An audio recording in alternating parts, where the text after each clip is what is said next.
And we're live.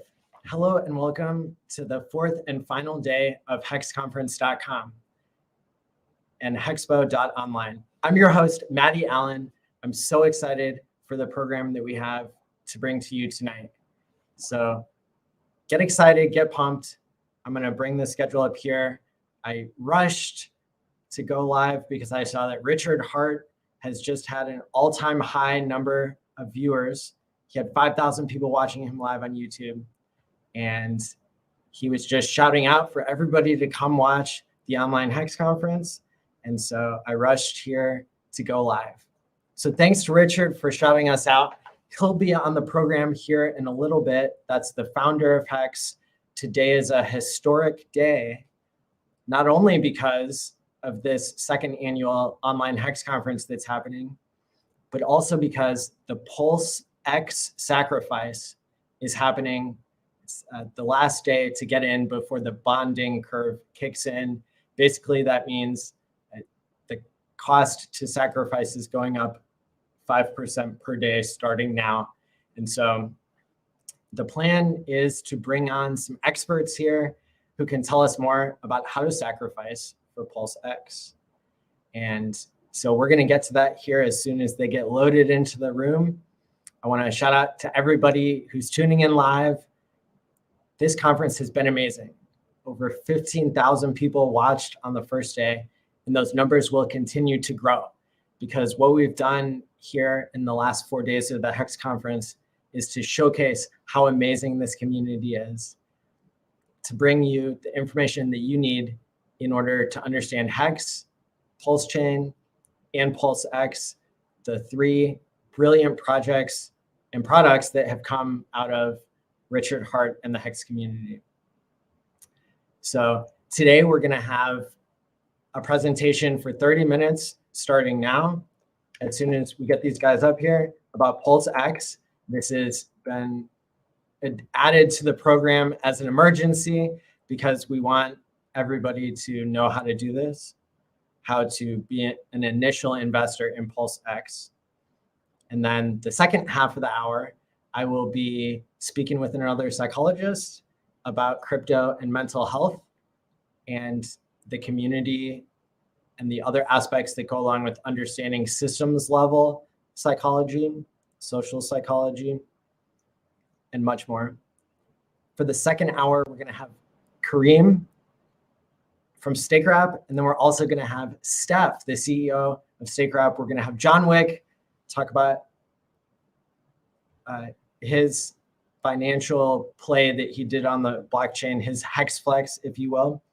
And then for the third hour, we're going to have one-on-one conversations with a bunch of Hexicans that have been so hardworking and are going to be streaming with Richard.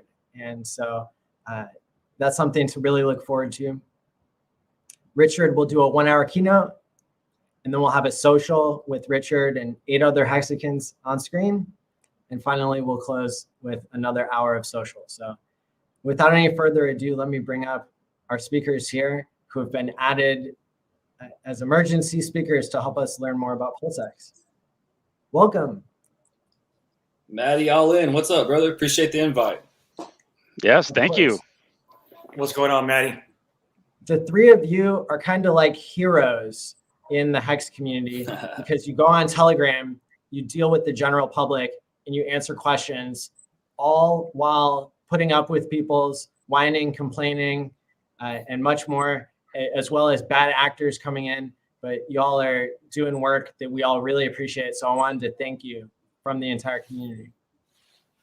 Yeah, we all got roles to play, man. You guys do a great job. The content you guys do scales very, very well. And I think in a lot of ways that funnels it to us, right? People get educated from you guys. They hear the high-end talks from a lot of the Galaxy brains. And then sometimes, you know, they just need to come in and get a little one-on-one, let us spoon feed that last little bit, and then they can really participate in a high level with the community. So, you know, it takes a tribe to raise one, but, you know, so we're very thankful for all you guys do as well. A lot of times there's a bit of a disconnect between some of the OG streamers and what we're doing in Telegram, especially some of us that are, you know, definitely resonate with Hexicans, but are almost sort of the first group that are kind of OG Pulse guys. So again, it's great to be on here and talk with some of you guys, and it's a blessing. So, and not to mention these two guys here are some of my favorites. So happy to be next to one. Awesome. And we've got the first 30 minutes of the program here, 25 minutes left now for you all to explain what is it that people can do in order to invest in PulseX, and then maybe also get to why it's a good thing for some people to invest in, what are the tokenomics. So I'll let you guys take it away if that's all right. Sounds great. Thank you. So maybe we start with just what is PulseX, just to recap for those folks. I'm sure Richard talked about it in his live stream just before, but we can go over some of the basics. PulseX is a fork of Uniswap, so it will be the largest and the most liquid decentralized exchange on Pulse chain. So liquidity providers, people who want to put their coins up for people to be able to trade against, will be able to yield farm a new incentive token against it. And every forked ERC20 that's coming from Ethereum on the Pulse chain that had liquidity paired with Ethereum, right, that gets copied over, will now have liquidity on PulseX. You'll be able to trade it on PulseX on Pulse chain against the Pulse coin. So massive amount of liquidity available to swap in and out of all the things that you want to get in and out of once Pulse chain goes live. The biggest part of it is what we're sacrificing for today is the PLSX or PulseX token, which is the DAO token for us to be able to vote on which liquidity pools are rewarded, provide yield farming rewards to provide liquidity on the DEX. So for people to give up their coins, for people to be able to trade against, we want to reward them with a new incentive token. That PLSX token allows us to vote on who gets that. So we say, okay, which liquidity do we really want to have available on the DEX? The best part about it, and why many people are sacrificing right now, is that 21% of all the trading fees from every swap performed on the DEX will be used to buy back and burn PulseX, which is a very important detail right there. And I just want to let that sink into everybody, because that means it's not the fee in Pulse for running the transaction, right? That's different. This is the 0.3% or 0.29% fee of the trade amount that is executed in PulseX will be put towards, a portion of that will be put towards buying back from the market PulseX coins and burning it. So I don't know about you guys, but that's pretty darn exciting. Yeah, it really is. Especially since the buy and burn, I think, is a little misunderstood, and honestly the DAO voting as well. So typically when you see that buy and burn function, we usually either think of it as just a burn, or even if it's a buy and burn, we see it in systems that are already net inflationary, right? So we see the burn in Ethereum, we see the burn in something like Cake, but if you still look at the supplies of those on like log scale, you still see that they're net inflationary. What makes it so different in PulseX is that it's deflationary.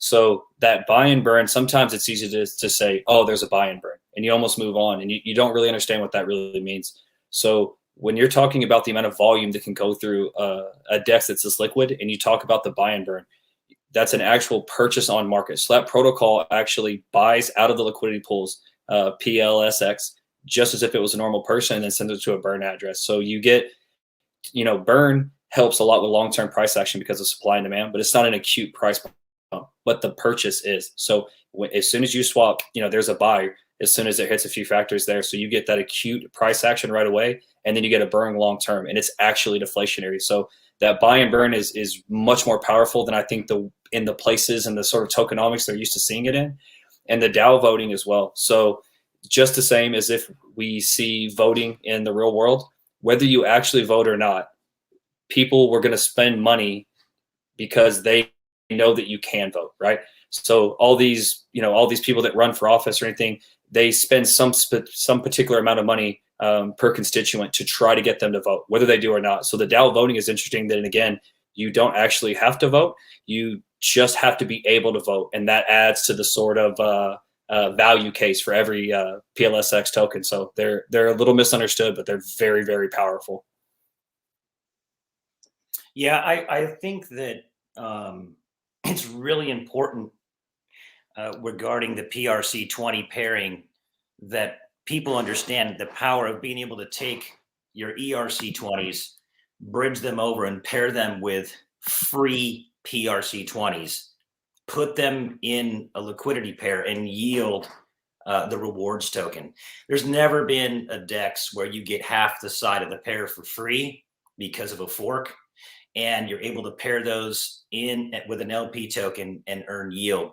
And somebody in the community the other day looked up the volume for the last 15 months on Sushi Swap and did the math that if the same volume just from Sushi was transposed into the PulseX DEX, you're looking at just over $100 million in buy and burn on the PLSX token just from that one DEX alone. So these type of token mechanics don't exist in any other AMM that I've ever seen. I mean, we could expect that, being that it's a Richard Hart product, obviously. But I think that we're seeing this reflected in the sacrifice set. The other piece, obviously, is that the sacrifice for PulseX is obviously looked at as a second chance to seamlessly onboard onto Pulse, which is very important to newcomers and people in the community. So it's very powerful. Definitely. And the biggest question is, where does all this liquidity come from, right? You know, Richard's talked about many times this fixer contract that will go through and kind of preload the DEX with 99% of all the liquidity that was forked over from Pulse Chain and was previously paired with Ethereum. And when everything is copied over and you're replacing Ethereum with Pulse, all of that needs to get rebalanced because there's a lot more Pulse in existence than Ethereum. And when it does that, it's essentially going to have to buy up 99% of the ERC20s that were forked over, and it's got to put them somewhere. So now you're going to have this massive amount of liquidity. Like pretty much everything that used to be liquid on all the other DEXs on Ethereum has now been bought up and dumped into PulseX, which will be the premier place to then be able to swap. More liquidity than you probably see in Uniswap today, Sushi Swap, and many other DEXs combined now into one Uber DEX on Pulse Chain itself. So a lot of opportunity there, not only to take advantage of the PulseX token, which we're sacrificing for now, but to provide ERC, PRC liquidity that Mando was just talking about, and to be able to farm that yield farming, that rewards token that has yet to be named as well. So there's a lot of different ways to play the game here. Long-term hold on PulseX, vote for which liquidity pools will best be rewarded and will therefore best benefit the community to have more liquidity available. And also providing liquidity because you got half of it for free, so you might as well put the other half from Ethereum in there to earn that yield farming reward. So a lot of ways to play that game. There's something interesting on that too. You know, it can be easy to say, you know, to look at something like Uniswap and be like, this is a stalwart when it comes to the DEX protocols in general. You know, so much of the code is just forked from these. So one thing I've seen is, well, how can we get to Uniswap's volume, right? Like this is, you know, Uniswap's the largest player in town. I think one part is, as you mentioned, that we're going to be bringing in liquidity from more than just Uniswap. So there's just going to be more liquidity there. You know, likely to be more LP providers moving forward there. You know, you get sort of a critical mass there, and you're going to have so much of the volume and transactions there. Another one is what a lot of this community is experiencing, and how many times all of us here have sat here and tried to coach somebody through Change Now or Dharma, you know, or some, you know, if you're not in Hex, some of these other ERC20s that are on centralized exchanges, people are using all these sort of centralized parties as ways to scale around Ethereum's fees. Well, if you have a super cheap to transact on EVM fork with this hyper liquid AMM, you don't need to go around it. So I think that just by nature of the cost, we're going to see more volume on chain because people don't have to scale around it. They can actually afford to transact and use crypto the correct way. And I think that that's something else that'll help us sort of get to the market share we're thinking we need mentally to reach those numbers of Uniswap. Is just because people can actually use the DEX. They can afford to work on chain. So I think we'll see a lot of volume that is sort of hidden because it's being scaled around that you don't see in the DEXs now. Yeah, people are starting to get the reality that the token mechanics that are built into Pulse, along with PulseX, are just superior token mechanics. I mean, the chain essentially is set up to pump itself. Both are totally deflationary. The tokens, once the chain is deployed and once PLSX is deployed on top of it, there's never going to be another token minted ever again. That's a very unique aspect. We like deflationary things, especially in an inflationary world. And the volume, you know, as we're in the chats, you guys know, we've got people coming from every chain. I mean, all day long, every day, people are coming from, you know, ADA, they're coming from AVAX, they're coming from BNB. How do I get in? How do I get in? And it was a genius what he did in allowing all these different chains to be sacrificed, because it's just bringing that volume that you're talking about, Walrus. It's bringing that volume, it's bringing that adoption. And the fact that people can take a look at the sacrifice, get in, we launch, it's a deflationary self-pumping mechanism. And then everything that happens since we're launching at zero, because the sacrifice capital is not being paired with the token supply to create a token price or to create a market cap, this is like ground zero breaking type launch. It's never happened before. And we can see that again in the numbers coming into the sacrifice. We've never had a chain that has built-in pump-amentals like this. It's just phenomenal. No, nothing like it's existed. And there's some amazing stats when we start looking at sacrifice and how much has gone in at this point. Like what we as a community, you know, not just us on camera here, but everyone viewing and everyone participating in the Telegram chats and whatnot, what we have accomplished. This is within only, what, a week and a half worth of time. We have sacrificed over $838 million towards PulseX. Right, just let that sink in. That is a massive amount of money put into a sacrifice, and we still have another, you know, month and a half at least to go. Right, February 25th. So starting now, right, the value or the price of sacrifice goes up or becomes more expensive, 5% every day between now and February 25th. So, you know, we've passed the initial period where you can get the most value for the crypto that you send in. But, you know, now's the time to act. If you want to get involved, you want to get in early because you want to get as good of a rate as possible, which will get you more tokens for the USD value that you send in. Another great stat. Go ahead. Long vacation. Yeah. I just want to plug the reality that, you know, currently we've got almost basically $1.5 billion sacrificed for this ecosystem, and zero help from the crypto community, zero help from the news, the crypto news broadcasts, zero help from the network, zero help from any influencers.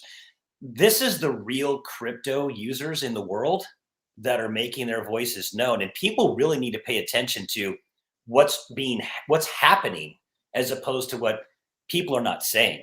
And it's just a big point that I just want to make. I mean, nobody's talking about this. Very true. Mando, on that note, so yeah. So I don't want this to sound too aggressive, but work with How to Pulse, we've actually been doing several marketing campaigns on a couple of airdrop sites. We've been doing a lot to try to reach outside the community. So one, I just want to thank those guys on my team again, really for letting me be on the team. But we've actually had places that turned down our money, would not allow us to market there. So they're not just not talking about it. There are places that are literally not letting us put our money into their pockets to let us talk on the platform, but they're happy with them shield trash. So it's one of those things that I just want to remind those companies. I don't want to sound too threatening. I don't want to be that aggressive, but this community doesn't forget. This community is very close. It's very tight knit. And, you know, if those companies don't want to do business with us, you know, I said this on Twitter, we'll be more than happy not to do business with them in the future. This is a community that built a great store of value, that then built a network, that's now building a DEX, that's working on wallets, that's working on on-ramps. Guys, we will build around you. If these places that have big platforms want to keep shilling trash and that's all they're interested in doing, that's fine. This market will mature and we will absolutely build around these guys. If they don't just want to keep promoting trash and not allowing strong crypto projects to get on there for whatever personal reasons they have. So it's insane how much there's still some gatekeeping even with Pulse, but it's all right, guys. We're getting the good word out there. You know, again, we have almost $1 billion that have come through to sacrifice. So we're winning. We're winning on this front.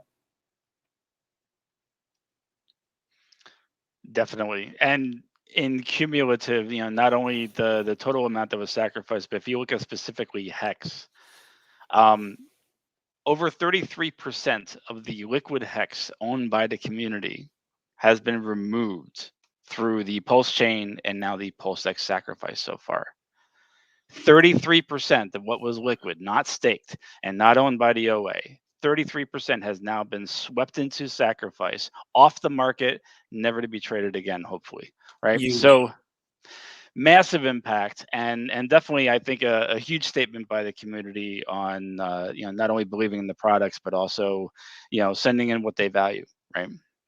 So Walrus, how would they go about sacrifice? What is the best way to go through the sacrifice process?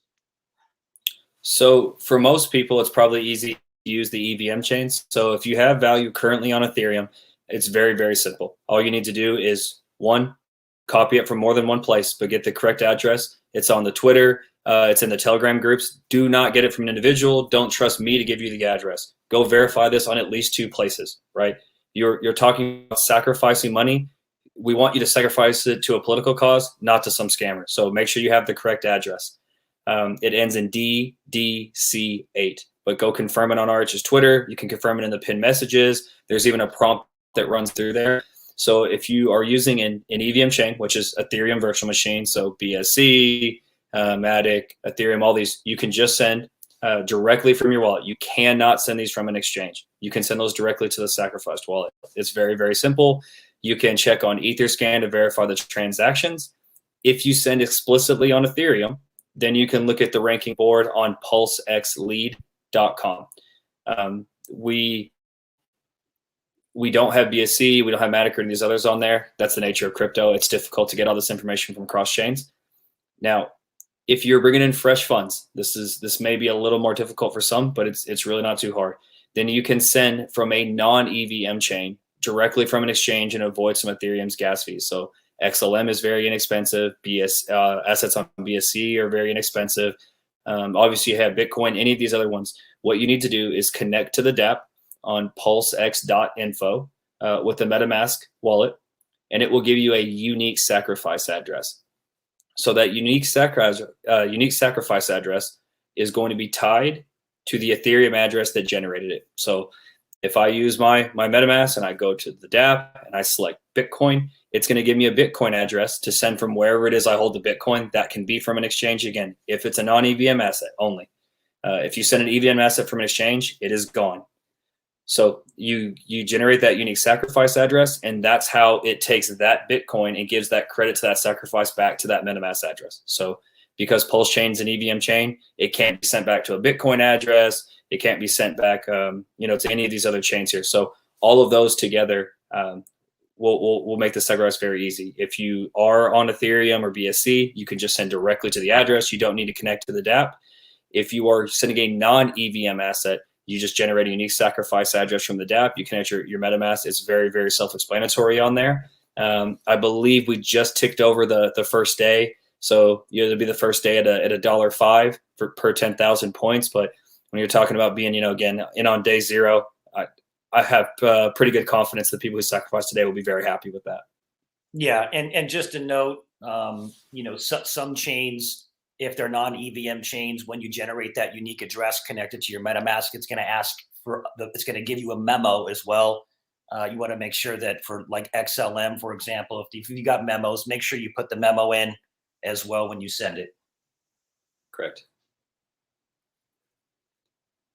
And again, the sacrifices, sometimes it's one of those things too, just so everyone knows, there's no feedback. You don't get like a banner that says, hooray, you sacrificed. You don't get a receipt sent to your email. This is blockchain, guys. So when you send from that, all you need to do is look at the block explorer of whatever chain you're on, Etherscan, BSC scan, all these things. All you need to do is confirm that it either went to if it's an EVM asset, that it went to that DDC8 address, or if it's a non-EVM, you just confirm that it was from your address, successful to your unique sacrifice address. And that's all you need. The accounting will get handled from the dev team. But that's it. That's the end of it. Once you send that in, you just confirm that you have the transaction. If it's on Ethereum, you can look it up on PulseX.lead if you want to see we're out on the leaderboard. But that's the end of it. There, again, there's no fireworks or anything that shoot off or anything. So it's very simple. Once you make that send, you're ready to go. Correct. And important point is you will not receive anything automatically right now, right? We are all waiting for Pulse Chain to launch. When Pulse Chain launches, PulseX will launch. And when PulseX launches, then theoretically, maybe something might happen someday. So, the point being that nothing will be received today. Sacrifice also is not a sale, so you shouldn't be expecting something to be received today. The other thing is, don't just send any random coin, right? PulseX.info specifically lists out the things that are preferred to be received, right? So don't send out your, one of a kind, extremely illiquid, some kind of, no name coin or whatnot, thinking you can sacrifice that for PulseX. Put it into USDC or something else, then send it. The items that are accepted are listed very clearly on the PulseX.info site. On So step please 2. read through it. Yeah. So in order to get the lists, you have to connect your MetaMask wallet, go to step 2 of 3, choose what network you're sacrificing from, whether it's, it doesn't matter what it is. Once you choose the network, the list of acceptable tokens or coins will pop up for you on that specific chain. Exactly. And the last reminder, we get a lot of questions on this, is just that PulseXlead.com is created by the community to help track the sacrifices that were made on specifically the Ethereum network. Okay, it does not show everything. I know Walrus already said that, but it's a very important distinction to make. It is only showing sacrifices from Ethereum. If you sent in something from Binance Smart Chain, from Avalanche, some Bitcoin, or something else, it will not show on PulseXlead.com, and that's okay, because it's only designed to show from Ethereum. The best way, like was said already, is to verify your transaction in the Block Explorer for whatever chain that you sacrificed from. Verify that your address sent to the address that was given to you by PulseX.info, and that the amount that you wanted to send was there. And that is your official record. That's what will be recorded, not something that you see on PulseXlead.com. And let me just put one more important piece out. A lot of people either don't know or just don't quite get it yet. Pulse is the native token on the chain, just like Ethereum is on Ethereum. That's what you're going to pay your gas fees in. You're going to need PLS in order to do anything on the chain. Okay. So currently right now, there's 2 ways. You can hold some Ethereum in your wallet, in your MetaMask wallet, or a wallet that you hold the keys to through the fork, whether it's 1 ETH or 1/10 of an ETH or 0.05 of an ETH. You will get a copy of that in the form of Pulse on Pulse Chain in your wallet, which will allow you to run transactions. So that's one way to get a little piece of Pulse to run some transactions right away, is to hold a little bit of ETH in your MetaMask wallet or a like-kind wallet through the fork. Secondly, you can still take 5, 10, 15, 20 bucks and send it to pulse.info to the Pulse sacrifice, which would get you a little bit of gas as well to run transactions.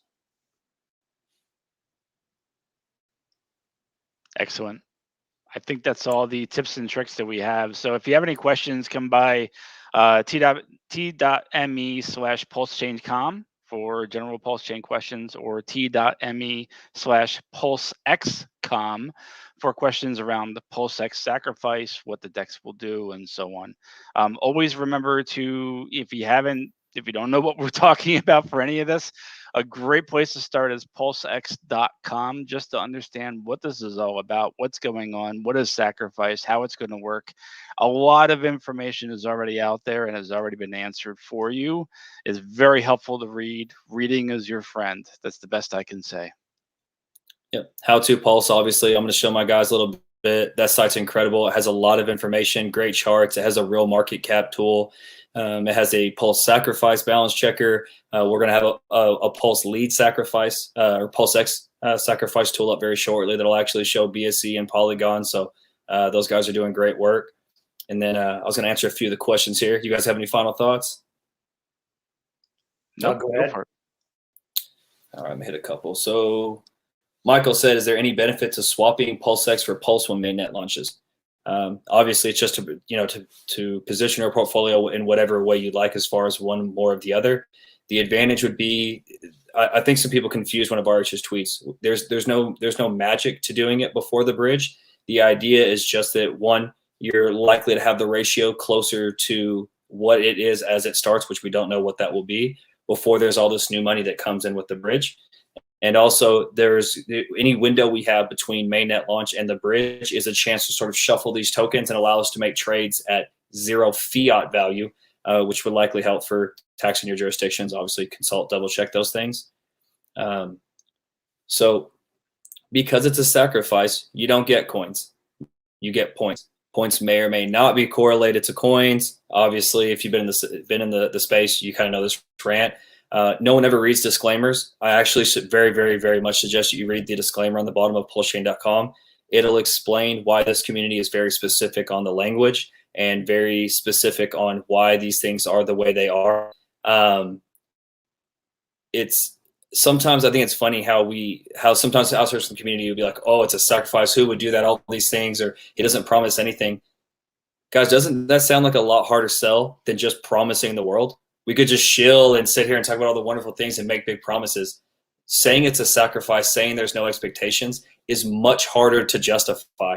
That is not the easy way out. It is much harder. And if you guys want proof of that, you can see that and how long it took for people to still be catching on to Hex versus any meme coin that shows big promises. I mean, again, if you've been in the space, especially around that 2017 era, you've seen trash come and go with big promises that never develop. So it's funny. If you make big promises, somehow that's easy. But if you tell them, hey, don't expect anything, that's a hard sell.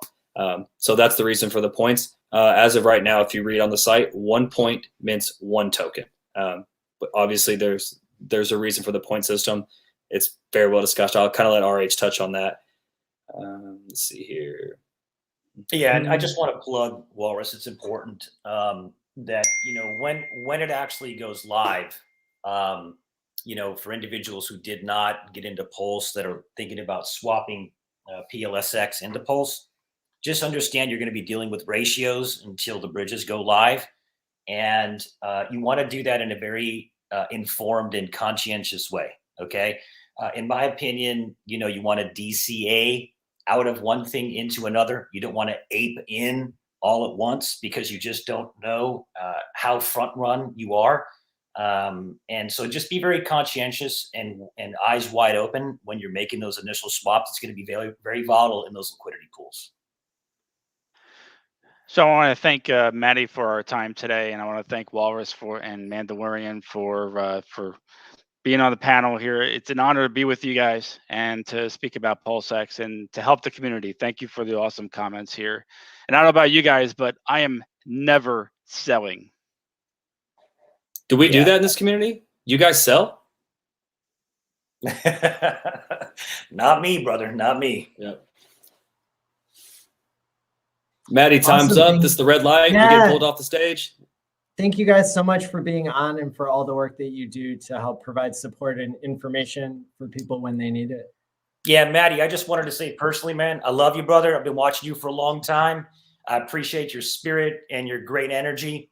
Always, always, always. It's a blessing to see you, and appreciate everything you do as well, man.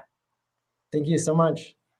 Yeah, on that same topic, Maddie, I think sometimes that because we're in financial systems and we're all about gains, I think sometimes we forget that every problem is a people problem. And it's amazing how many people put in large amounts of money into these communities.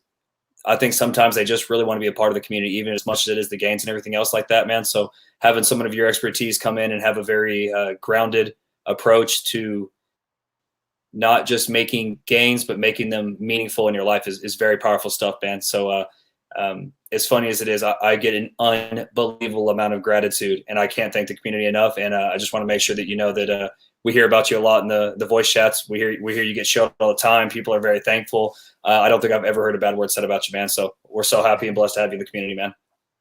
Thank you so much. For sure. And that's a great transition here to our next segment, which will be about mental health.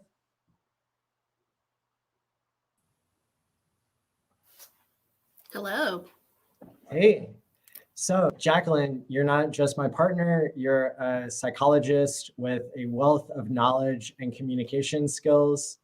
You and I have had hours and hours and hours of discussions about many different aspects of psychology and how that relates to Hex. Thank you so much for speaking with me here at the second Hex conference. Absolutely. Thank you so much for having me. So we've had discussions about sun-well syndrome, about how people's monetary environments influence their behavior. It's definitely fascinating stuff. I think crypto is a tool that can be good for people's mental health, especially when we program mental health into money. And you've kind of seen my ideas about that evolve. Where should we start? Man, I don't know. There's a lot to talk about, right? And this is the first time we're kind of talking in a public forum. So I don't know, earlier this morning, we were talking about innovation and kind of where crypto could lead us in terms of innovation and our experiences in academia and how it's so different in this community. Maybe we could talk about that. I thought that was a fun conversation. Totally. Yeah. My experience in academia and working in a community mental health clinic, they both left something to be desired when it came to kind of the organizational structure, the incentives, right, and how some incentives are malaligned and they lead to poor outcomes. And so even though we're talking about this at an investment conference, basically at the end of the day, mental health does matter. There's a saying, not your keys, not your crypto. I would say, if you don't have your mental health right, then you can't have your wealth right. Yeah, I agree with that. And then also the kind of macro systems, right? So you've talked about sudden wealth syndrome and how that affects the individual players. And I think you've also nodded to how, fixing the money can fix the world. And so how this technology can also be applied to larger systems issues, I think is really exciting. And I hope that we get to talk a little bit more about that and how there needs to be an alignment of goals at the individual performer level and process level and systems level. And macroeconomics and cryptocurrency, I think, play big roles in that potentially. And that's exciting. I think you have some background when it comes to contingency management, right? And that's maybe where our two disciplines overlap a little bit. I certainly learned about it when helping people to quit smoking tobacco cigarettes. They were paid a $1,000 bonus if they remained smoke-free. And there are other examples of how contingency management is actually the most powerful, what has the most powerful effect size of any psychological intervention, including talk therapy. So that's, of course, the most popular one. But paying people to change their behavior it's kind of an underrated thing already. But why do you think that is? Why do you think that is? Like, why do you think that paying yourself to change your behavior, I would say in some circles, is pretty unpopular still? Contingency management hasn't caught on because it has a PR problem, right? So Ken Silverman, he did a lot of work with contingency management and using that to help people abstain from drug use. And so I think there's, people don't like the idea of paying people to not do drugs. So in your opinion, why do you think contingency management hasn't caught on? Well, when we were doing that, when we were paying people to quit smoking, we would go out and we would recruit people. We talked to hundreds and hundreds and hundreds of people. And some people would joke. They'd say, you're paying people $1,000 to quit smoking. Maybe I should start smoking. And they would laugh and walk away. But I think that that's part of the psychology of maybe why it's unpopular, that people get the wrong idea, when in reality, our research team went to great lengths to make sure we weren't paying people to start smoking and then to quit. So how do you think, have you made the connection on your show between contingency management and how crypto fits into that? I have, but I know that there are a lot of new viewers tonight. And shout out to everybody. Hit the like and subscribe button if you want to learn more about Hex. Quant Gang is our Tuesday show where we talk about Hex and the game theory and the quantitative analysis there. And then on Thursday nights, I do Hex Therapy Live and we talk about this kind of stuff. So if people are unfamiliar, this idea of where do crypto and mental health come together? Well, we've seen in Hex that when people time lock their money, then that creates an incentive for them to take better care of themselves. And it's funny because I had been looking for something like this for years, something where people could pay themselves to change their behavior. And so in Hex, you pay yourself to increase your saving behavior. So most economists think that people are bad at saving, when in reality, people are working in a broken system where inflation robs them. And so they have to spend money today before the prices go up tomorrow. But if we weren't living in a debt-fueled society where people were borrowing from their future self, then maybe people could do what they do in Hex, which is paying your future self when you're time locking. That's right. And, from a behavioral systems perspective, the quote is, if you put a good performer in a bad system, the system will win every time. And so I think that cryptocurrency and rethinking macro systems has a lot of power potentially. Absolutely. Yeah, because I think also a lot of the problems in society maybe are related to the fact that people are borrowing from their future selves. And so there's not as much of a collective incentive. Whereas when people are saving for the future, then they have something to look forward to. We saw some stories even of Hexicans, people in the Hex community who, they were suicidal and then they realized that their Hex was worth a lot. It was time locked for 10 years or 15 years. And so that gave them not only something to look forward to, but a community to connect to in the meantime while they're waiting. That's really true. And could you explain just one more time, maybe for the viewers, how you define sudden wealth syndrome? And I want to talk a little bit about that too, because there's some positives around Hex and being able to have that forward thinking and be excited about your future. But could you explain sudden wealth syndrome again? And I want to kind of play off sudden that. wealth syndrome. It's something that it's pretty much known that lottery winners and people who get a large inheritance, that it's hard for them to, keep control of their money, to not go broke. I think that there's a statistic that either 70% or so of lottery winners go broke in 7 years. And so sudden wealth syndrome is when people maybe have an identity crisis or they get thrown off by their net worth suddenly increasing. And so that can be something that sounds like rich people problems that doesn't really matter. But at the end of the day, I think it really does matter, because the way that our monetary system functions in such an unhealthy way, I think it's going to take the individual players working in an environment that becomes more mentally healthy in order for them to change. So for example, a lot of people look at evil billionaires or something and they say the problem is inside of the person. And then a lot of people look at, people who are dependent on substances, drug addicts, and say the problem's inside the person. Right. But ooh, hate that. I've spent 7 incorrect. years. I've spent 7 years every day, all day, working with people who had substance abuse problems.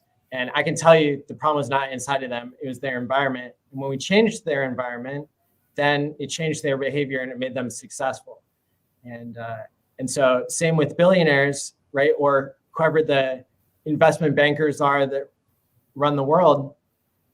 The Bitcoin billionaires who said that they were going to change the world, and now they just operate leveraged exchanges, right? Like, the problem is not inside of those people who wanted to make the world a better place. The problem is like the system that they're operating in. And so that's why I have a lot of hope for Hex, because Hex has some mental health built in, and because I think we'll be able to program more mental health into Hex along the way.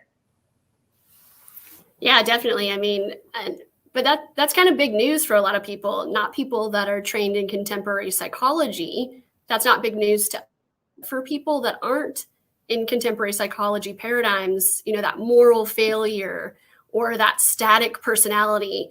That's still stuck in the language that we use. And I don't know how to prepare society for this idea that maybe it's not the person, maybe it's the system that they're in.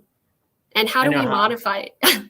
I have an idea. Oh, yeah? We can tell everybody to take omega-369, and then they'll be shocked at how much more clear their thinking is.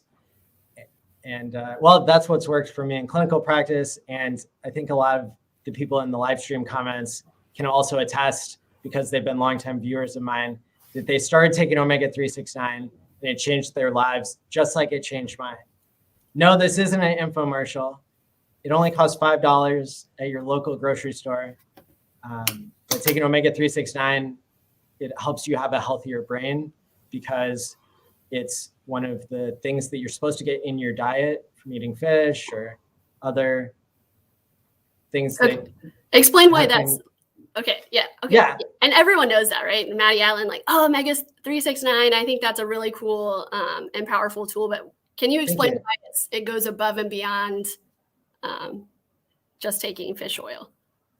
Sure. So, you know, and to just finish that thread, I think because the omega-369 is used to insulate the electrical wires in the prefrontal cortex, that explains why, from a neuroscientific level of understanding that the ogliodendrocyte is the type of brain cell that installs the myelin sheath on the axon that allows the electricity to run to your prefrontal cortex, where you do all of your decision-making, delaying gratification, planning for the future, being a better parent, being a better, having a self-improvement mindset, self-esteem, positive self-talk. All this stuff is coming from the prefrontal cortex.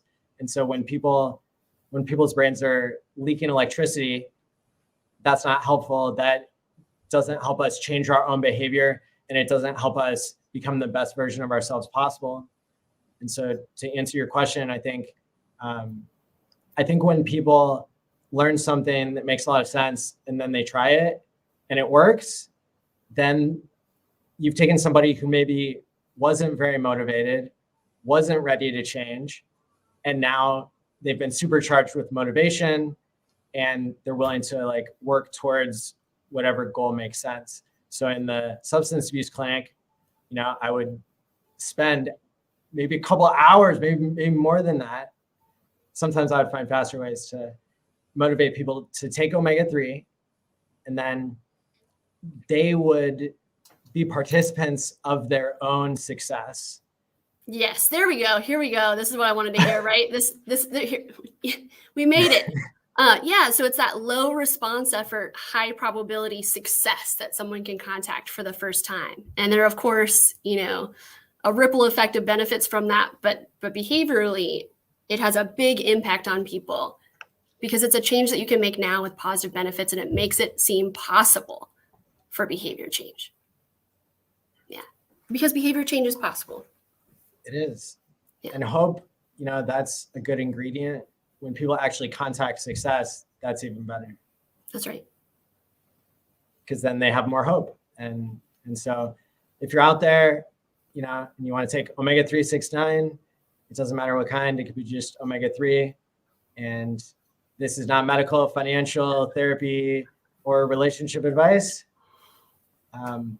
But it is something that's been helpful for me. And I started off taking 1,000 milligrams of omega-3 with food each day. And that helped.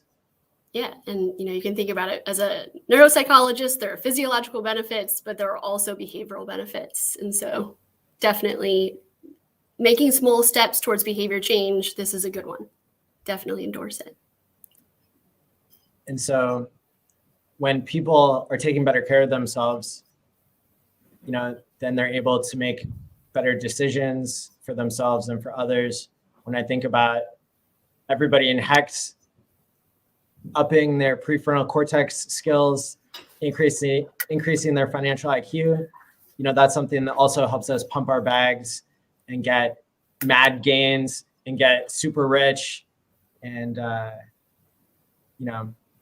don't think money is everything to people. And that's why I like to integrate the mental health into crypto. What do you think? You know what I think. Do you want me to tell people what I really think? Yes. Okay.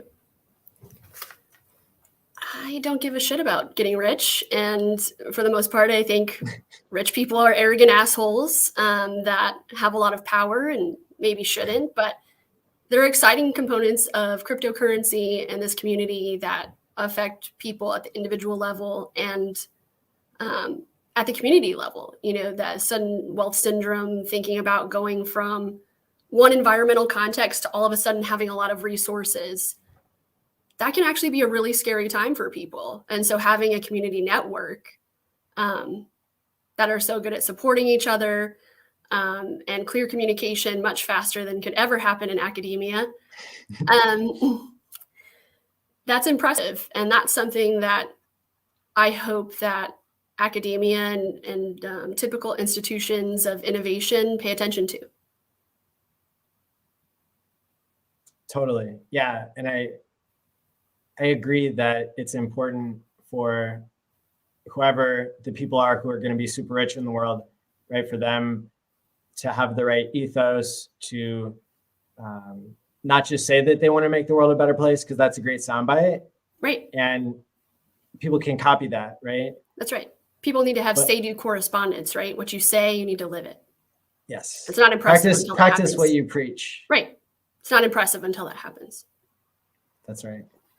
And so, so the more that we can plug mental health into the Hex environment, then that's going to help our community to continue to grow, to be the best version of yourself. Hex was invented to make new whales. Hex was invented to allow people to pay their future self instead of gambling and trading back and forth into different cryptos, right? And so those are some things that our community has in common, and that allows us to kind of work together and to have enough of an overlap between the self-improvement stuff and the medical. Yesterday we heard from the SENS Foundation, which the Hex community and Richard Hart raised $27.5 million for longevity research. And I think that's just the beginning of how people in Hex could use their quote unquote mad gains to better themselves and others. Yeah, I think that was a really good example of an academic interview, right?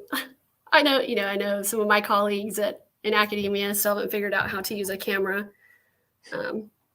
So yeah, there are a lot of things that are really impressive to me about this community. And I think it comes down to the pace of communication, that kind of growing network effect, seeing how you guys identify problems and can immediately offer solutions by capitalizing on the strengths of individual players. That's really impressive. And man, I hope academia pays attention, because it takes me about 18 email exchanges to maybe get 4 faculty in the same place at the same time. So yeah. Very impressive work that you guys are doing. And I hope that it's not just about getting rich, because the world has a lot of problems and there's a technology here that can actually help. I hope at so. the macro level. I hope so. Yeah. And it's interesting because crypto and Hex, they're just tools. Right. And it takes users Yes. using the tools correctly Yes. in order to get the best effect and to really know what the thing is.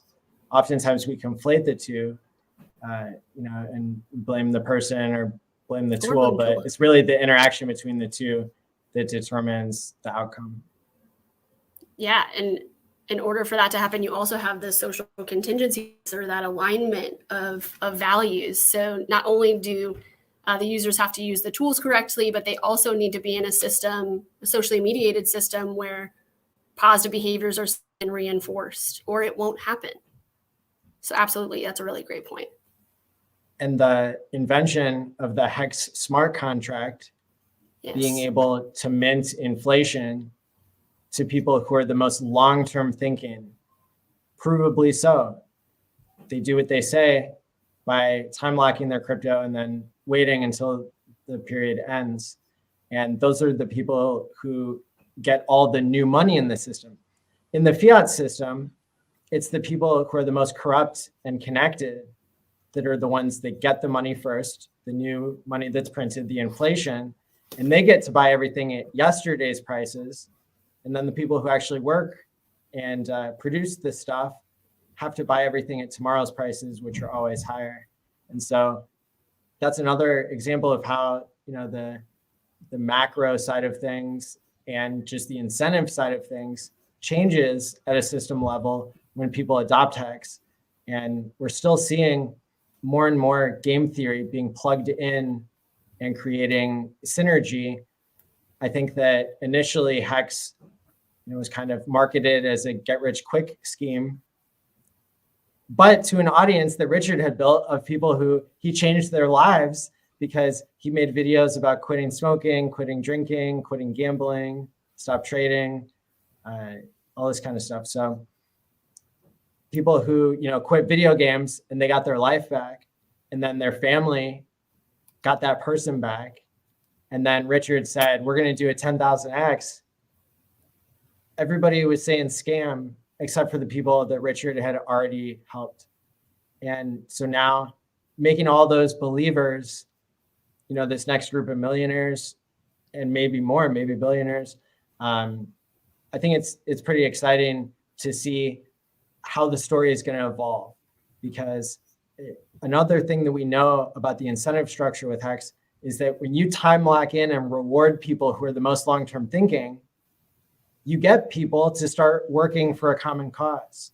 So the next group that we have here, which will be up in 3 to 5 minutes, is the Staker app. And I've spent time with both Karim and Stef, and I see how hard they work and at what a high level they work at constantly to better the Hex ecosystem and to give in so many different ways. I'm going to have to ask Stef how many millions of dollars of smart wallets he's given away. But Staker App is the #1 deployer of this new technology that the founder of Ethereum uses, that Vitalik uses to protect his billions of dollars. The Hex user who's you know, able to get a wallet for free or for $10 from Staker App, $100 wallet, they're going to have that same level of technology that's going to protect them going forward for the next 10 or 15 years. So it's, and then we've also picked up a lot of people who are life coaches, mental health therapists, people who fundraise money for charities and foundations. CryptoHeartBeat is a good example of somebody who was attracted to the community for more than just the money.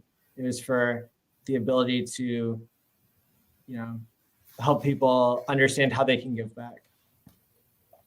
Yeah, and something that I really appreciate about your role in the community is, you know, bringing people together and not focusing on kind of differences or petty rich guy arguments, but making sure that, you know, we have multiple perspectives coming together from different backgrounds, because that's how innovation happens. So congratulations. I know that Thank you.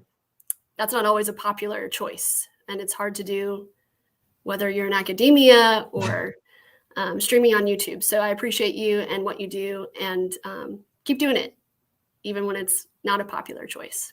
Proud of you. Thank you. That means a lot. And the level of support that you've given me, and especially, you know, intellectually, you've helped me to keep it together in this last year, over a year of me streaming multiple times a week and putting up with, you know, all the challenges that are associated with being a public figure on the internet. And, the haters and everything. So thank you so much for supporting me and by extension, the Hex community. Sure. Thank you for doing what you're doing. Keep it My up. pleasure. Thanks. I have not been watching the live stream comments here, but I know we've got our next group coming up here soon. Karim is missing. Okay. Karim, if you're watching, jump on. And Sticker Guy is waiting. Actually, I have a video that I can show from John Wick. So thank you, Jackallin, for coming on. And hopefully we'll talk again soon. Absolutely. Thanks for having me. Thanks. So John Wick was unable to attend today, but he was able to pre-record something. And the reason why I think that this is a really cool video that I'm about to play is I think he's going to get into the decision that he made to run the good accounting function on the origin address in Hex. So that would take a lot of explaining to explain what that is, but for the majority of you who know what that means, this was his Hex flex, okay, as he called it.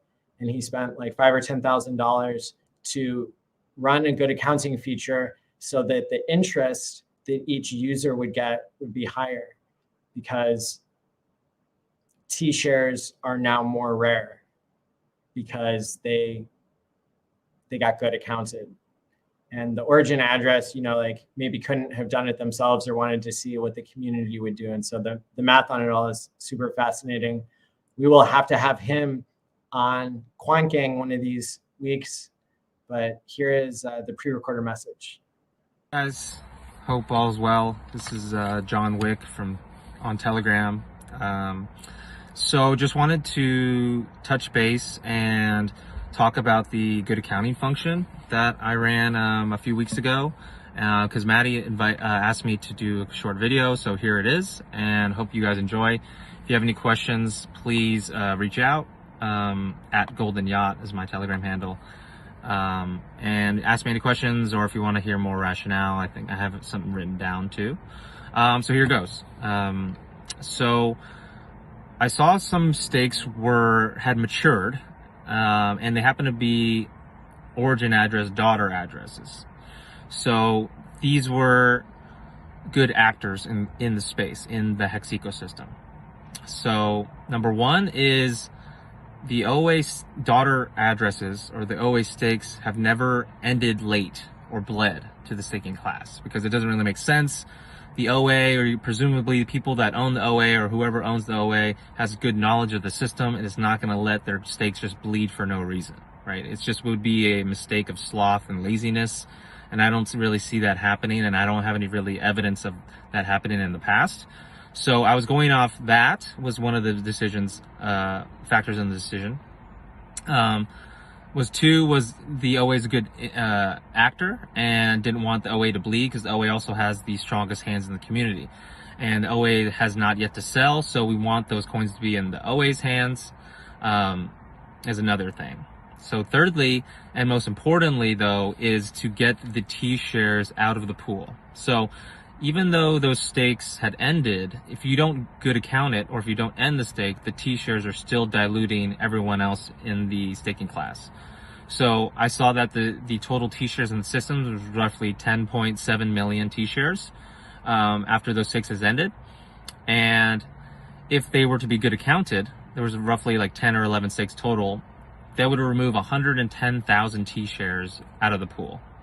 So 110,000 T shares divided by 10.7 million was roughly 1.3% of the entire T share pool. So after that function was run, the APY for the stakers went up as a baseline, and the daily payout per T share went up.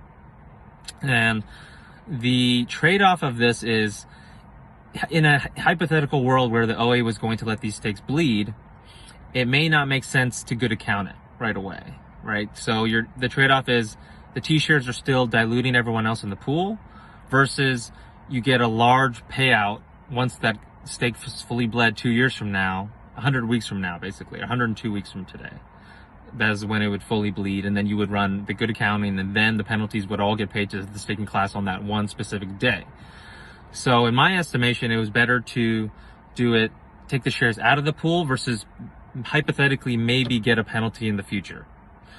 So hopefully that makes sense. And this was helpful. If you have any questions, reach out to me or reach out to Maddie, and I'm sure we can get in touch and talk more. Thanks. Awesome. I'm going to bring up our next guest here. Stef from Staker App, welcome. Your mic is muted.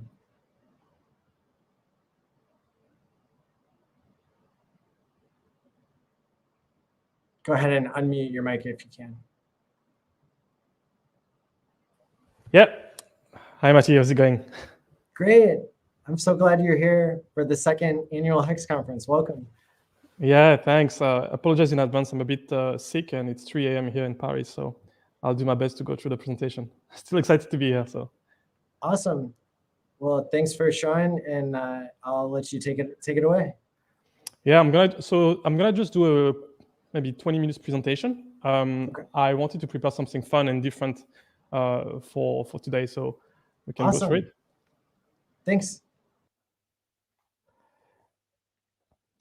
Okay, guys. So today we're gonna talk about the Hex DAO. So you may not know now, but a DAO is decentralized autonomous organization, and if you're part of the Hex community and active community members, you're part of one of the largest decentralized organization in the world. I'm going to explain why. So first of all, how do humans generally organize? Typically and through centuries, we've been more kind of a hierarchical, organized in a hierarchical kind of organization. And so typically it could be, the president of your country or the CEO of your company. And then things are very obviously centralized, and there's a few decision makers that allow things to go through. There are some benefits, but there are also some challenges, right? So one of the pros is most notably efficiency. But most recently, with the advance of blockchains, we've seen the emergence of DAOs for decentralized organization that have the merit to be distributed.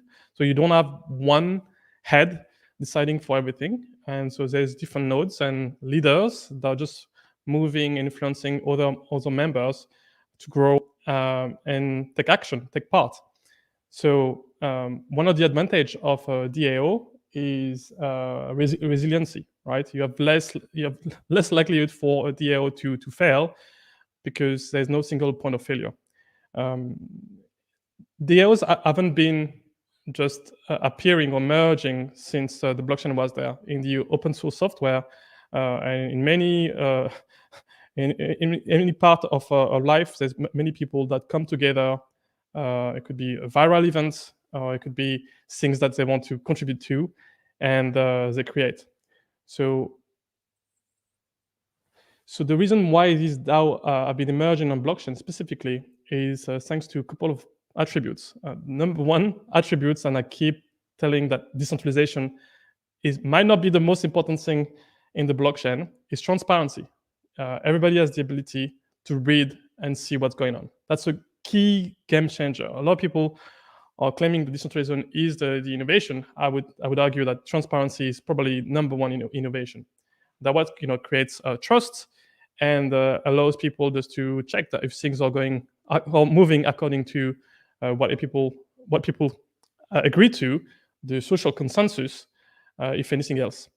Obviously, anyone can not only read but can participate. So there's no permissions, there's no CEOs or HR director that can tell you no, you cannot participate, you cannot contribute to the design or to build tools on top of these different blockchains.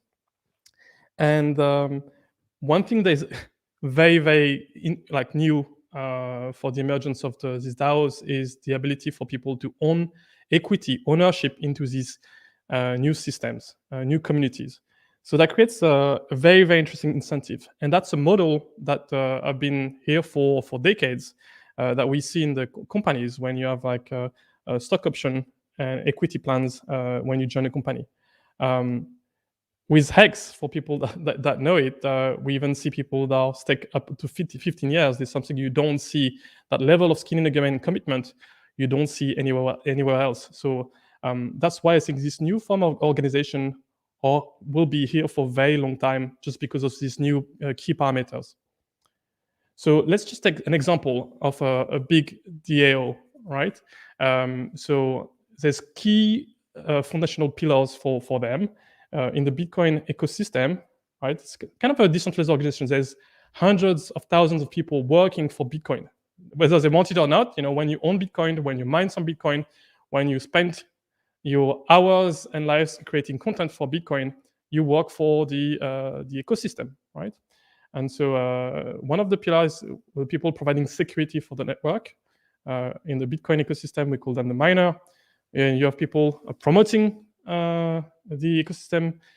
Here I put Michael Saylor. And so with any kind of culture or community, you have memes and signals that comes with it. Even in the Hexican community, you have such symbols. And I gave the example of Coinbase, which is a tool that let people bridge in their fiat money towards Hex or Bitcoin. We would hope that it would be Hex. For Hex, things are slightly different, right? So the people protecting the community are people staking, right? They are the people removing some Hex from the supply. So here I just highlighted some of the Swifty Squid, the Tinkering Turtle, the Dabbing Dolphin.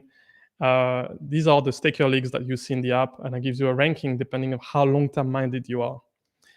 We also have some influencer or media people. I just highlighted the Exologist, who has been one of the first and most consistent Hex streamers for more than 500 days since the beginning of Hex.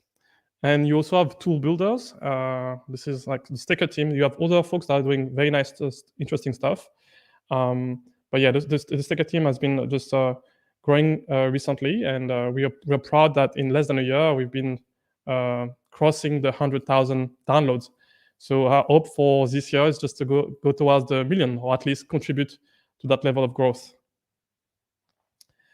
So the question you need to ask yourself, right, if you're watching this stream, is like, in which kind of team are you in? Are you in the movie team? Are you contributing to create some storytelling and bring Hex to the masses? Are you in the music team, trying to entertain and have people reflect and combine together? Are you in the road tour team? So do you have a car and do you wrap it, or do you use your auto plates having the mention of Hex onto it? Are you in the investor relation team? So looking for who are people that have influences and the big networks, eventually money in the space, to be able to show them that this product is something new, revolutionary, and that they should not dismiss it. Are you in the infrastructure or tool building team?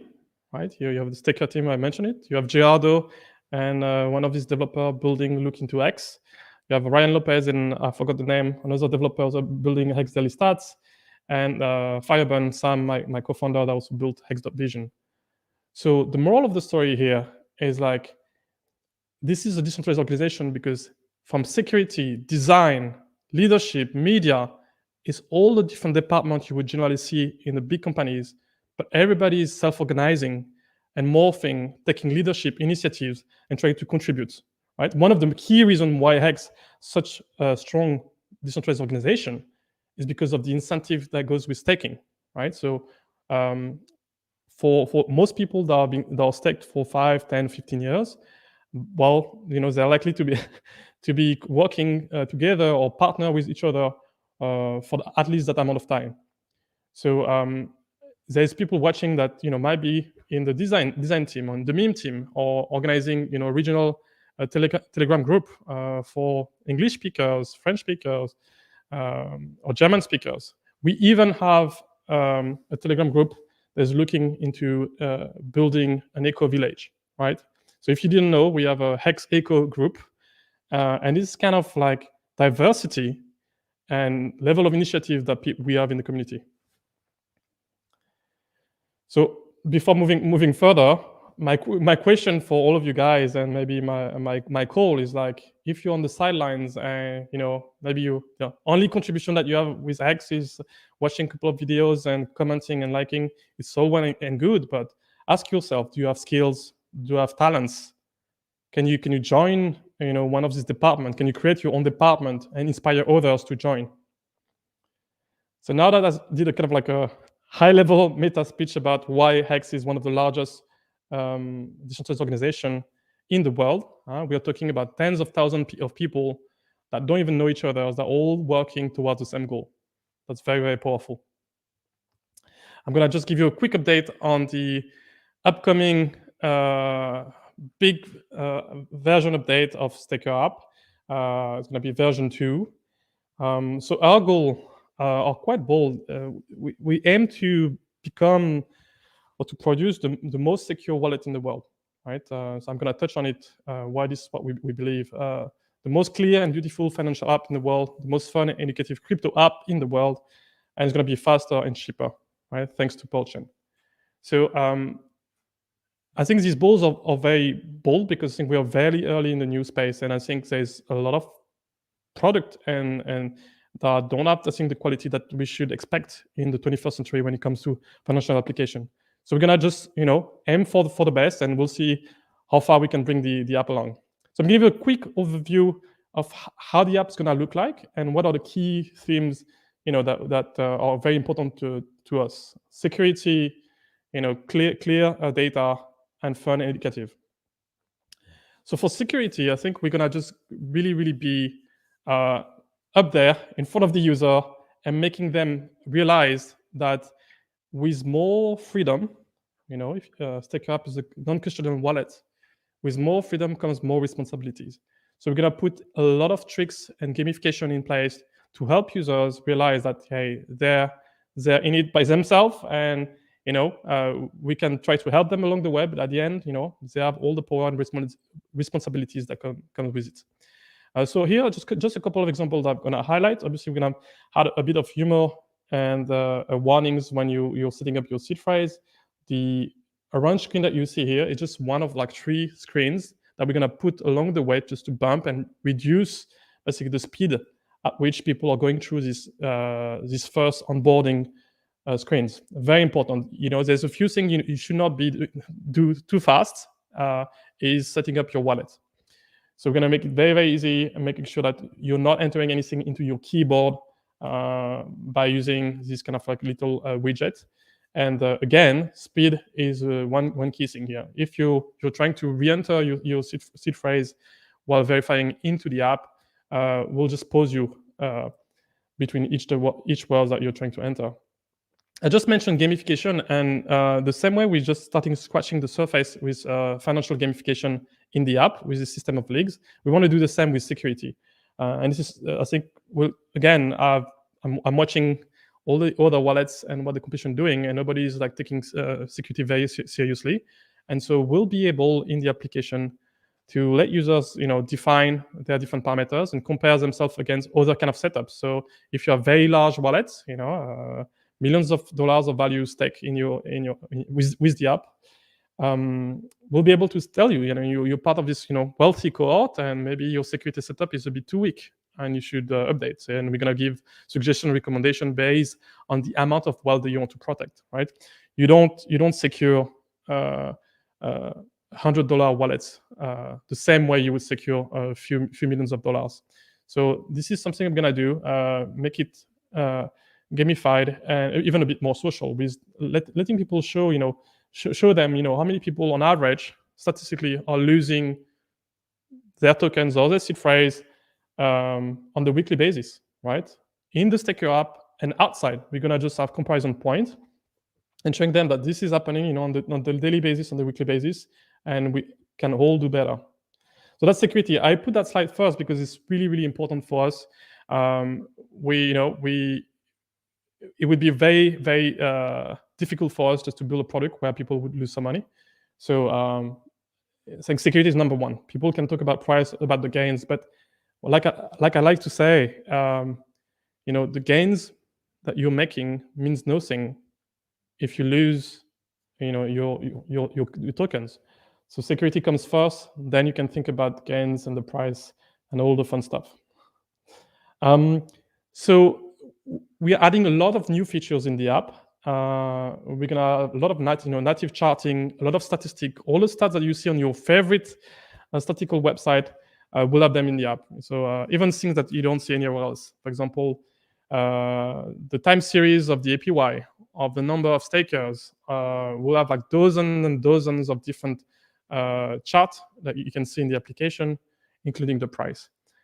We want to be also very, very transparent with our users in terms of like what they're doing and at which stage they are. So the example on the second mock-up here image, it gives you a little banner that the user is currently using the Ethereum network, right? It could be the Pulse network or other network, but I think the way the US are constructed right now, they don't give enough confidence of what you're doing and what you're doing and which network you're doing, because we're moving towards a multi-chain world. It needs to be very clear and explicit whenever you're sending money on any blockchains. So let's move together. And then the last thing is like we've been scratching the surface with a bit of gamification in application, and so we're going just beyond with more data, more statistic achievements that have been promised for quite a while since we launched the application. But it's like any kind of like project, you have like priorities and new things that are occurring along the way, and we didn't know, when we first launched the app in its current version at the beginning of January last year, that Pulse would be there, Pulseicano would be there. These are have been changing our plans, and we're happy that now we've been able to build all these kind of features, and they're coming very soon. We also want to do something fun and educative for our users with having this little card that help people think and reflect. Just before doing a transaction, reflect on what they're doing with the application. So it's a famous quote from Albert Einstein about compound interest. Another one that for fun, I said that Gandalf is doing in the crypto space. Everybody knows that they need to do their own research. But this kind of flashcard will have them before key moments of within the use of the application. So before you transact, from time to time when you sign in or you come back to the app, just a quick reminder that you need to take your time. You need to be careful about looking and jumping on new shiny objects. So yeah, it's a completely different approach from any financial application in the world. We're taking a different direction here. So the key takeaway, I think, for today is that X, if you didn't know, is one of the largest DAO in the world, and we're just getting started, right? Think about where we'll be next year. We're looking at millions of people, right? With everybody's playing a role, either in media, either in building tools. So it's going to be obviously X, Pulse, and the community is going to grow, and it's going to be some sort of like fusion, and there's going to be clear like what are the lines about am I just a pure Hexicans, Pulseicans, or a Richard maximalist? But the key things here is that we are a lot of people, and there's no one giving orders. It's like everybody taking initiatives. And so please, if you're on the sideline, think about what are your skills and what you can do to contribute. And finally, Staker V2 is coming in a few weeks. We're aiming at having something ready before the launch of Pulseicano. And that's it for me, Maddie.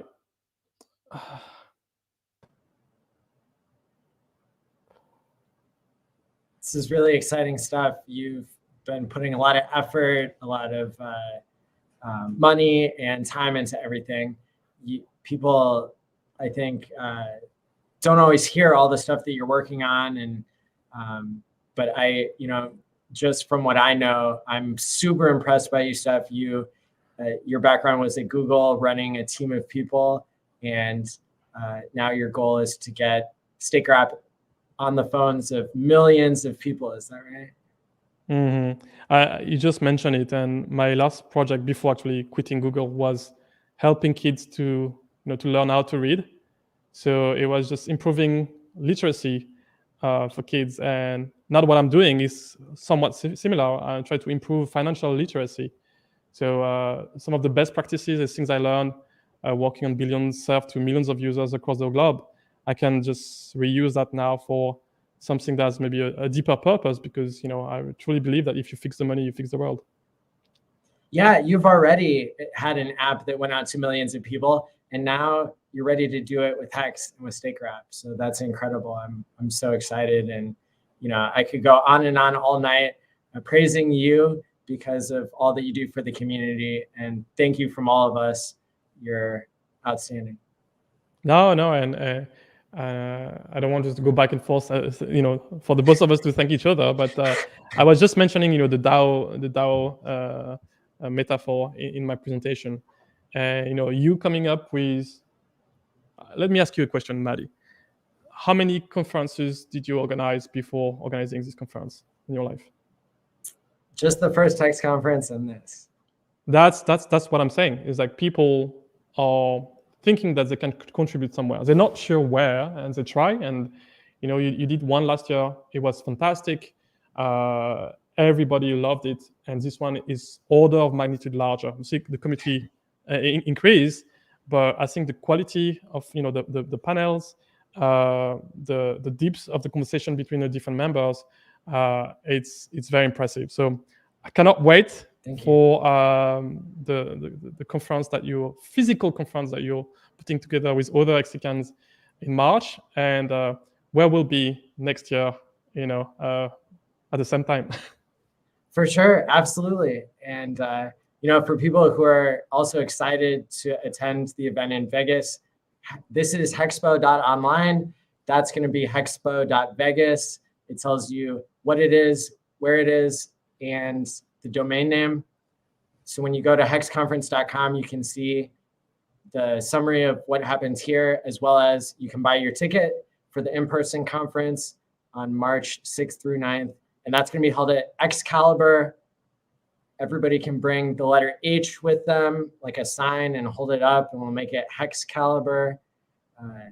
And it'll be a really good time because we'll have the conference space there to do this in real life.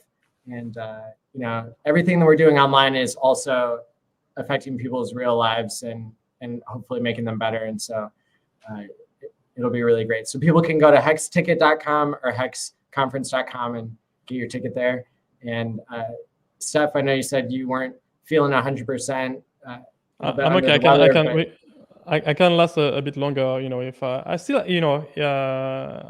can have a couple of questions for you, because I was thinking, Please. In the context of my presentation, where did you see yourself when you starting just playing with Hex? Did you even foresee that you will be part of something bigger and basically being a net contributor and taking more leadership, months after months? I was just trying to do a Bitcoin free claim to understand how to work with Bitcoin better, because I wanted to program mental health into money, because I had learned how to run a Bitcoin full node. So I had to teach myself programming skills to execute all the code on my own computer and do all this stuff.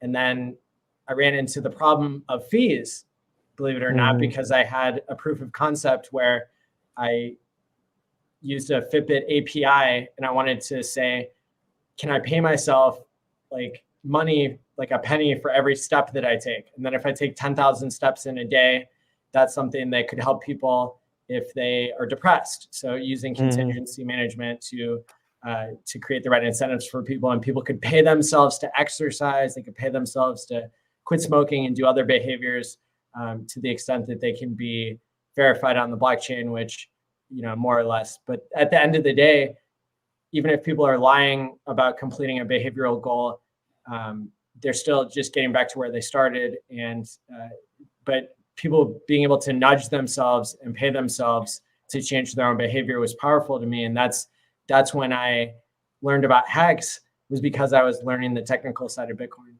Very interesting. And I heard you many times, mentioning that very fact earlier with your colleague, and I've been chatting with you offline. You'd love, one thing you'd love to do is see how you can program mental health, on top of the blockchain, on top of Hex or other product. In your opinion, what do you need? What do you think is missing to get to that stage? I need programmers who don't have bad incentives, preferably people who are already millionaires in Hex like me, and who are willing to donate all their time for free to do whatever it takes for the community. We could build really great things together. DM me. I promise I'll check my DMs this time. For example, I think that one thing that would be really cool to build onto the blockchain that would be an example of programming mental health into money, but attacking it from a certain angle, is to take what looks like a gambling machine, so like a slot machine, to have that as the front end for Hex. And the way that online gambling works, and it's interesting because in this idea, you actually would not have to have gambling licenses. Legally, it wouldn't be gambling, because what gambling places do is they give you $200 to play for free, but then you have to do a certain number of spins. And that number of spins might actually be statistically where you're going to automatically be down, 99% of users. So they're not really giving away free money. Well, if people could, whether they know what they're doing or not, if they, preferably if they do know what they're doing, it'd be better to have more gamified ways for people. If you play the slot machine and you lose, then that time locks your money, and it gives you wrapped Hex stakes or something. And so that'd be a really interesting way to kind of onboard people, but to also, get closer towards this idea of paying yourself and changing these behaviors of like gambling to saving, paying your future self. I wonder if there's things that are, the difficulty with the blockchain is that, if you have humans that need to check, if you're adopting a particular behavior in a physical mid space, it's hard just to get that in the kind of a decentralized fashion. But I wonder if there's ways, I'm just brainstorming here, to think about, someone having a little bit of Hex or Pulse, whatever, or EX staked, and things are behind a smart contract, and every day or 10 days they need to somewhat to check in, and that's kind of like seeing that evolving along the time. And I was hearing you earlier, you said like $1,000 to help people quit smoking. Maybe with crypto, you can start with $1 or $2 and put that against a couple of folks, and who knows, within 5 years they can just do very well. So maybe there's a way for a lot of folks that are working on contingency management to leverage to have like a reduced cost in what they're paying for these programs, and also think a bit more long term about the rewards that would be given to their patients. Yeah, it's a really exciting future where people are incentivized to do the right thing, where people are paying their future self instead of borrowing from their future self by taking out debt, and just how this can change behaviors both at the individual level and at the system level. I've been fascinated with exploring ideas for both. So at this point, I'm trying to organize events for the community, and to also, because of this whole idea of the Hex DAO, that's a perfect name for it. I loved your talk because that is what it is, and it's an organic type of DAO versus somebody being in charge. It's the pure DAO in a sense that there's no governance token. The people, in a sense, like that govern other people to stake, right? So it's really behavior built kind of DAO, and it's quite unique. I think you don't see that in a space. So I was just playing fun with the term DAOs. I also had like similar kind of metaphors for NFTs, right? People staking or doing 555, actually NFT holders, right? They're special, and in the app, you're gonna get this achievement. So because these things are anyway records of string on the blockchain, whether you have an NFT or you have a record of a stake, the staker app will be able just to give you a little visual badge for that. And that's rewarding to people, isn't it? Yeah, people love that. We didn't expect, I think, when we put together the league system, we didn't expect it to be so engaging. I cannot tell you the number of people on a weekly basis that come to me and say, hey, how many hex do I need, or how many shares do I need just to move to the next league? These are the kind of metrics that we're going to give in the V2 to users. Same thing for achievements. Hey, I just collected something, or I'm making progress towards my goals. I didn't mention dreams, but I'll cover that in future talk. There's so many ways where you can play with the meaning of your investment before thinking about the numbers. How do you see yourself in 5 years, 10 years? Are you thinking about education, retirements, doing a world tour? Regardless of what you're dreaming about, thinking about this thing before investing and putting some money in is key to commitment and to further investing in financial product for saving, dealing, gratification. So excited about bringing these new things. I was going to say, you came up with the league system, and that has been a way for people to, initially understand the value of T-shares versus just holding liquid hex. So that saved like so many people. You helped decide the fate of hex when you introduced that gamification, and people took note. It changed their behavior, and they got staked for many, many years. So I know from all of us OGs, thank you so much for doing that. Another way that I've found this system to be useful is that I've noticed whatever league you're in, because it's almost an order of magnitude different from it's the 10x. next So each league is category. 10x. So yeah. For now, it's not so much, you can put an extra $1,000 in and level up, but that it kind of shows you what the psychology is of the person. So when I look at sudden wealth syndrome, when I want to know how it's going to be for me when Hex does its next 10x or 100x or the next time it doubles, I just look to the league above me or to a few positions up, and I can ask people, maybe such as yourself, like, what are some of the ways that you cope with this sudden wealth?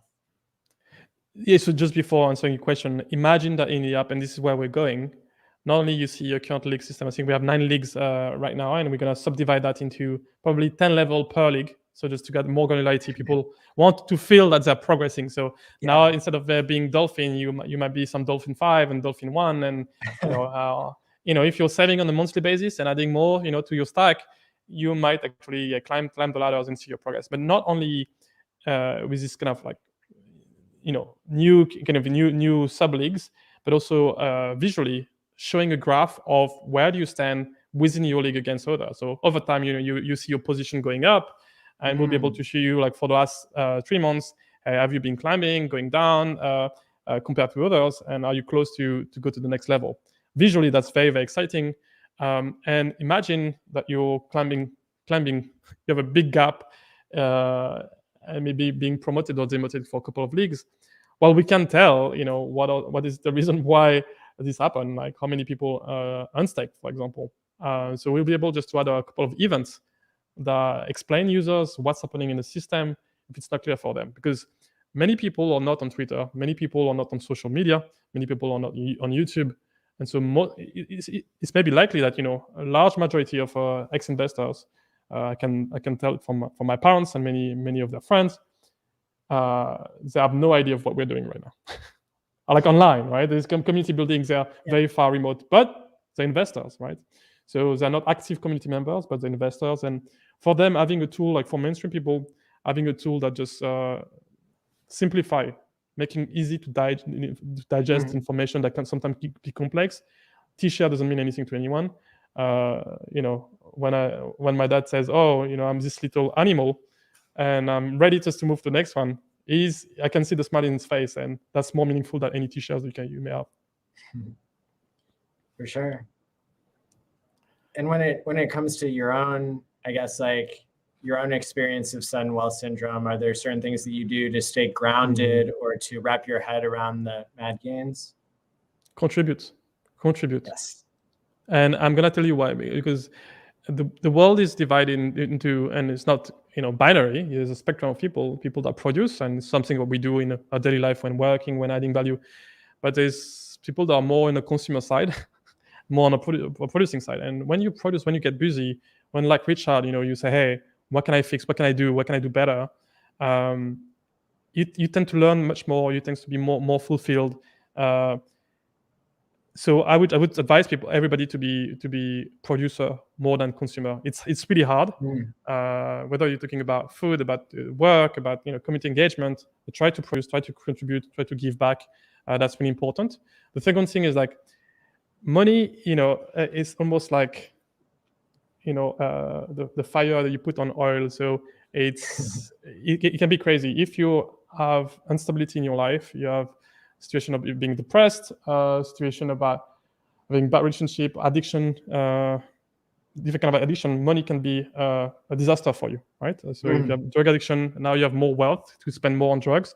That's not good. So as people are learning about these systems, as they are growing into their wealth, it'd be very interesting for everybody just to do a bit of introspection and ask themselves, okay, what are my flaws? What are my weaknesses? They might just be inflated by this new wealth. So absolutely, yeah. And so having yourself right with yourself, working on your own self-improvement and everything, that's something that people can do no matter what league they're in. Yeah, bring people. Some people mentioned that. I think it was one of the panel, maybe on the second day or third day, with CryptoHeartBeat, that bring people with you. Right, these products are really revolutionary, and we're very early, and there's more people over the next few years that will just get to know blockchain, get their wallet. You don't want to go up by yourself. You want your peers, your friends, your colleagues, your sport teammates to be part of that journey. Right, if you're winning, it's just much more fun if you're winning with people around you. You can share with them, you can do stuff with them. Otherwise, you could be in a situation where you have resentment or guilt that get built around you. That would be a shame. If you were onboarding somebody for the first time in your personal life, would you direct them more towards Hex right now or PulseX Sacrifice? I think so. This is a very loaded question. So Hex is a finished product that's been working for 2 years. PLS and PLSX, I don't know. It's not there. So right now there's a key, and this is just a fact. There's a key difference between what you invest into something that doesn't, or sacrifice into something that doesn't exist, and put your money into a product that's been working flawlessly. So that's the first. I don't want the people that come to me and say, hey, I got points. Well, where are my tokens? And I was like, well, it might be coming one day, So that's my I think short answer is like, I would just go towards something more conservative. And then once they build up their knowledge of the space and what you can do, are exposed to new opportunities. So not try to overwhelm people with too many options, too many new shiny objects to touch. That's the best way, just to lose someone.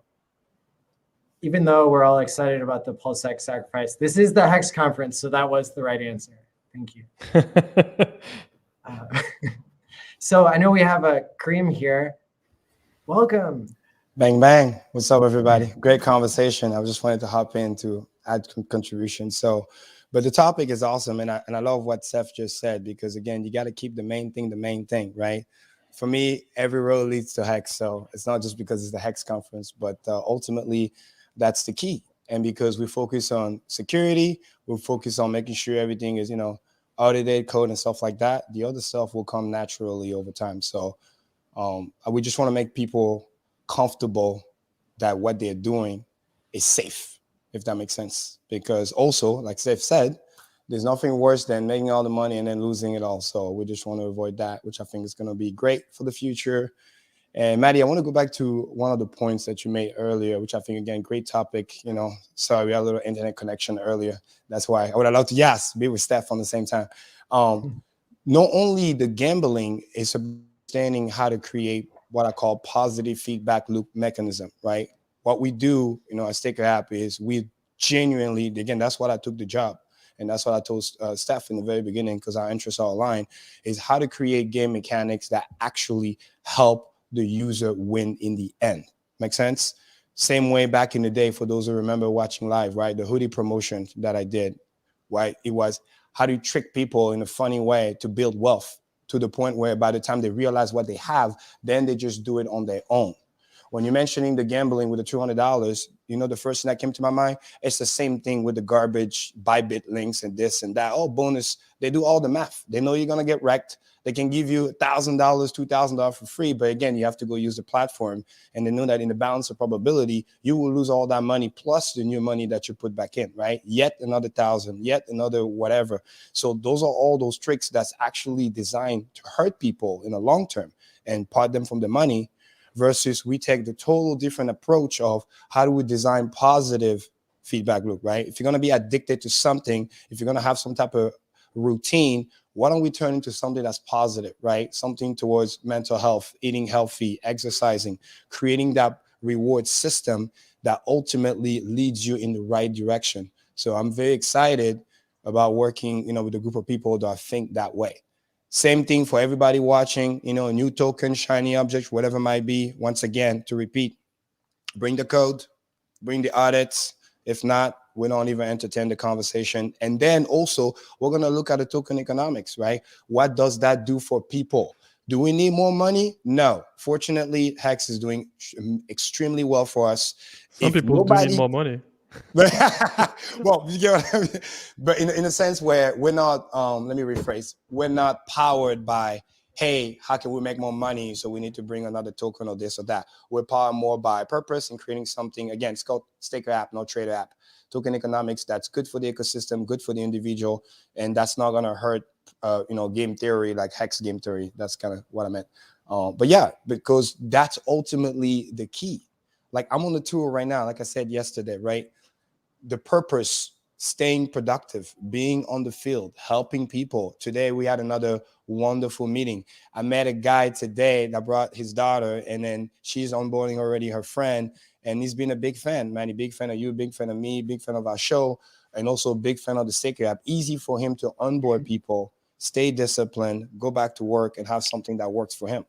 Now we're talking about partnerships. We're talking about how we're going to bring it to more people, more to the masses, the ladies as well, because again, crypto is underrepresented on the lady side. And I firmly believe those are going to be some of the people that need it the most, be able to be financially free, not depending on nobody, just being yourself so that you don't have to be stressed about it anymore. So having those things that's going to help you financially, psychologically, and for me, right, looking for purpose. So this is something that, again, I'm very, very excited to work with a team that does that. So what are your thoughts? Yeah, this is great thoughts. I mean, we discuss a lot, Karim, so I know what you're up to. But yeah, I think I'm not gonna repeat myself, but yeah, these kind of products are changing life. Thousands of people have their life changed, and they have testimony about how, having bad gains make them freer person. And so I think the question we can ask ourselves in this, like in the world, is kind of like weird, dark period that we are in right now, and freedom, really, of speech, movements, everything seems to be a bit more tight. So I really hope that, the kind of product we are in right now and kind of level of transparency and censorship resistance that blockchain brings will help us just lead and open the world just to make sure that we remain and stay free, because there is nothing worse as a human when you have the taste of freedom just to have that taken away from you. Exactly. Awesome. And not only that is once you get there, when you get that financial freedom, right, the FU money is like, how can you bring it to other people as well? How can you add to that purpose? And I think that's not only a duty, but that's something that as a human being is one of the highest calling I believe that you could do. So because now you're no longer worried about the other stuff that don't really matter because your basic needs are met. And then you can help free another individual as well, tour the world if that's what you're into. I love traveling. But again, adding that extra value thanks to the tools that blockchain, and specifically Hex has been giving us. So I'm very, very proud to be able to represent something like that. You do a great job representing Karim. Well, yeah, again, the cool thing is this, right? I don't take myself too seriously. I just say, hey, my purpose is so calibrated that if it feels good, because I work so hard to make sure that I can be focused on that, then I just do. And more importantly, I want to remind everybody, taking massive action. Like when you're watching us, when you're getting involved, when you're becoming financially free and all this other stuff, and when you get that feeling of like freedom, happiness, get involved. Don't hesitate. Don't let that fire in you die. You know what I mean? Whatever it might be, like Steph said it many times, just find your way to contribute, because it's there for a reason. This could be your purpose. This could be your soul, speaking to you, saying, hey, we always wanted to do this, now we get the chance to do it. Are we going to be perfect in the beginning? No. Like I've told many streamers in the beginning, just turn on the camera, press play, talk to people, be yourself, be genuine. And if you're genuinely trying to help them, could be a little clumsy at first, but then you get better over time, right? Repetition, the mother of all skills. And then not only that, you're not by yourself. You have a community of like-minded individuals that just want to do the same thing and find their way to contribute as well. Staying productive, which ultimately also allows you, like I said yesterday, to stay out of trouble because you're staying busy, you're staying committed. You can easily not easily, but better fight the wealth syndrome, because you're not worrying every 5 minutes counting your money. You're just worried about how many people can I impact today? How many people can I onboard? How many people can I talk about Hex? And that's the beauty. Again, it doesn't have to be the tour, but if you want to come to the tour, that's great. But find your way in your community to get involved. You know what I mean? I remember Big K when he started the bingo, it was the same thing. Find a way to get involved in the community. Like there's so many ways you can create little gamifications that ultimately lead to greatness and people teaching about financial freedom. So thanks so much to Stef for being on. And I'm gonna let him say his goodbyes, and then I'll hand the show over to Karim for 10 minutes while I get stuff ready for Richard. Okay. Cool. Yeah, on that note, great thoughts, Karim. Thanks again, Maddie, for organizing everything. You mentioned earlier, before kicking off the first online conference last year, you had never organized a conference, and this year, hundreds of people that you need to help the cast to be there on time. Sometimes things are moving below your feet, and I've been watch most of the in 2 or 3x speed the other days. This is a fantastic job. So again, thank you very much for putting it together. If there's anything I can do for next year to contribute, I'll be there. That sounds great. Thank you. Bye-bye. Bye. Bang, bang. All right. I'm going to hand it over to you. If Kryptosparbuch is hiding behind the green screen there and they want to pop on, or if you want to interact with the chat or talk about examples of things going on in the community. Actually, Maddie, which is funny, I have something that I want to share, which I want to call my vision of 2022.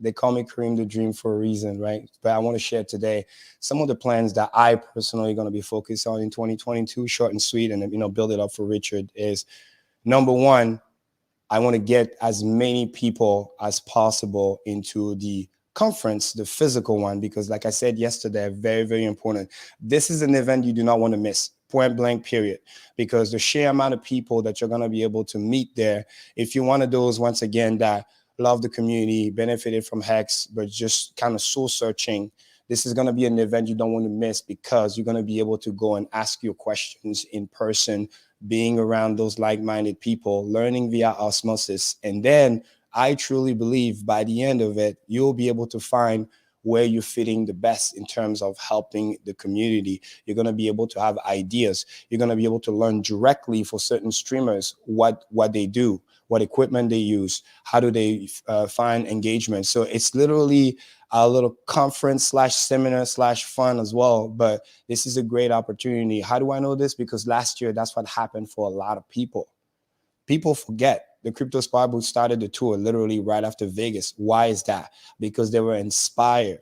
and they saw the vision. They saw that those people are real, right? We're not bots. So if you're one of those people, obviously this is going to be something that's going to help you tremendously. And also those who already been last year know how great it is. It's a great opportunity to bring your loved one, friends, skeptics, whatever it might be. They'll get to see us in person, that we're just the same on and off the camera, right? For those who met me, they know that. So it's very, very important that you take this event very, very seriously. There's a reason why we're able to get more seats, because we want to be able to be more inclusive, bring more people, because just that alone, reinforcing the base, reinforcing the community, the ethos, the value, hearing it from the horse mouth is going to be something that's going to be fantastic. And of course, we're going to have a lot of fun. Don't get it twisted. You know, your boy Karim, the dream's going to be out there having fun, and nothing makes me happier than celebrate with my Hexicans, of course. So definitely that is first order of business, right? We only have about 2 months left, a little bit less than that. Do not take that for granted. Tickets are going to go fast. And more importantly, you want to start planning ahead. So take that very, very seriously. Number 2, in 2022, right? Outbound messaging, continuing the tour. And not only that, I plan on bringing Hex to at least 2 more continents. Yes, you heard me. We're going big. 2022. Richard said it best. This is the year of virality. We're not just going to be sitting around and, you know, we're just going to keep expanding, right? United States, great. Continuing the tour here. There's definitely going to be people continuing that. Europe, great. Somebody should do another tour, but I want to bring to new area. And I'm going to be focusing ideally, again, you know, depending on what the, you know, the C word, if they don't shut everything down, but definitely I want to be focusing on South America and focusing on Asia if possible, and then bringing it to Africa as well. So those are going to be my three main focus. I want us to continue to expand internationally, because again, that outbound messaging, getting to the people, the network effect is going to be the key. Big money is already on its way. I'm not worried about that. I'm worrying about impacting people, getting to them. And this is the most amazing gift that Pulse Chain is going to be able to bring us. And I say that very, very sincerely. For some people, hey, Pulse Chain is, you know, you make a lot of money, which is great, and you get your copy in, which is great. For me personally, in 2022, this is the tool that's going to help me onboard the people that most likely need it the most. Those people that I said it earlier and before, you know, all you crabs out there, all you turtle, I work for you, right? I need to get you to become millionaire in 2022. And the way I'm going to do that is by onboarding a lot more other people that also need to hear about Hex and be able to effectively put, you know, even $50 and not being destroyed by gas fees. It's going to be amazing to watch. Onboarding is going to be great, easy, simple process, and showing the real potential of Hex. Because I firmly believe, even though we went 10,000 Hex, people still don't realize how amazing and viral Hex can become, because we did it with a lot of, you know, pushback, gatekeeping, you name it, high fees, but we still find a way, right? Because we're staking for the long term.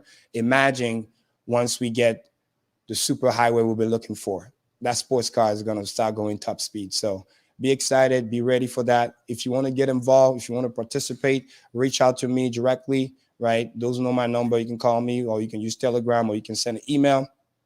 You know, Karim at Staker.app, not the help one, because that's for support. So Karim at Staker.app. Again, Vision 2022, taking massive action, bringing hexes to the masses. That is my goal. I wanted to share with you guys today. So if you share the same goal, make sure to participate, make sure to reach out.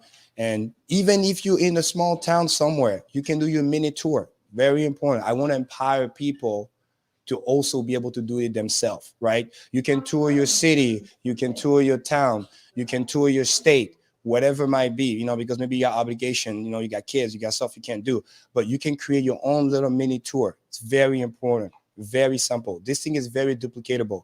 And with Pulse Chain, we're going to have all the tools that we need in order to get that. And I'll leave you guys with this very powerful message, which is important, right? Nobody is born a leader. Let me say it again. Nobody is born a leader. But what you can do is display act of leadership. Displaying act of leadership is showing up for yourself, first and foremost, respecting your pocket, like Wells would say, showing up for your friends and family, not taking things personally, reaching out to them. I tweet about it all the time. Find it in your heart, help somebody because they really need this. And sometimes they don't even know that they need this. And then also showing up for your community, showing up for Richard Hart, showing up for all the gratitude and the things that you have earned along the way. This is very, very important. So this is a call to action. And just like I said earlier, right, you display active leadership. And this is what I plan on continuously doing in 2022, not talking about it, but doing it, right? Show me, spending, doing the action. And if you want to be one of those people that want to join, by all means, reach out because we're going to continue this thing and we're not planning on stopping anytime soon. So thank you so much for listening. Maddie, right on cue, because I know Richard is next. Let me know if you're here. But yeah, that was a core message that I wanted to share with the community. So again, to recap, getting as many people to the conference and then 2022 world tour. Hex is truly going worldwide. We need to do that. We need to start affecting those big continents and area of the world where we've been underrepresented. So again, South America, Asia, definitely. I listened to the talk yesterday from Silver the Antidote, and that really, really hit me. And I realized that we don't really have a presence in Asia right now in terms of what we're doing in America and Europe. And I think 2022 is a great time to change that. You know, hopefully if they don't shut down the borders and stuff. But when there's a will, there's a way. There's always, you know what I mean? Take action. You figure out stuff on your go. Don't let anything stop you. Go all the way until you can. That's my motto, and that's what I plan on doing. Onward and onward. So bang, bang. That's the key. Awesome. Let's see. Is Manny here? Let me see. Let me look at the chat while Maddie is on his way. If you guys have any questions, here's your chance. Chat, help me out. Let me know if you got questions for me while Maddie's coming. Let's see. Thanks for the kind words, everybody. You guys are awesome. Bang, bang, bang. There you go. Yes, Miss Exquisite, you're right. Japan, that's on the list. You know, keep spreading that love. You know what I mean? Everybody needs to know about Hex worldwide. So, and hopefully I get to inspire enough people to want to do the same thing, spread the word, you know, go around. And again, the key, because that's the power of decentralization. You can do it yourself, even in your community. You know, find out who the closest Hexicans are near you. It's very important. You know, imagine having a cool little map of like, hey, somebody's in your town or in your state, then you collaborate with them. And then you guys can do a mini roadshow, mini tour, just, you know, renting out rooms, using some of that mad gains and just educate people. That's the key, because the system is so good that once people get all the data and all the education, the rest is just history. You're just going to be able to just get out of the way and then let them, you know, enjoy this. So Poland is a great place. I think that we have Hexicans from Poland. I remember seeing a workshop over there. So that was awesome. What else? Trying to look here. Meet up in Puerto Rico. Hey, that's a possibility as well. It's not too far. So right now we're on the tour. Probably definitely this year. I plan on checking that place out too. So let's see here. Portugal. Yeah, Portugal is a beautiful place. I know some friends that are potentially moving there. So definitely check that out. Yeah, guys, Richard should be coming soon. So definitely make sure to pay attention. So it's going to be another great keynote. I know he was live earlier, but this is going to be awesome as well. And here's Maddie. Yeah. Hey. Yeah, perfect. Yeah, no, I was just, you know, sharing my moves for 2022. So it's going to be great. But yeah, if we you have have any questions, 888 people watching live. Go ahead and hit the like and subscribe button. Share this. Bang. Yes, hit the like buttons, of course, and share as well. Share the stream. Like, subscribe, share. Share is very important. You gotta let other people watch this. Again, Richard's about to go live. This is the part you definitely do not want to miss. So, you know, great keynote, great hangout spot, and also, again, making sure that you're sharing the love and you're not hesitate to reach out for help if need be. That's the power of a community. So make sure you always, always remember that. Awesome. Thank you so much, Karim. You rock. Bang, bang. We'll see you back here in a little bit. Okay. Hey there. How's it going? It's great. How are you? Doing all right, man. I'm wearing a better looking outfit than my previous stream. I'm mad about my previous stream. This looks nice. Looks great. Yeah. And Thanks, your stream earlier today was amazing. Thank you. I know everybody was really excited about the PulseX sacrifice and hearing from you as always. Yeah, it's been pretty successful. I think 880 million isn't too bad for the first week or two. I think it was like a week and a half maybe. So it's going to be funny as the rate goes up 10x higher over the next 47 days to see what happens, you know, because who knows? Like I like hitting refresh on PulseXlead.com and seeing what's going on. Like a bunch of millions of dollars of Matic came in today. That was different because it was like a lot more millions that had previously come in. You're like, oh, neat. You wonder why, like why now? Why at the last moment? I don't know. You know, it'd be fun to look into it if I had more time. Yeah, for sure. How's the conference going? Pretty good. I'm shilling it left and right, you know. It's amazing. And thank you for helping to get the word out. It's been an honor for me to be able to host it so far. The community is just so amazing. I like that you guys talk about stuff I don't talk about. You know, a lot of people that watch my streams, they hear the same stuff over and over again because the people in chat ask the same questions over and over again. Because, you know, it may be old hat to you, but to people that haven't been in for so long, it's totally new, right? Like they ask questions like, how do I sacrifice? And where are my coins? And what, like, what, you know, you're like, well, they don't exist yet, man. We have to make them. So chill, like, you know, stuff like that. So, but you guys, you know, you cover technical analysis and emotional sudden wealth syndrome and community. And you guys talk about a whole bunch of really cool, important stuff that I don't. So it's nice, you know, even, I hear there's an hour long or an hour and a half long, video on your channel about bridges. Yes. That's what I hear. That's awesome. Today. Yeah. Like I've talked very little about them, so I will be watching that video. Awesome. And I wanted to make sure that this first hour to spotlight people who have been doing so much for the Hex community and maybe they haven't streamed with you before. And right. I want to recognize different members of the community. And so we'll go one by one. Each person will have about 6 minutes so we can fill the hour and cool. They can use it however they like. I'm just wearing this to look cool. It's hot, so I'm going to take this off now. Hope you guys enjoyed the show. And here's CryptoHeartBeat. Matt is somebody who is putting together something called the Compassion Cartel. And he speaks also about mental health. He grew his channel, thousands of people subscribing, and he does just Hex and Pulse and PulseX content. I'll let you take it away, CryptoHeartBeat. Hey, thank you so much. Hey, Rich. He's got that radio voice. It's nice. Hey, thanks, man. I appreciate that. Well, I want to say your mic sounds good, man. Like, thank you very much. Well, hey, on behalf of the community, I just wanted to say thank you for all that you have done and all that you continue to do. And I'm excited to have a couple minutes with you to ask you some questions I hope no one's ever asked you before. Oh, good luck on that one, man. All right. So here we go. Let's see how you do. Okay, here's the first one. So, you know, you talk about, I hear you on stream and at the meetups and everything, talk about branding and marketing. And clearly you've done something no one else has done. You've matched this incredible depth of knowledge as it relates to technical things related to blockchain, but also you've married that with, I think, some of the most impressive marketing. And many of the people don't have that kind of skill, that both sides of the coin. And you talk about the best logo, the best domain name, you know, the best community, all these things. And one of the things that's interesting to me is when I dig into the Hex contract, I see this little thing called hearts.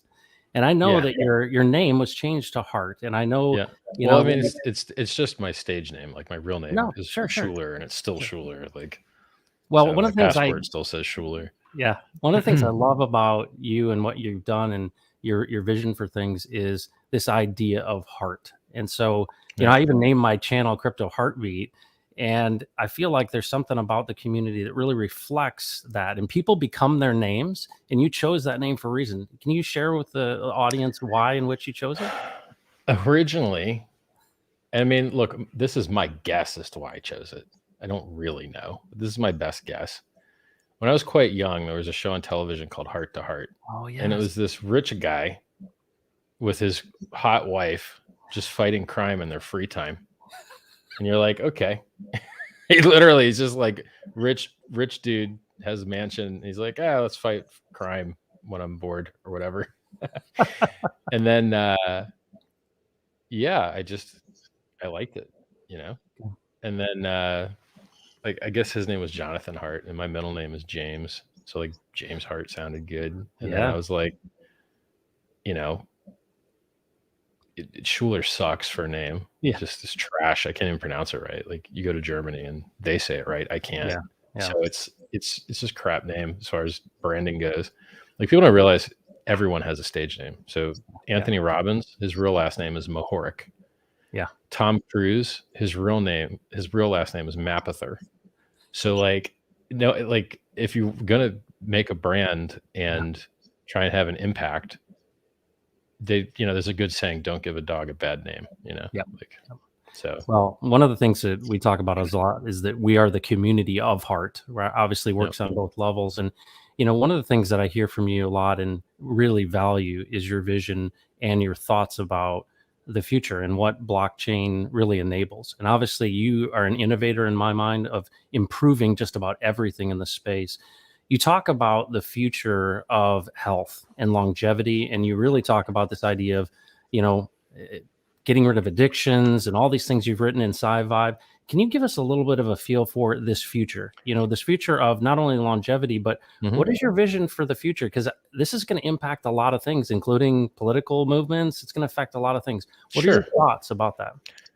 So, well, to finish up the heart thing, anybody that tries to spell it spells it H-A-R-T, because I've seen that last name a lot. But I chose to spell it H-E-A-R-T because, yes, it does have some components of passion and feeling. And on to your second question, I think my belief systems, I tell you what I think, I tell you why I think it, and then I tell you why I think you should think the same.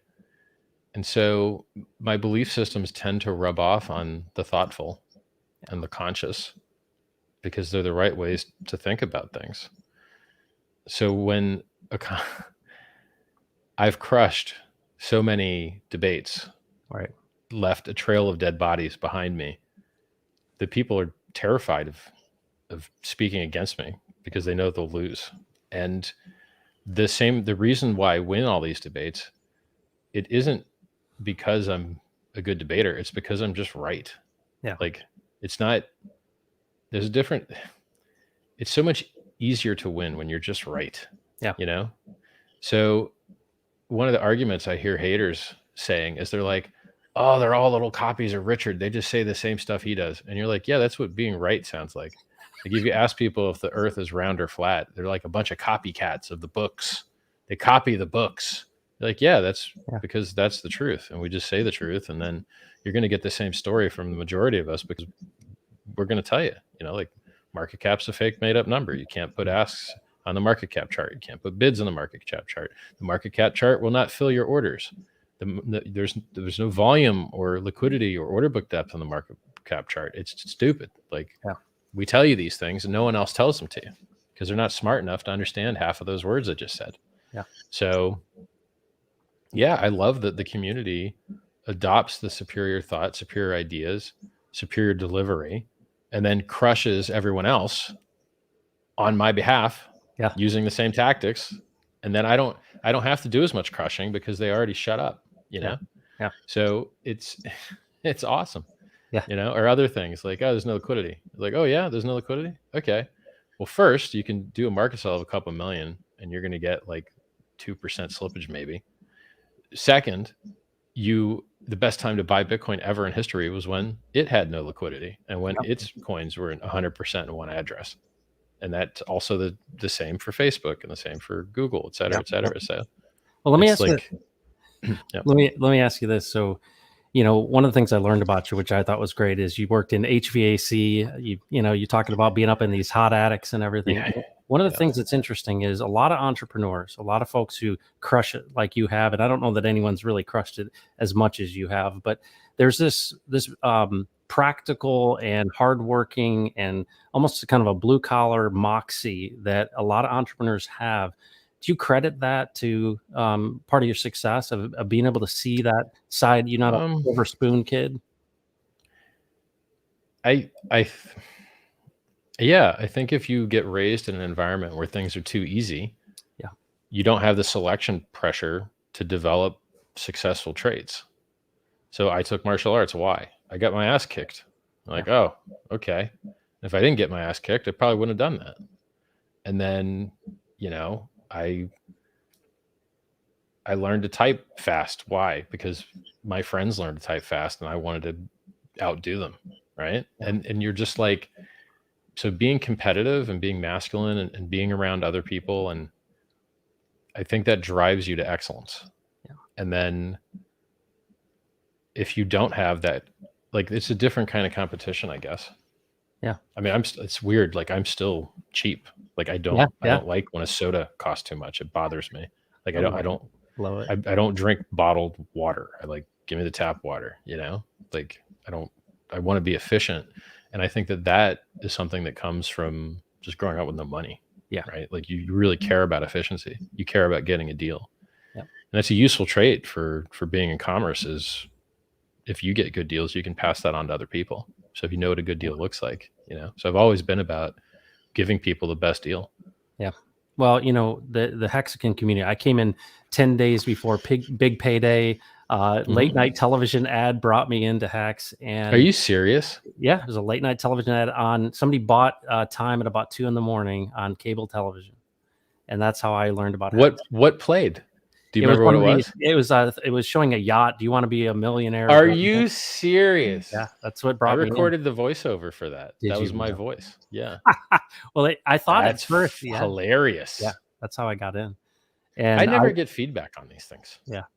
So like, I don't know, like, that's the first time in my life I've ever heard of anyone joining Hex from a TV ad.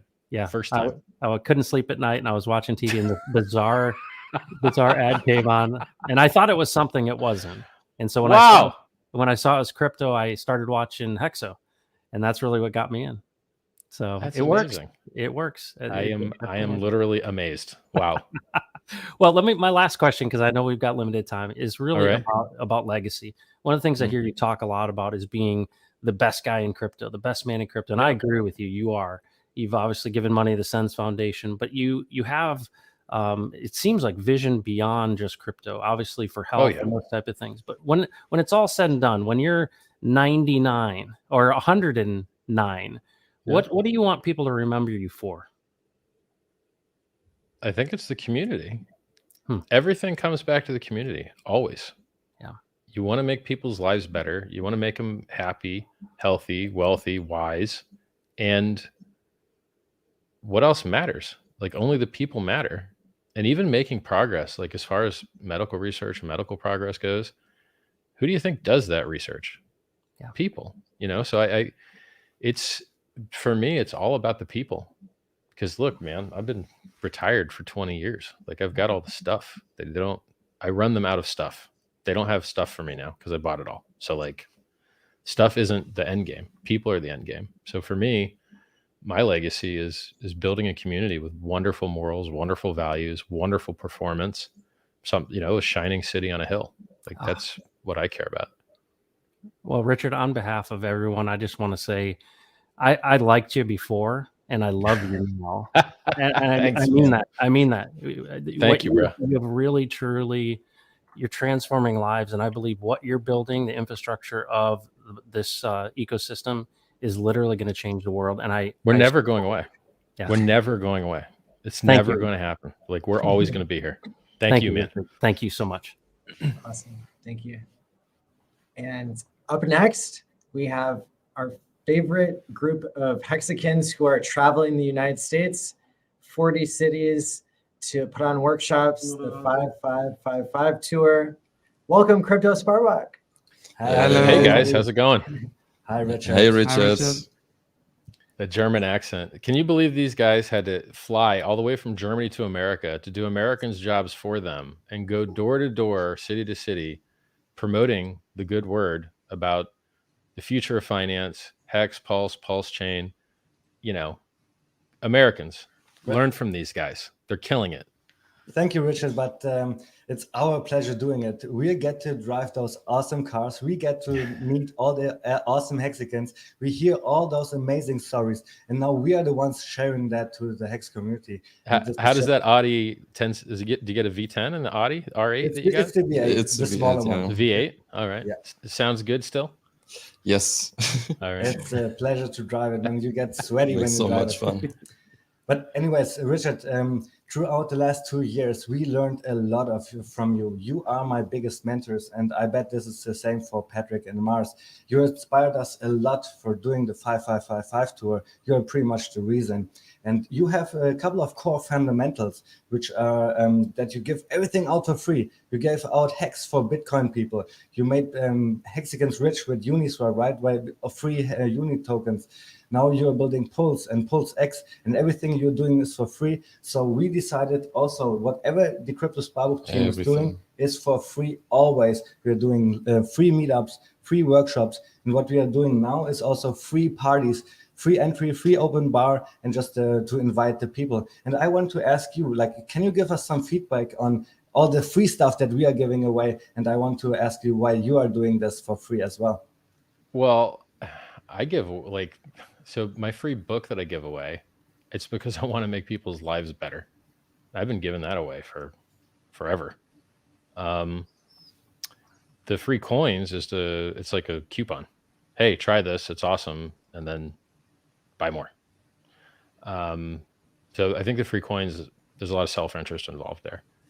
And then, the free live streams, what am I going to turn on YouTube ads and then watch my users get robbed by all the trash that advertises on there? Margin trading, binary options, Forex scam. No, I don't want people to get scammed. Just leave the ads off. And then my chat rooms, my price calls. I give a lot of stuff away for free. Like, I don't know. It's a hard question because it's different for each thing, right?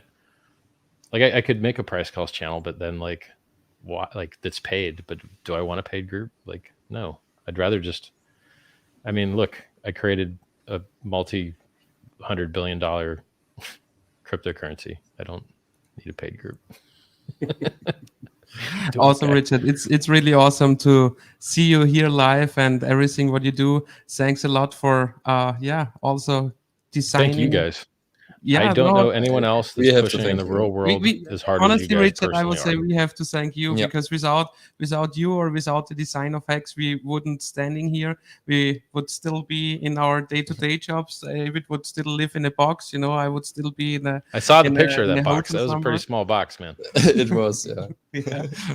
He like to be frugalistic for a year, no? But I just used your advice.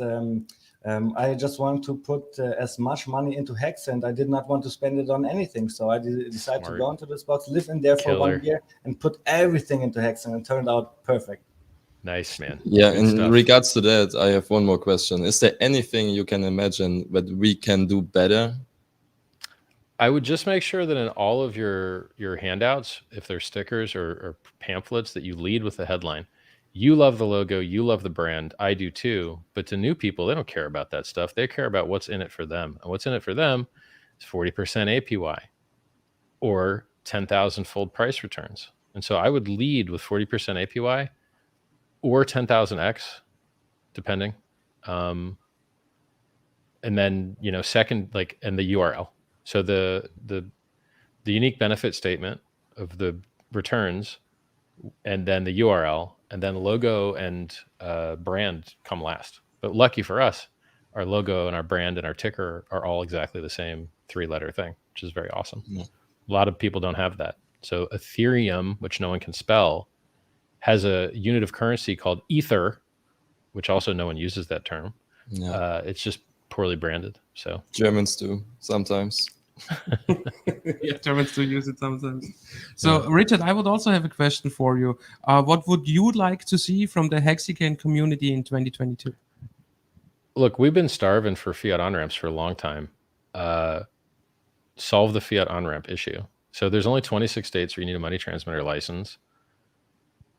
you live in a state, either work with your local money transmitter and get them to start selling Hex, or get a license and start selling Hex, or all these other awesome things that are coming up, Pulse Chain, etc. It's profitable. You can make a lot of money doing it, and we need it because the rest of the world just isn't good at their job. So, I would rather send Hexicans to other Hexicans for awesome stuff than send them to the meat grinder. Oh, look, the margin trading meat grinder where they're going to sell you every horrible thing that will destroy you. I don't like sending Hexicans to go get ground up. So I think fiat on-ramps is something that the Hexicans can really take care of. And I think that, outbound messaging and marketing, you guys can really take care of. Look, how many millionaires are there in Hex? It's your job to pump your own bags. So you can have expectation of profit from the work of yourself. So go do some work and get the word out. Right. Exactly like you say, Richard. That's like our get go, because you teach us over 2 years that if you want to see anything happening in Hex, then you go and do it. And after seeing this amazing community at the first meetup in Vegas, we just say, David and myself, we want to spend more time in America, go on tour here. And then our other two guys from Kryptosparbuch also said, yes, as soon as we have time, we will join you. You guys might want to rebrand your group name for America, because no one can say Kryptosparbuch. Nobody can do it. That's why it's so perfect. I want personally to have the word Kryptosparbuch in the German, in the English all right. dictionary, like kindergarten. Yeah, kindergarten worked as well. Yeah, true. Kindergarten worked. To do okay. And I see you Americans can spell it out. They got the first part. They can say crypto, so you're halfway, a third of the way there. Yeah, spar and book. It should be fun. You're doing really, really good. Thanks. Good job, guys. Richard, can I also ask you a technical question when it comes to PulseX? Yes. What is the automated market maker bot doing in the Hex USDC pair on Pulse chain? Well, it's probably going to empty out all of the liquidity from the Hex, because it's just another ERC20, right? Yeah. So, I mean, so the bot is harvesting all the pools, not only like Ethereum pools. It's gonna empty every pool that it makes sense to do. So I mean, if there's some trash fake priced pool out there that's just trying to like counter harvest the harvesting bot and like, get extra PLS. But the thing is, I don't think we're going to see a lot of that kind of outlier stuff, because one, we can just inspect it with like, oh, look, I've never heard of this coin before. And then two, the bot is buying like a 1,000,000x misprice. So it's really hard to overcome that 1,000,000x price difference with like tricky tactics. Because the bot is going to mint, in my estimate, 2.25% of the supply to affect the purchase of all of the PRC20s that it can get its hands on. And then it puts those into PulseX. And then like, if you were to try and set up like a fake pair to try and like trick the bot, you're going to have to put a whole like $1 billion of Ethereum in a pair and hope that the snapshot height that it's going to go and then trigger against, like what block height it is, because we're not going to give you a specific block height. Anyway, I hope that answers your question. Yeah, that answers it, because I was just thinking that only Ethereum-based pools are going to empty it out, and I was wondering how it looks like. This is open for. See, we haven't tested it yet, right? So like, forget tested. We haven't written it yet. So the question is, when you're faced with pairs that you can get to that aren't direct pairs, I think you actually have to have the bot try and inflate the prices on those pairs too, because in effect, like it's trying to make up for the 1,000,000x increase in supply on the Pulse side. But which 1,000,000x increase is there in the Hex USDC pair? Isn't it only Hex? No. When Pulse's market cap is inflated by 1,000,000-fold because the supply is inflated by 1,000,000-fold, it's virtual kind of market cap versus the other coins. You have to inflate the prices of all the other coins. And so no matter what the pairing is, you have to try and get to those other pairs to make them all go 1,000,000 times higher price so that everything's equalized. And so in order to make them all 1,000,000 times higher price, like in Uniswap V2, you put in 1,000 times on the Pulse side, which reduces the other side by 1,000. They multiply by each other and it makes 1,000,000. So you're basically just reducing the number of PRC20s anywhere you find them by 1,000-fold and increasing the Pulse by 1,000-fold to make up for the fact that there's 1,000,000 times more Pulse.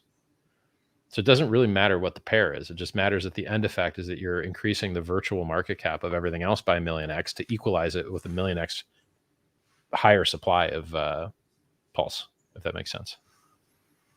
Yes, so if there's a pair that doesn't touch ETH, but you can find a route to get to it, I think it would make sense to have everything on the equalized playing field.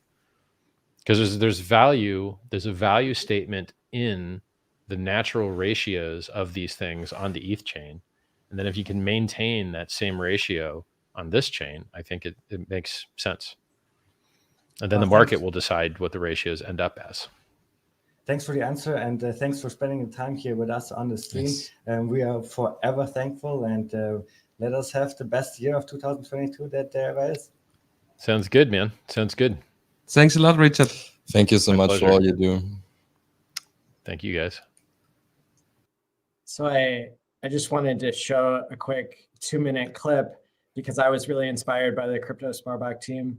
And so I myself got a vehicle to travel to Hex meetups and to try to help market the idea of Hex and paying your future self. So here we go.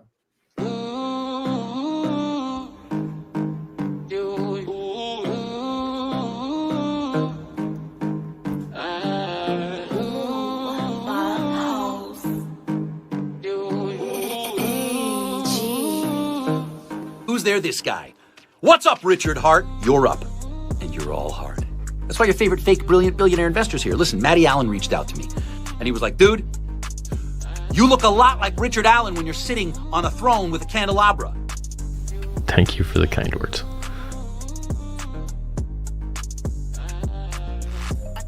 Fantastic. But which came first? The chicken or the comas? I think the comas, because you're a tres comas individual, Richard Hart. You're a guy who fucks in the best possible sense. And Maddie wanted me to say, thank you for inventing Hex, which allowed him, the therapist, to buy a DeLorean, apparently, and to promote his future self and mental health on YouTube.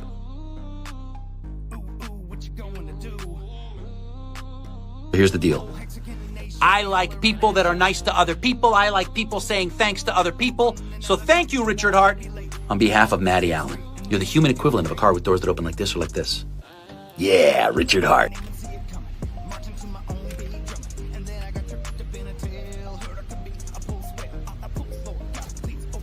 Great Scott! 2021? Do you know what this means?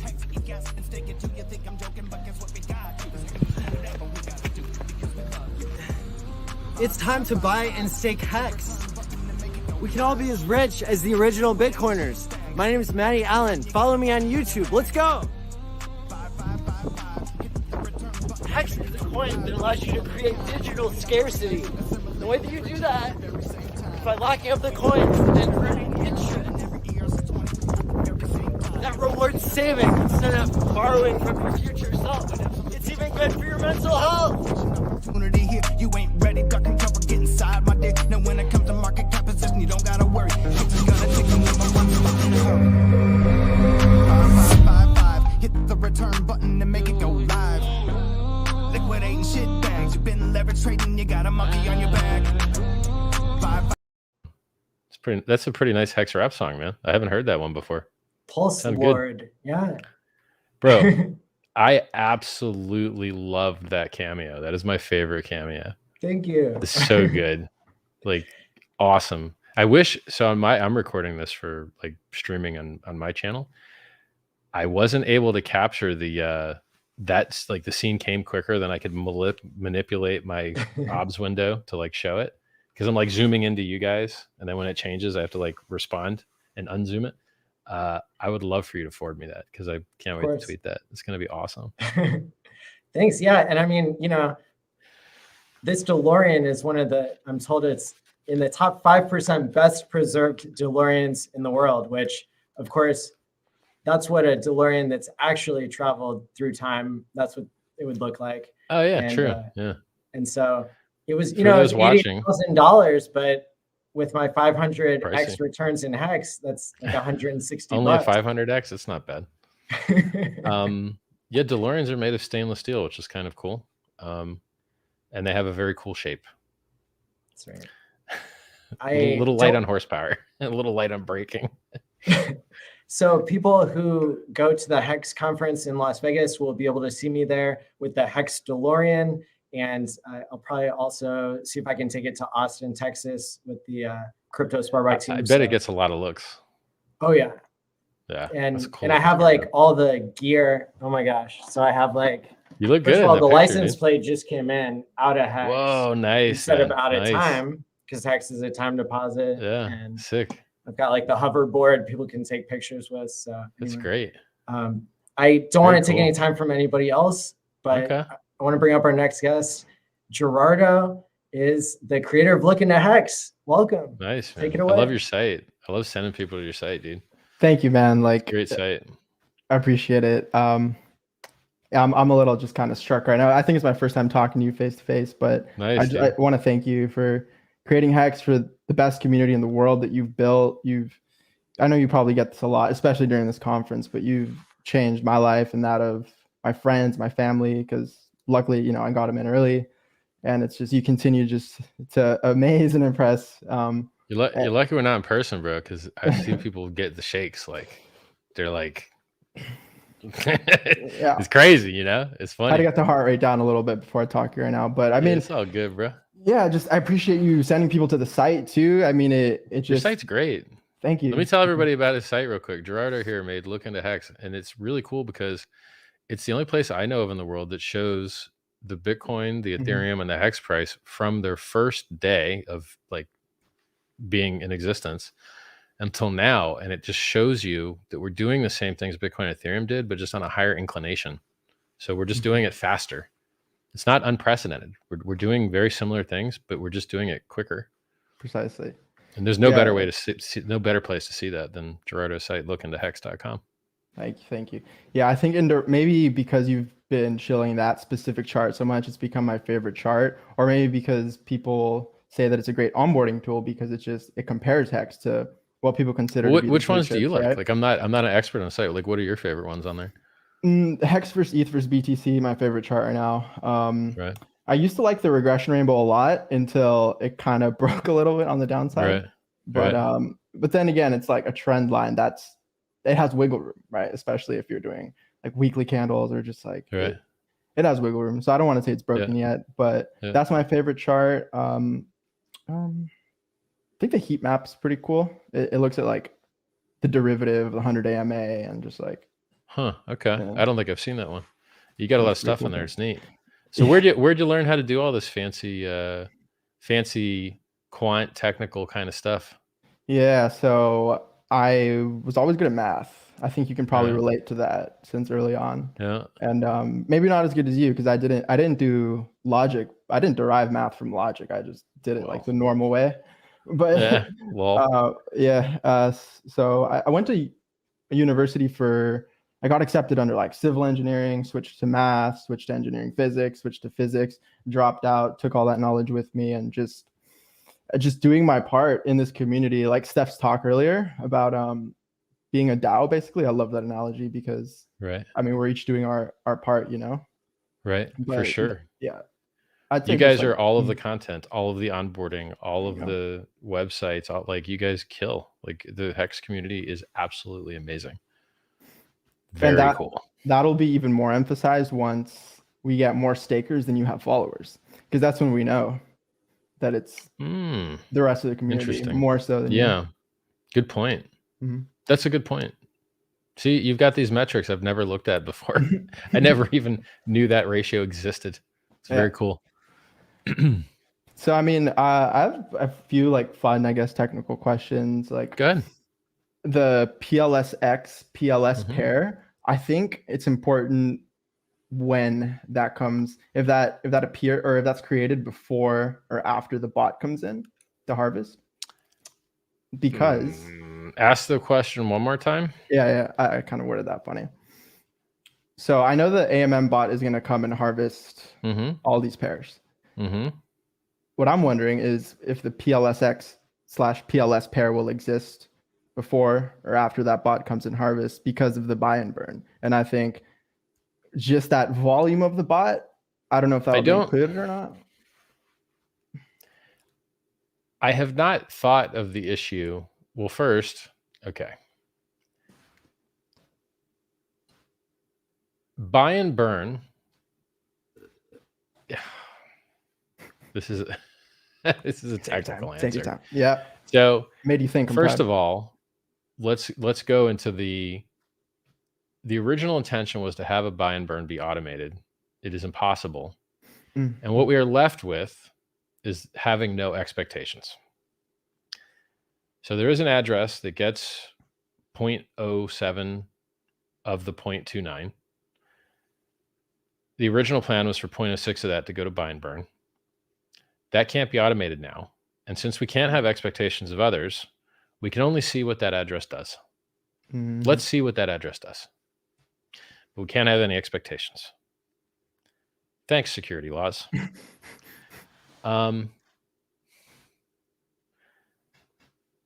It's a little bit crappy. Freedom.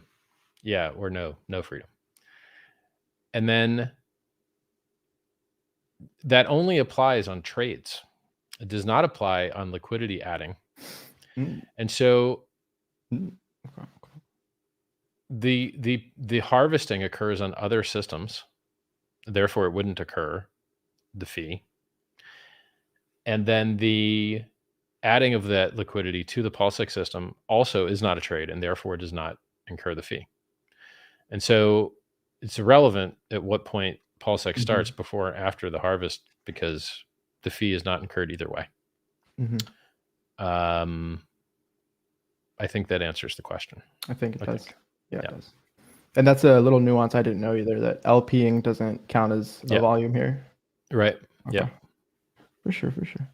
I mean, this code, the code is like, it's actually this particular part of the code. It's not that hard. If you like math, you'd love this particular part of the code, because there's some equations that I look at them and my eyes glaze over, and I'm just like, what is this? It's all a bunch of Greek letters with slashes between them and square roots and stuff. Cool. But if you go on the Uniswap V2 white paper into the fee part, like all the stuff is there in regards to this. Interesting. So another little trick is that fee does not get issued to the fee 2 address, which is what gets set to where the fee cut goes. It only pays out when liquidity is added or removed from a pool. And so if there's a pool that's incurred a lot of fees, but liquidity is never added or removed to it, that fee never actually gets paid out, which is interesting. Very interesting. But you could always force a payout by just adding and removing liquidity, like it's a public function anyone can do. Interesting. But you would actually need to have both sides of the pair. So in theory, you could like construct a pair that, there's no reason to like search for silly edge cases, but like in theory, you could make a pair that no one else in the world had, and then no one else in the world could add or pull liquidity, and then you never added or removed liquidity, and then like it got a free ride. But who would trade such a thing? It's like a silly mind game, I guess. Yeah, I mean, I'm sure your mind has to venture into all these edge cases that others. Well, we'll get a lot deeper into that once we're there, right? Like I'm focused on other parts. Like I care about bridges more right now. I care about go to hex.com more right now. I care about counting up people's totals for the sacrifice phase more. Those things matter to me more than the bot does right now. Okay. The bot is a little bit later. Okay, awesome. Yeah, I don't know how much more time I have here, but I prepared a few more questions. Like, are there any charts you want to see that don't exist yet for Hex?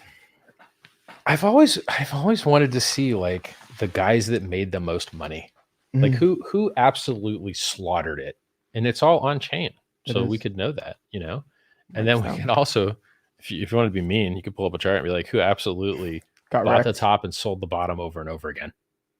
For sure. You could do that too, because it's all on chain. So that would be kind of, I think that would be fun, and Right. illuminating. Like, here, Mhm. don't trade. Look, here's why.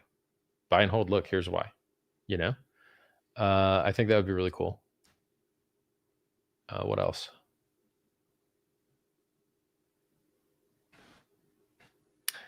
I think that's the best one Mhm. for now.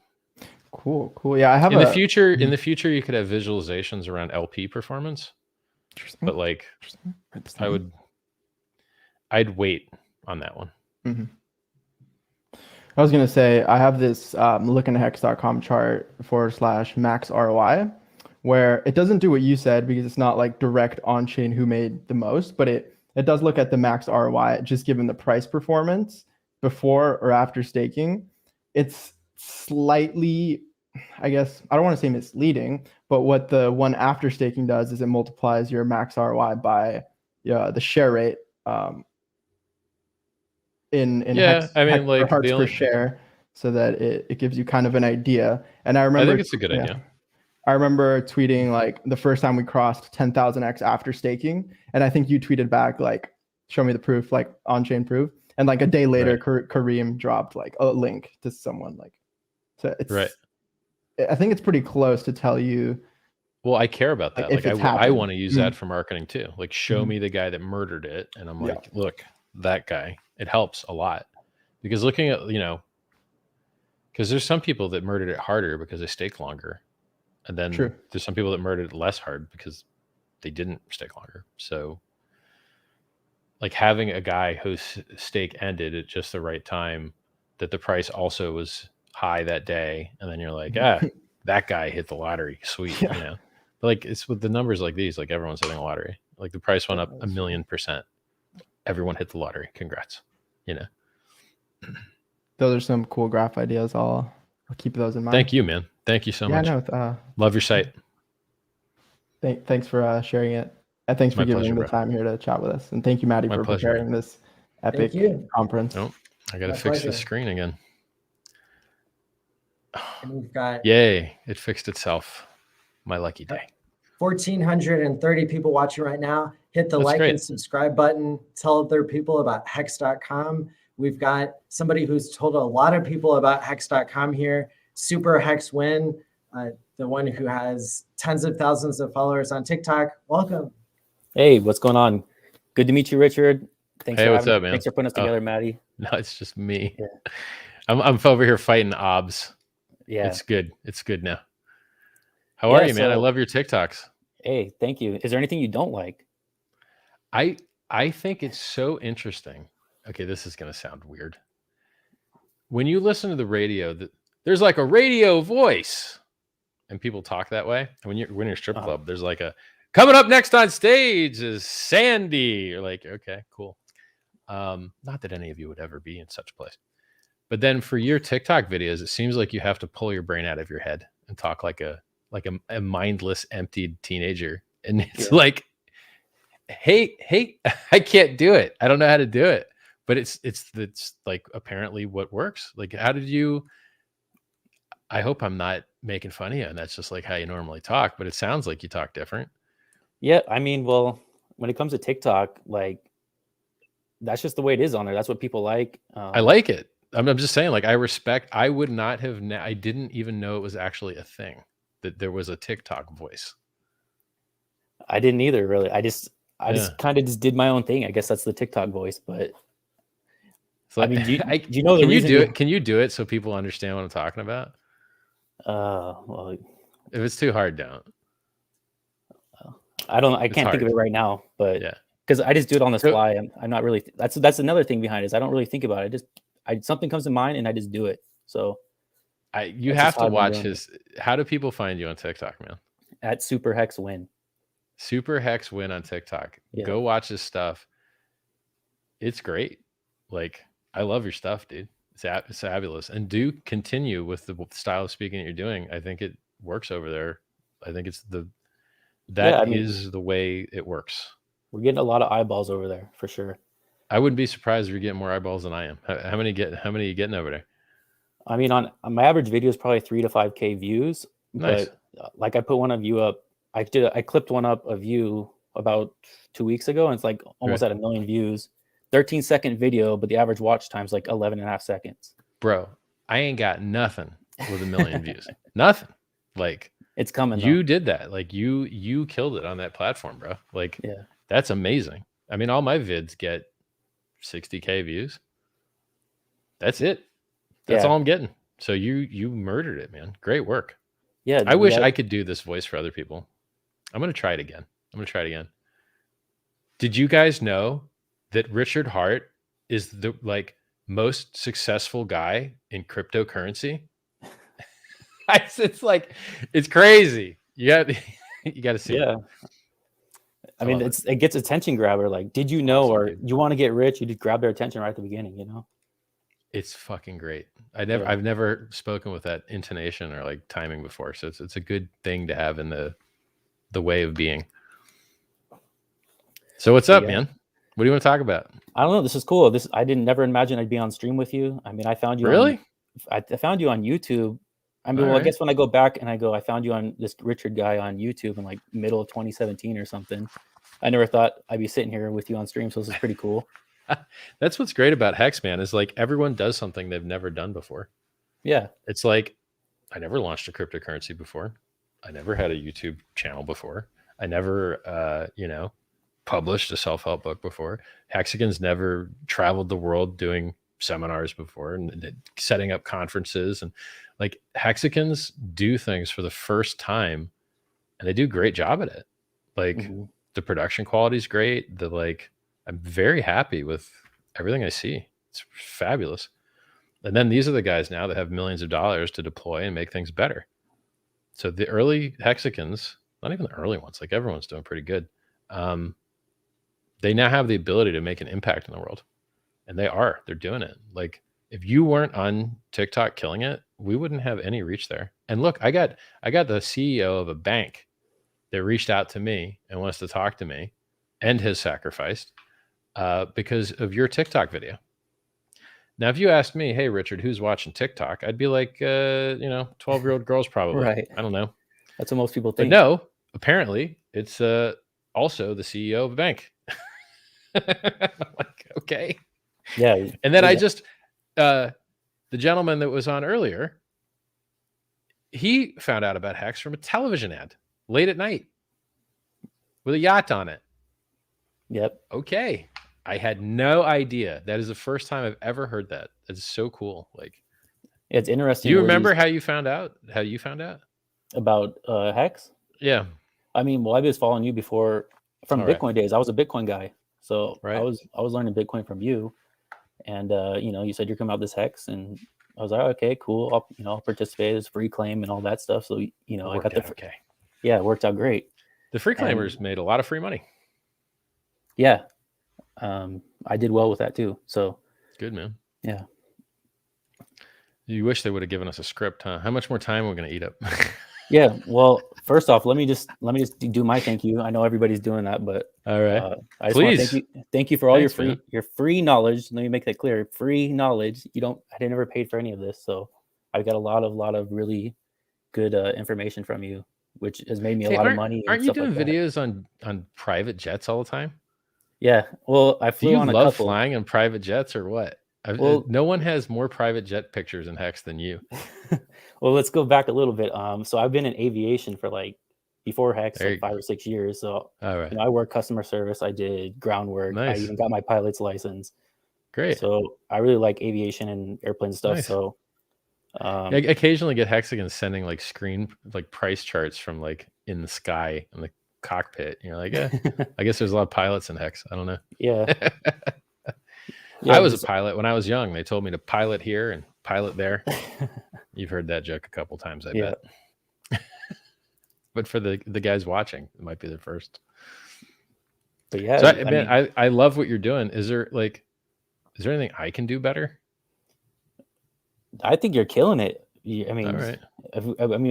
I'm the social media kind of guy in the Hex group, so I'm just trying to push the message out everywhere. And your Twitter, your YouTube, everything is just blowing up right now. So actually, that was one thing I wanted to ask was, do you have any tips or tricks for not just me, but everybody who's using social media to push Hex and post? Hashtags. Yeah. You hashtags, and then when you go on Twitter, you need to click explore and add yourself to some other cryptocurrency crap you don't like, whatever, particularly just ranked by market cap, right? So like, why are there so many SHIB and what's that other coin? I can't remember. SHIB and Chainlink. Yeah. They were like two of the big ones. I think Chainlink's up, or I think Matic's up there now too. You know, a couple $1 million, which is nothing compared to the Ethereum. Like Ethereum murdered all the other ones. Like Ethereum's 90% of the sacrifices, and everything else is much less. But hey, you know, 14 million on Binance Chain, 12 million on Bitcoin. Hey, it's not bad. Still money, right? So it's like, it ain't hundreds, but hey, 10 million there, 10 million there, eventually adds up.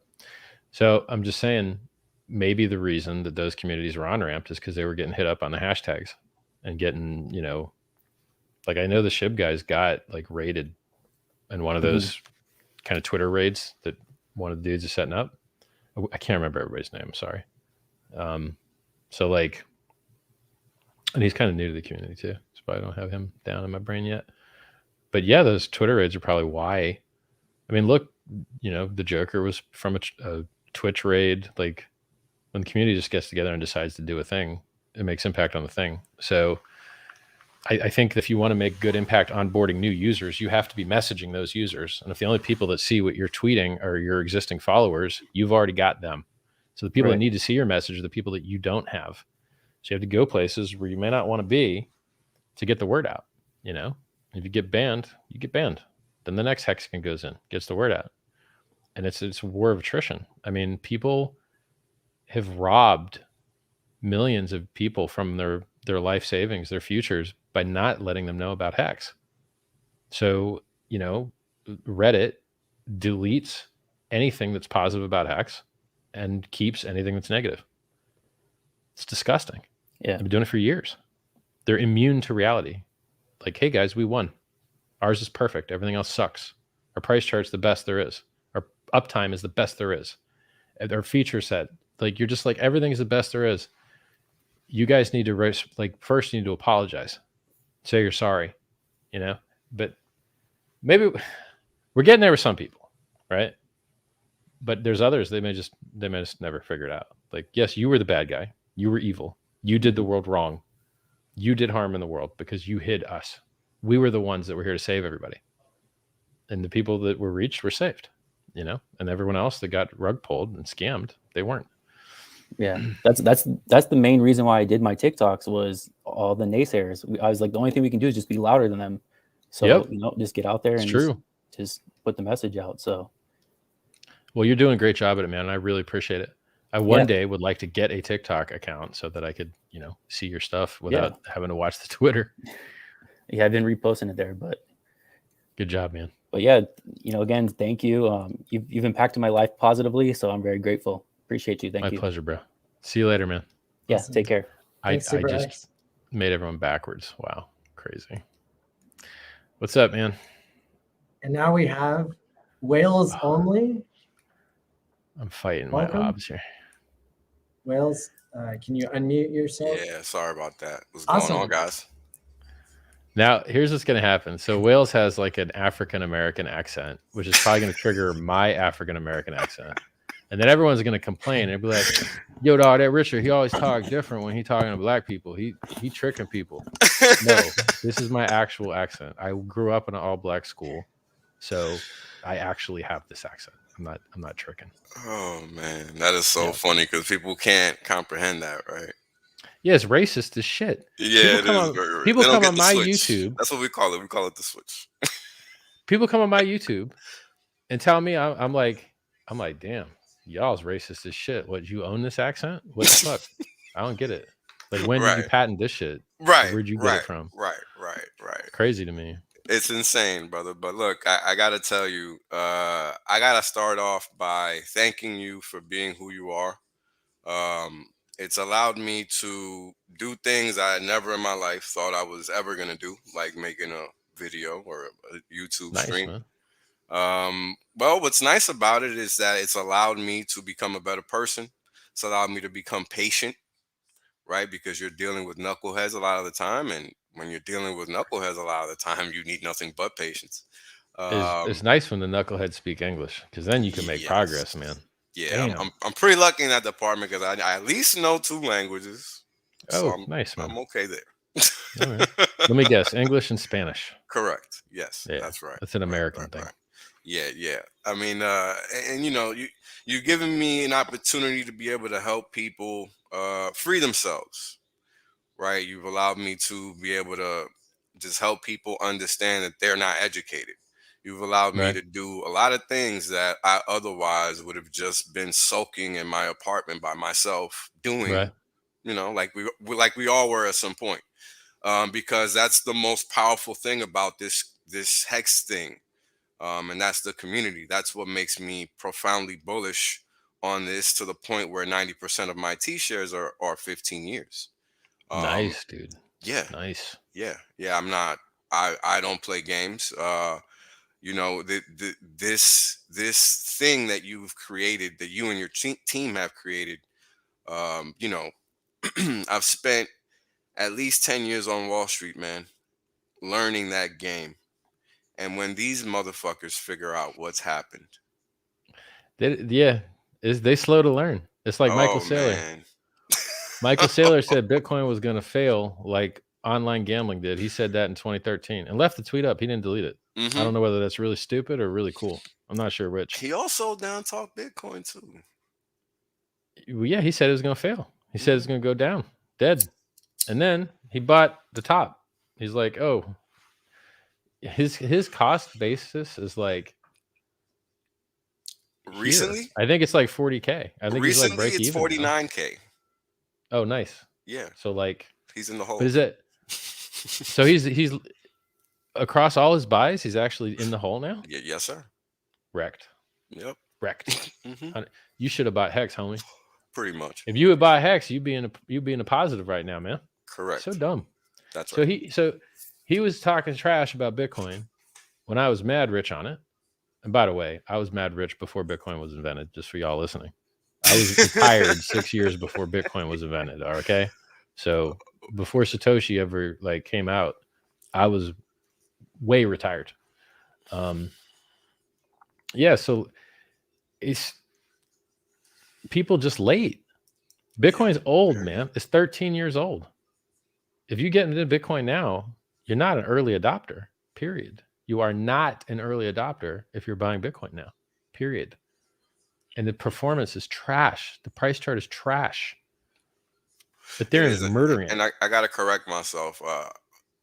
They are actually holding 124,000 BTC at an average price of 30,159 per BTC. Okay. So they're All good right. for now. They're okay for now. Oh, I think they're going to have a chance to be in the negative. That's what I think. I agree. It's just time.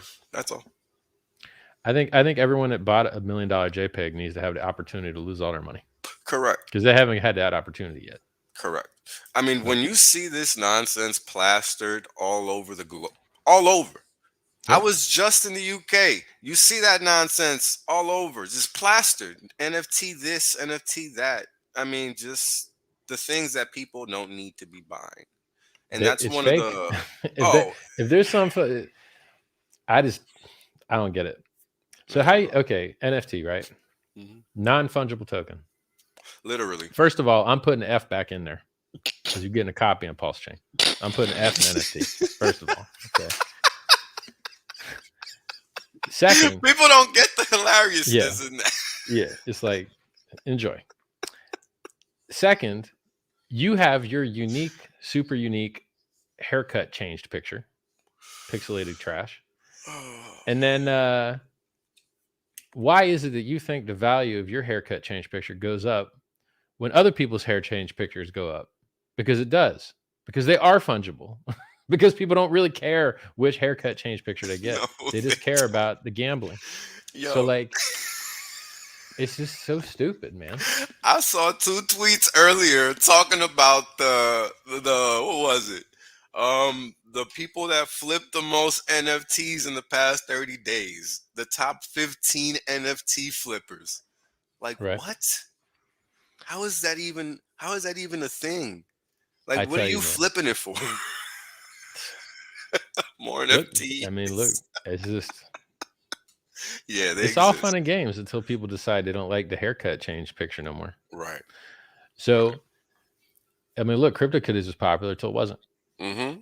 People get bored of games. Well, I CryptoKitties consider was these- huge, right? It was huge. It wasn't just popular. It was huge. Well, yeah, but then it wasn't. Correct. As all games do. Correct. Correct. So I seen a picture describing NFTs. It was perfect.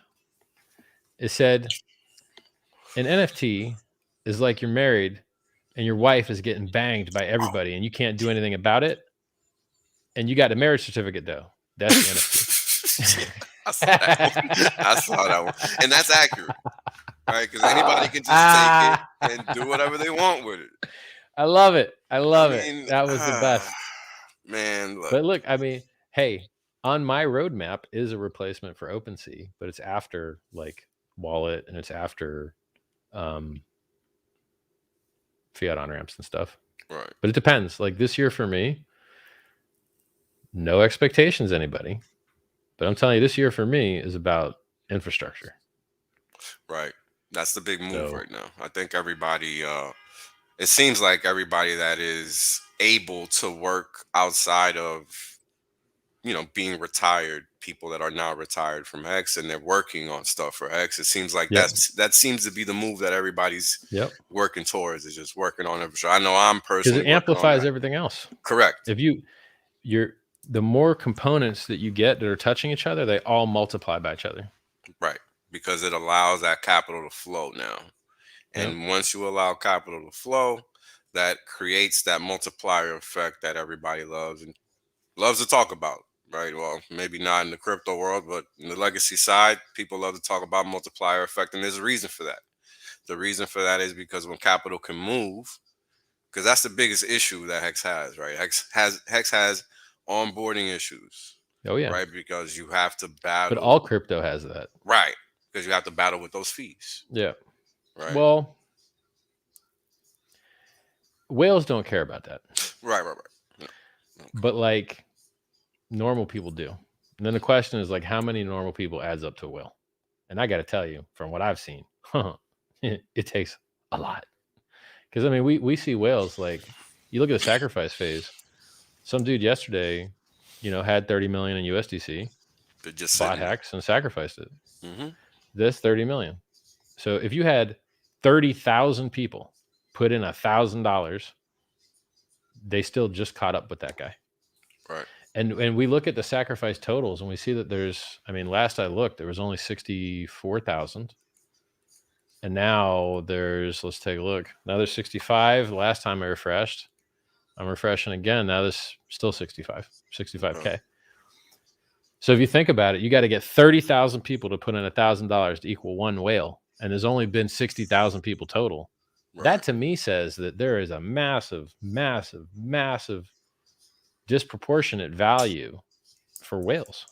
And so like, yeah, cheaper fees will be nice, but like getting whales on board is more nice, because I bet we would look at these sacrifices. I bet like 80 to 90% of the sacrifice total is from giant whales is my guess. Right, my gut feel. Yeah. Right. And what I'd say to that is I think that's a function of them being more plugged in with respect to the crypto space, because you got to realize that the people that are outside of Hex, outside of crypto, right? I mean, and let's talk about this for a second, because I think this is important for you and me to specifically talk about. Mm-hmm. What's crypto and what's a promise coin, right? Mm-hmm. Now, I like to go by the first line of Satoshi's abstract on the white paper, right? It just means a crypto that's decentralized, meaning it has no intermediary, meaning not trading strictly on exchanges, right? Because I understand there's a need for centralized exchanges because of the on ramps and off ramps, right? Only because the government is a prick about it. Right. You could sell your car to your friend. No Correct. Risk. You start selling a bunch of crypto out of your front yard. Problem. Major problem. So it's just unfair. Mm-hmm. It's unfair. Mm-hmm. That's the only reason you have these exchanges is regulatory arbitrage. Correct. The Literally. government said these guys can get rich. Everybody else not rich. Fuck Sorry. off. So I literally handle that at work. So what I do at work, I work on Wall Street, is that I have to know all of these stupid rules based on where people live. And if you live in the UK, for example, you can't open an account in the US and vice versa, because those governments have said, no, you live here, you cannot do that there. That's it. So when people come and ask, they're like, you know, what the F? Well, it's just what your government said. Sorry. Yep. And they can't comprehend that, you know. The average person can't wrap their head around it. Like, for example, you even see that with these airdrops nowadays. US residents can't claim them. How is that crypto? That's not crypto, is it? No. So this is what, you know, That's begging. Correct. Yeah. And this is what people don't understand, right? And this is why I say, well, that's not crypto, right? And this is a very important thing, because what you're specifically redefining the space entirely to the point where you said, okay, I'm going to do a blockchain. Then in the midst of doing a blockchain, I'm pretty sure you were like, fuck, I'm going to have to do PulseX. Might as well fucking do PulseX. Well, they all multiply by each other. Yeah.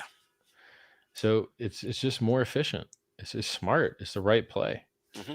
Like, and as far as like real crypto goes. But that's the point, right? If you're going to do one thing, you have to do the others. You kind of have to. A lot of people get lazy. A lot of people get lazy. Yeah. I don't get lazy. I stay working. Yeah, that's the point. So if I die, Hex.com goes offline. It don't affect nothing. Mm-hmm. People, the contracts, the software that people are running keeps running. You mint your own interest. You mint your own rewards. All the users are on-ramped by everybody that's not me. Mm-hmm. All the videos done by people that aren't me. There's not even a video on how to stake on Hex.com. Can you believe that? Correct. There's literally not even a video on the website of how to stake. I'm not even sure there's actually a description, to tell you the truth. People think that Hex.com is your site. People don't understand it's not.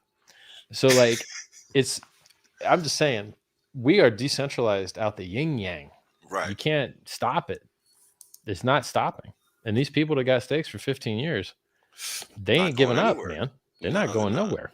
Nope. And new people are opening up stakes every day.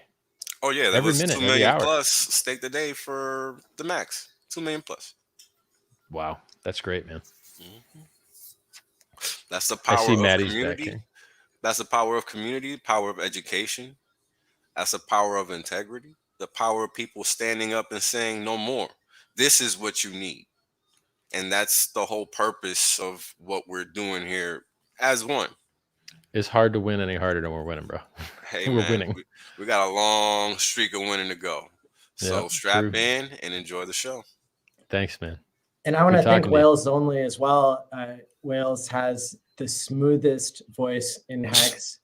And we would get a lot of viewers on Quant Gang because of that, and because of the awesome quantitative analysis that you would bring with the charts that had never existed before until you created them. So thanks for all you do for Hex. Thanks for inviting me on, man. I appreciate it. My pleasure. And Richard, I got to tell you, this is so coincidental. So we played the Cameo earlier, right, with the guy from Silicon Valley who, in the final episode of this HBO series, pretended to be you, which is wild. He had the candelabra, he had the throne. Love it. I love it. There's a Hexican at his house right now watching. That's sick. Kyler Hoffman is a known member of the Hex community. He's an actor. He's been on Discourse Syndicate. And so, yeah, like, you can't make this stuff up. I don't know. That's insane. Wow. That's so cool. Yes. By the way, Silicon Valley is an absolutely amazing show. It's fabulous. Most of the things Mike Judge makes is pretty great. Absolutely. And I was going to bring Johnny Chaos up here, but his stream cut off. So hopefully he'll be back any second.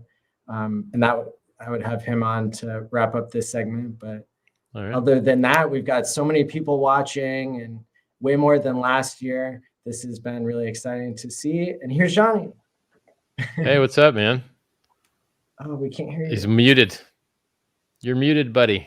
He's going to work on it. Awesome. Johnny here's like, bro, you should see how bad the production quality is on my side. Your head's cut off.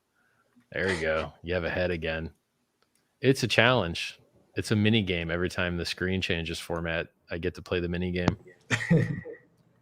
I bet you can hear me now. I can. What's going on, man? How are you? Well, I'm doing great. A lot of that has to do with you. Nice, dude. Thanks so much.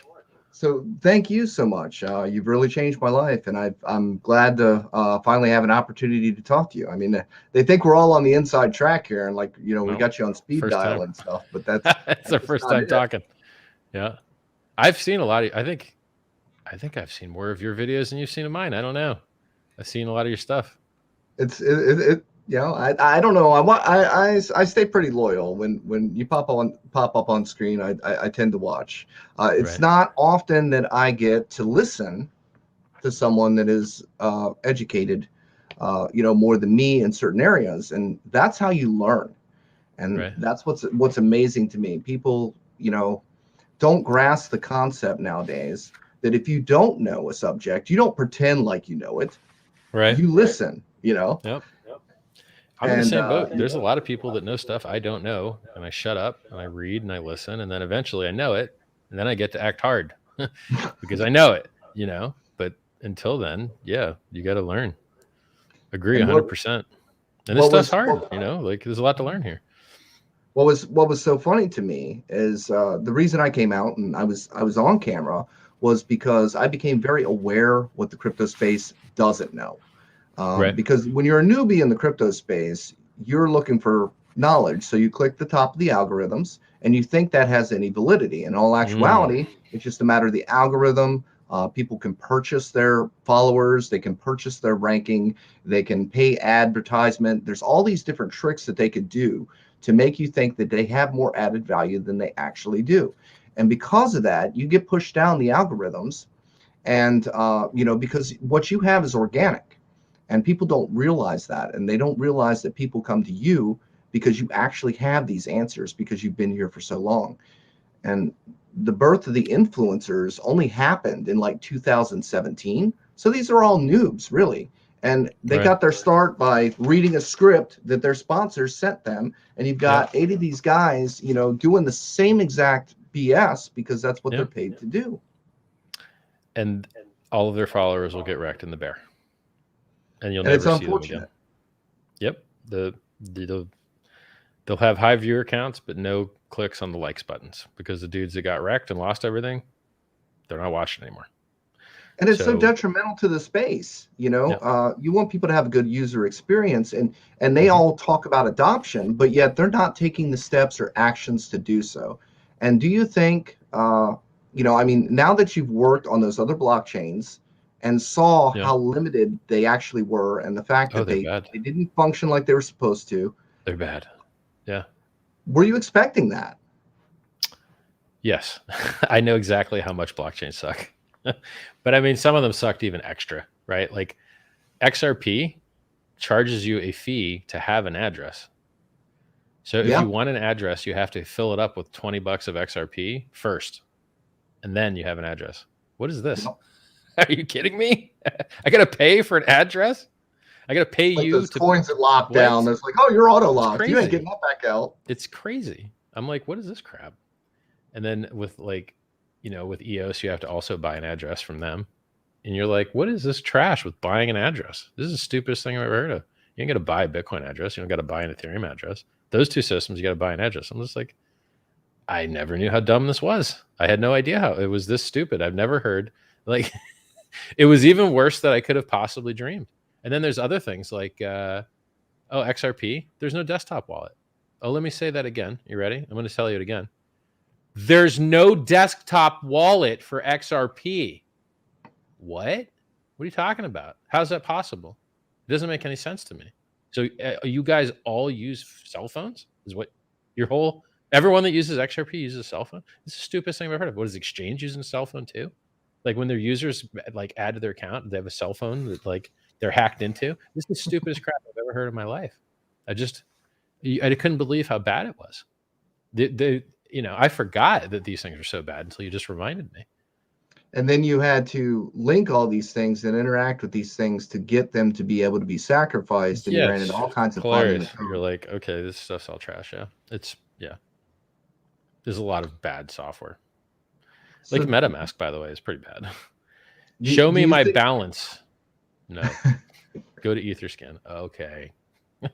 Like, can I sort these things by balance? No. Okay.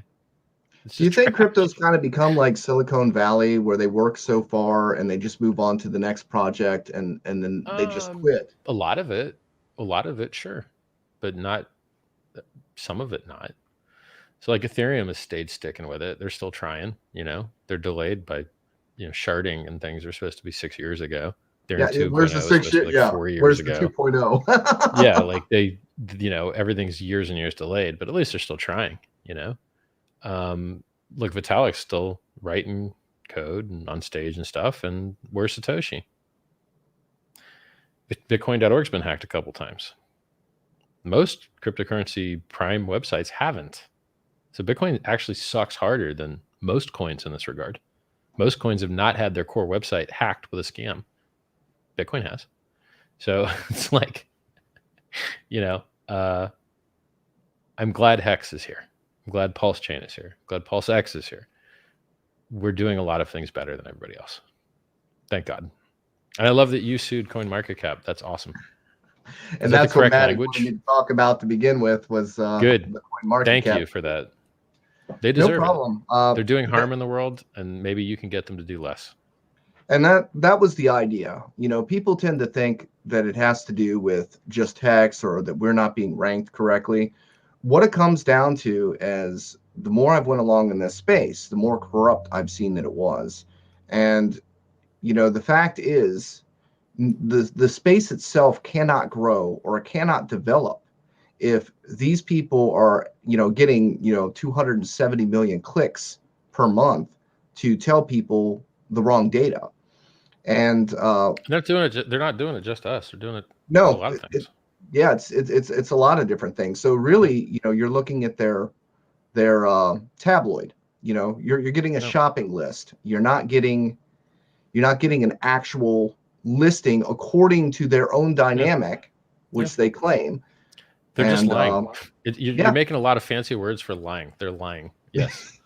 They're lying about things, and they're doing harm through the lies. Yep. They're making the world a worse place. Correct. Yes. That's why I started streaming, was because I was so upset that CoinMarketCap was gatekeeping Hex, and because I noticed the community was speaking out against it. Right. So it's for me, it's just like lies everywhere, right? So the influencers lied, the market cap sites are lying, the exchanges are getting bribes to pay off things. It's just like all of this deep-seated corruption in the space. And I'm like, Ethereum cranking up their fees.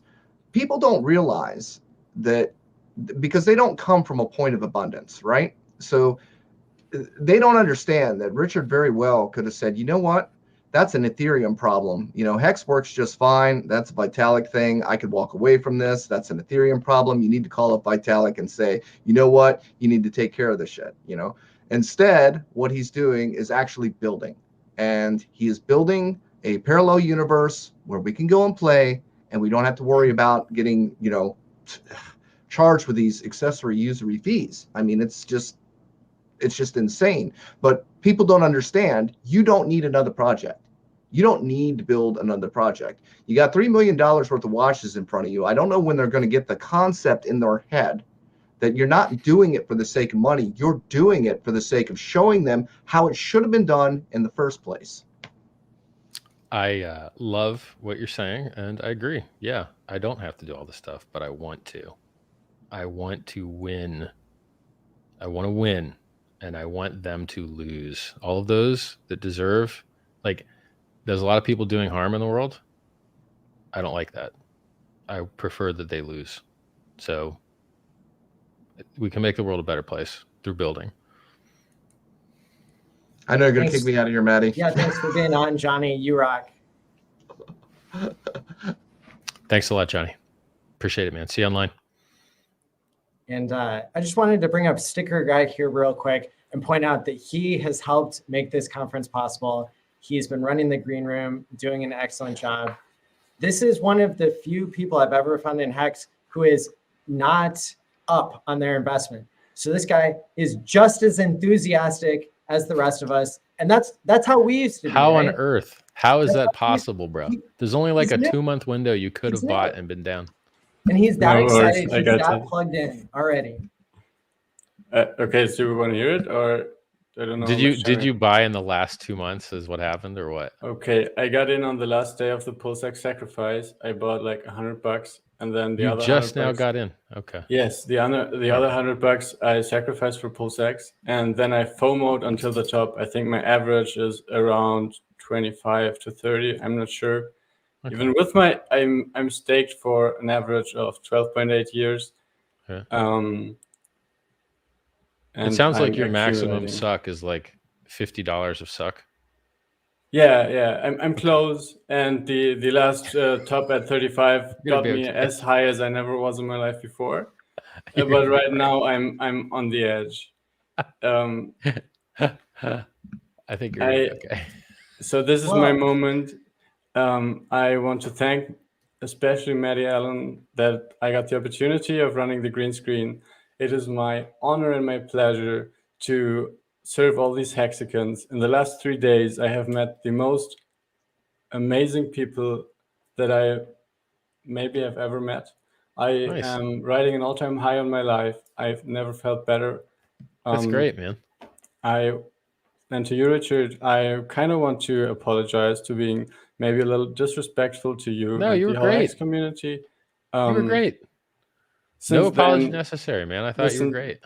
Since then, I just lost my job just before Christmas, and since then, my life has never been better. The Kryptosparbuch guys invited me to go and help them on the road tour, and wow, that's great, man. It is great. Good luck. I got can't my beat that. Can't beat that. I got my Shopify open, and I don't know. For the first time in my life, I feel free. I don't want to take so much time from everybody because time is so valuable. It's great. Go ahead. Hey, Go ahead. I love your story. Thank you, everybody. I love this community. I want Hex to go viral, but if I'm not doing it, nobody is doing it. Okay, Nice, that's not man. true. The Hex. What I want to say is, we don't get Hex viral by waiting, so we only get it viral by getting it viral. And Right. I'm here to help on the first front. Hey, thank you so much for helping, man. I really appreciate it. Thank you so much. And by the way, thank you for the stickers. They're still sitting on the Ferrari. Oh, yeah, So the on that. stickers you handed me are still on the Ferrari. Wow, I'm honored. Yeah. But I got 2 questions on that. First, am I allowed to make a copy of the signed stickers you gave me? I don't know. That's a hard one. I think so. I'm not sure. Okay. Probably not would be my guess. I'm really sensitive about people punking my image for profit. Like, you know what I mean? Okay. So we'll have to find you some other profitable thing to do. Probably not No, that one. no, that's not. I have enough ideas I can think, Okay. but I thought I had to ask you. Okay. You do, Thanks. yeah. That I appreciate everyone that makes the other 2 I still have left much more valuable. All right. Okay. And am I allowed to use all the logos of PulseChain, PulseX, Hex? So on free my use. So this is a hard question. If you Google fair use, you have to figure out what fair use is. So if you're advertising something, that seems like fair use. If you're talking about something, seems like fair use. If you're selling something directly, I'm not sure if it's fair use. And then your question is, I guess from a risk perspective from your end, are you actually going to get sued? Or are you making the world a better place? So from my perspective, you in the United States, you have to make an active defense of your brand or you lose your brand protections. So you have to be seen notifying people that it is rights reserved and that they can't use it. Yes. Even if you wish that they would. See? So this is a very specific, weird legal thing that's actually hard to properly answer. And my default answer is Google fair use. Because I think you could find with some modification, you could get what you want done and still be within the realm of the law, and still the rights holder would still have their rights. So fair use is the solution, in my opinion. So all the logos are not open source, and they have No, they're not No. open source at all. Okay. Anything that I build, it ain't open source unless it absolutely has to be, because Okay. what people do is in general, open source doesn't work, which is why everyone's using non-open source stuff. Your Apple phone is not open source. Your Windows computer is not open source. Your Android phone is crippled open source, where you're getting shoved Google down your throat. And if you weren't getting Google shoved down your throat, it wouldn't be open source. They'd close it. So, open source actually only works for a very small subset of things, like Apache servers and Okay. So the answer is Google fair use and modify it and then sell what you like. I wrote it down. Thank you. Yep. Mm-hmm. Okay, that's all of the time I All have. right. Everybody. Thank you, man. Thank you, Sticker Guy, again for running the green screen room and being my an pleasure. amazing example of what a Hexican is. And so, Richard, now we've got your keynote, so you can All right. go for half an hour or an hour, whichever you prefer. And then we've got another 1 hour segment where we've got 9 people to bring on screen all at once. Well, I would go shorter. Sure. I'd go shorter. Yep. Great. Thank you. So I guess I ask people, always like, hey, if you ever get a chance to ask Richard a question, you should ask him for an Easter egg. Ask me for an Easter egg. What does that mean? What am Well, I like? Yeah, no, it seems What, like Jesus or something? Does he pop out Easter eggs? That was the bunny. I don't know how this you've works. said that before. You've said, "Oh, I've got Easter eggs that I won't tell anybody unless they ask me." And then, oh God. Then when people ask, you pull something out. What so. an open-ended question. Sorry, I'm gonna get off. Let me This is think. your keynote. Well, no, I could use the input. Easter egg. Let me think. Huh. Yeah, I'm at a loss for words right now. I would need a context to start from. I can't go backwards the other way. If I'm in a context, I can think of something, but from outside in, I can't think of anything. Let me rack my brain for a minute more. Sure. Yep. Blank. No Easter eggs. Fair enough. Well, I'll let you speak Oh, on. here's one for you. Hey, you can get a discount on your end stakes by just setting a low gas fee and hoping it happens, hoping it works, hoping it's accepted until it finally leaves the mempool when people just give up on it. But I've never really experimented too hard with it, so I don't know how low a fee you can set. But just remember that also locks you out of that account because transactions only happen one after the other. So if then you decide you want to do something else, you're going to have to go speed up that one. It's kind of interesting. So there's an Easter egg for you. Awesome. Serial transactions in Ethereum. Thank you, man. Maddie's like, I can't wait to get out of here. Let's leave it to Richard. Good luck thinking of stuff to talk about, buddy. All right. So what I want to talk to you guys about once I fix my capture here. There we go. I think we should talk about something that I guess I don't talk about all the time. I definitely am not going to cover all the same stuff that I cover all the time. This is going to be something new. So let's talk about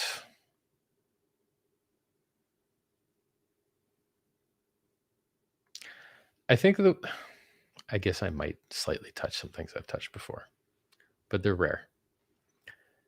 I think that the world has changed. So when I first wrote the Sci-Vive book was about how to do everything better. So t.me/Scivive, SCIVIVE. And business was the best way to get rich. You want to be a lawyer? You're going to have to go to school for 7 years, unless you're smart and know how to just skip directly to your bar exam in Louisiana and then export that license to other states. But most people aren't that smart. Then they just waste their time in school instead of just going directly to the bar exam. So then you want to be a doctor. Okay, 7 years of school. Loans. And then when you start, you suck. You're just useless when you first actually start. Well, that sucks. I don't want to waste 7 years and go into debt and suck when I get out of school. So business was the obvious answer. Easy win, easy kill. But now that's not the case anymore. crypto murders business. People that started businesses in crypto can't even outperform the actual coins. Like buying Bitcoin for the vast majority of people was a better deal than buying shares in Coinbase for the majority of participants. Only a few people could beat Bitcoin with a business. So getting crypto right is more important for your financial freedom than anything else you can do, in my opinion. It is the highest performing asset class that's ever existed. And so it's interesting that, one day when I go to actually publish SciVive, it'll probably have a different name by then, because I don't think that one hooked hard enough. I think you have to change it, right? Like, because there's nothing in there about crypto. So if the money chapter, it's got to have some additions made to it. This is interesting. And then what are some other things? So basically, like, the book isn't as ideal as it once was because crypto is so powerful now. Other important stuff. This year, for me, if I do things right, is about creating infrastructure. And that's like a loose word for like hiring a lot of people. It's basically what needs to happen. Or if not hiring a lot of people, creating systems that end up with people being hired, like trusts, things like that. Because I've got big dreams. And in order for those dreams to come true, we got to have a lot of hands doing a lot of labor. So mostly typing. It's mostly code. And I wish there was a better way to find people that are good at what they do. It's hard because a lot of people, they'll sell you the sun and the moon, and then they don't deliver. They just delay you. And so I hope that over this next year, I'm lucky enough to search down people that are actually effective at what they do. Because there's a lot of things I could use in my life. I am pretty tired of deleting the spam comments off my Twitter. Pretty tired of it. And I've given up on YouTube. That's how bad it is there. So I need help there. It's personally eating away my life. So deleting spam, I have to get help to do that. What else? I got a guy that says he wants to set up interviews and such. So he's supposed to start basically like in a couple days. He seems to be good at it. So hopefully that works out. Get higher quality interviews. My last 2 interviews were guys that had 2 million followers each, which is pretty good. But, why aren't I on Oprah? Why not, right? I qualify. Retired serial entrepreneur, philanthropist, et cetera, et cetera. Yeah, I qualify. I'm even kind of funny. What are other things that I kind of like to hire and get done? I want to get some of my own clothes made. I want a gold suit made of gold. I want a crystal suit made of crystal, etc. But like, it's so hard to slot that in to anywhere, So I kind of need a dedicated fashion. You would say fashion consultant, but I need a seamstress to build stuff. I need like a wardrobe department. First world problems, guys. It's definitely first world problem. What else? Yeah, I mean, it's hard for me to care about the stuff that just affects me when I can do stuff that affects like 100,000 people. So I'd like to see, I still want a date suggester for when people's end stakes should be to show them where the good deals are, where there's less people end staking. I want encapsulated stakes on other chains. I want the grayscale replacement, fiat on-ramp for legacy finance guys to get exposure to Hex. Kinetics is working on it, and there's another fund that works on it, but they don't want me to advertise them because they're not allowed to be advertised because they're not public, there's semi-private or whatever. There's like some legal thing. What else?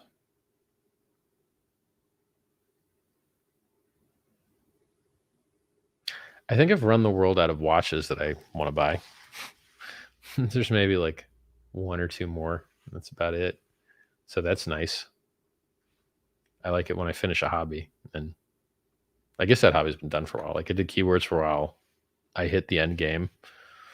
And then you don't care anymore. And then did watches. I hit the end game. Move on, right? And they don't come out with new ones very often. So it's not like I'm going to get sucked back in. I would like to come up with really creative ways to grab people's attention because we're gate kept so roughly. I've heard that if you try to advertise crypto, you're just declined everywhere. I've heard it. And then you're like, all right, well, what can we advertise? So can I just advertise myself? I think that as lame as that seems, I think an advertisement for myself is about the only thing I could get into a newspaper. That's how stupid it is. It's like, hey, we built the best thing ever, but I can't advertise that. I can just advertise me because you guys suck. It's like, all right. So, yeah.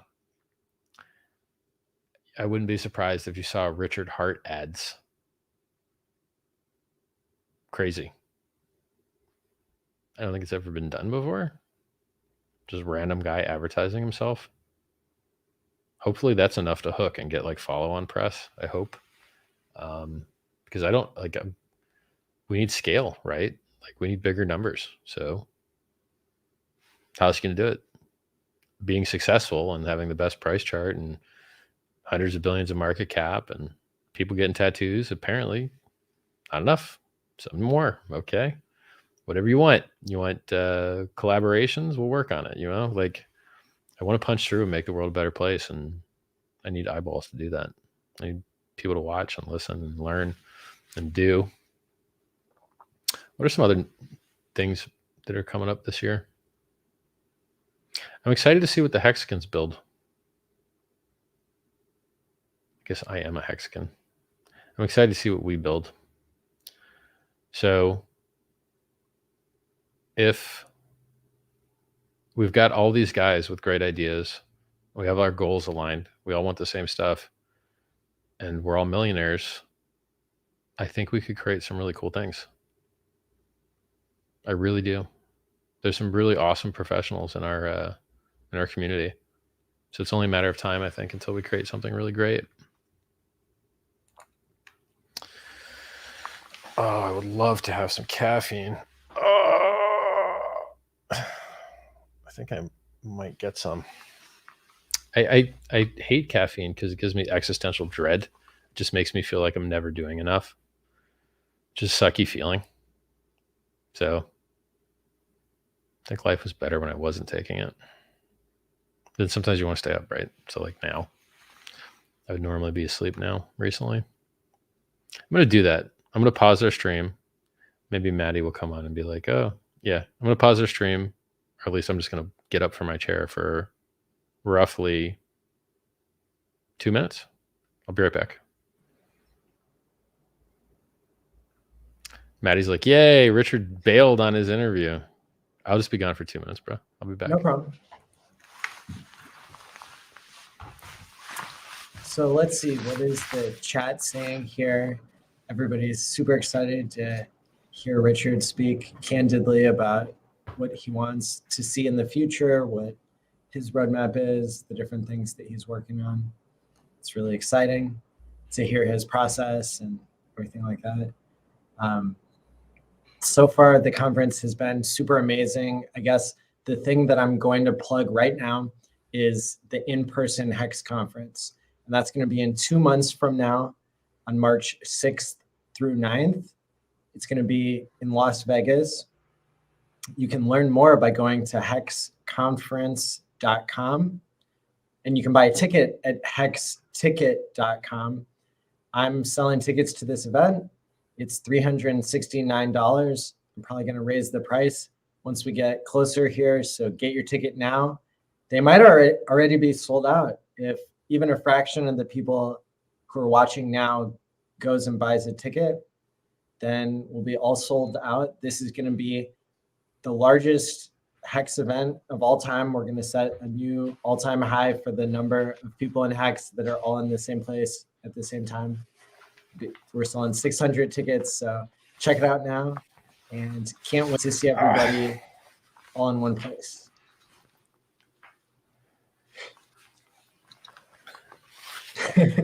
Like my new hat? I want to show it off. Yes. It's a bonnet.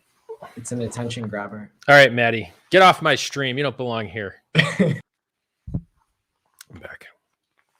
So, yeah, I mean, I think that this year could be the year where we end up with 4 price charts: Pulse, PulseX, Hex on the Ethereum network, Hex on the Pulse network. I get to brag about all 4 of them. And I think that if the rest of the world opens up its gates because it got smarter, cool. And I think we have the likelihood that that could happen. When everyone gets the world's largest airdrop, I think they're going to be passionate about what they got, particularly if it has value, which I think it will. So I think that that will bring a lot of enterprise players that otherwise may not have participated, because people like when you give them free stuff. And we've seen successful airdrops left and right over and over and over again. I think so. Either the gates open because it's in everyone's interest to do so, or they don't, and we just keep pushing on our own. It's like, hey, Ethereum fees are too high. Just like I said from the beginning, if Ethereum starts to suck, I'll just fork it. Here we are. I forked it. And then, you know, if we need something else, no one's going to tell me I was muted. Oh, I was just muted on my capture software. Oh, YouTube's going to have fun with that. Sorry, YouTube. Hope you can read lips. I was just saying either the gates open because we have the world's largest airdrop, or we'll just keep doing what we are doing. So Ethereum started to suck, so we forked it. You know, that's how open source is supposed to work. That's the design. They specifically license you to be able to do that. If they didn't specifically license you to be able to do that, you wouldn't be able to. So we're forking because we're supposed to. Yeah. That's all basically you missed from my muted section, YouTube guys. I'm excited. Like, I love talking to all these people that, like, first someone heard about Hex, a valued community member heard about Hex by seeing on a TV ad. First time I've ever heard of anyone hearing about Hex from TV before. Pretty cool. If anyone else listening has heard of Hex from TV, please message me on Twitter and let me know, because I'm dying to see what works, right? Like, if things have worked, I want to know about it. What else? How'd you like my bonnet? Was it beautiful?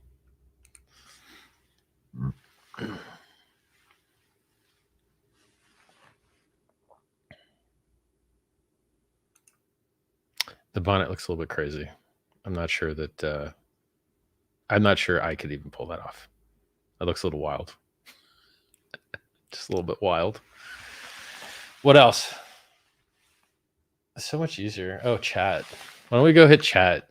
Chat's got questions. Then I don't have to beat my brain for topics. The questions are here. Yep, there they are. What's up, everybody? I'm now in chat reading your questions. Somebody's lagged behind. They're like, the guy just left. Yeah, I needed some caffeine, man. Styling and profiling. We already got memes of the bonnet. Yeah, they're pretty cool. I like those ones. We love you, Richard Hart. Thanks, man. When Richard Hart underwear series? Yeah, I wouldn't mind it. I know what good underwear I like. Can you change your Twitter handle to Richard Hart? I think it's taken, man.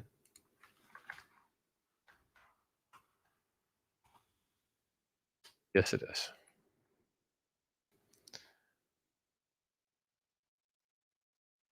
For 7 podcast.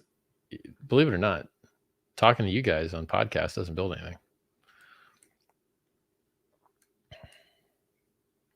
Can I discuss felonies and misdemeanors for validators? Nope, because I'm not up to date on them.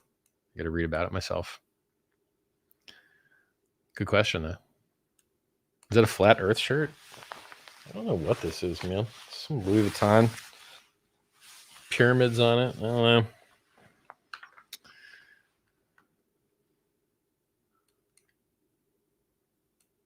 Can you borrow the moon boots? No.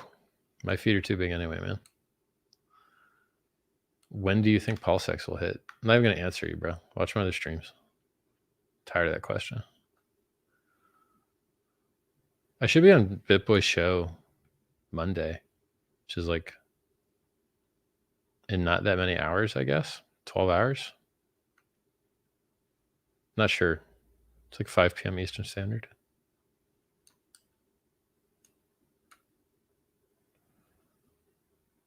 Somebody found out from my Roger Ver interview. Cool.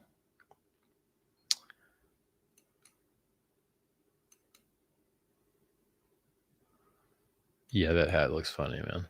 What kind of caffeine did I take? I just took espresso shot. It's one of them.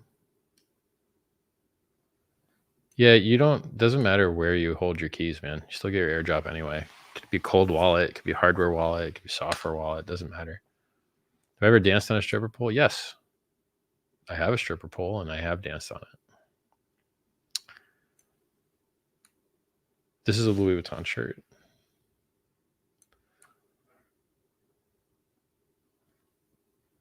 Get in disguise and interview a hex hater. I'm not sure there's a disguise in the world. I mean, I would have to wear a heck of a disguise. Ever thought about buying a stadium's naming rights? I think it's a terrible idea. I think it's a huge waste of money. Somebody says, discovered you on the Kitco interview. Thanks, man. May I say, I was right and they were wrong, and it was the top, and it's been 9 months now. I win, they lose. I'm awesome. Call it on the day.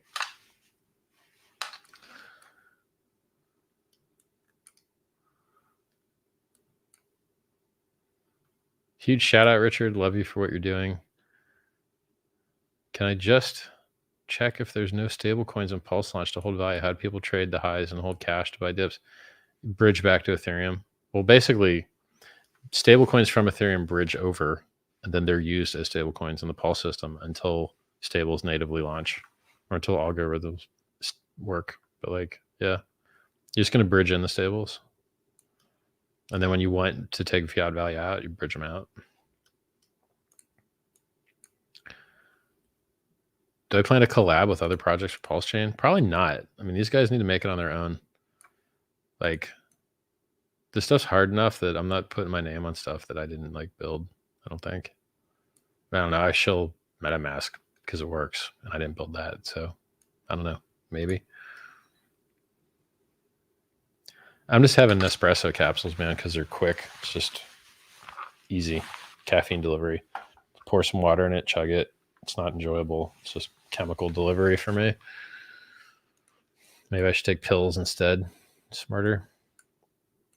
Or, I don't know, have a better schedule. Who knows? Richard Hart on Oprah. You get a hex. You get a hex. Everybody gets a hex. Lol. I don't think I've ever actually watched an Oprah show. I've just seen like occasional internet clips.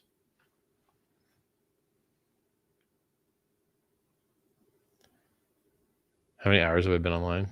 I don't know. It feels like a lot.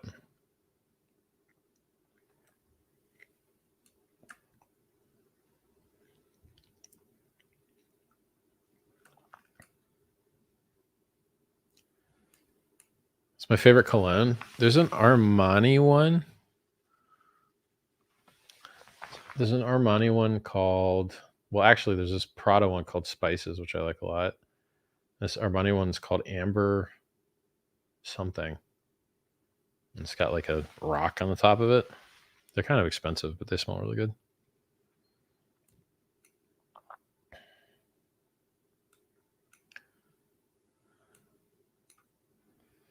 Somebody says, Trap Gravity says, money transmitter license being applied for tomorrow in Louisiana. Good stuff, man. Good job. Richard, you did great in the Link Up TV interview. Check it out and share it if you haven't seen it. I have seen it. I was even there. Is this a drawing? What is this? Oh, this is an ad. I'm watching an ad. Yeah, I saw this interview, bro. It's good. I watched it. I was there. I did it. And then I also watched it as well. Thank you for the kind words. It's a good interview. Any plans to interview with Lex Fridman and Joe Rogan? Lex invited to fly me out, but like, I'm busy. So maybe we'll get to it sometime in the future. Armani Privé Ambre Eccentrico. Yeah, that sounds right. Thanks.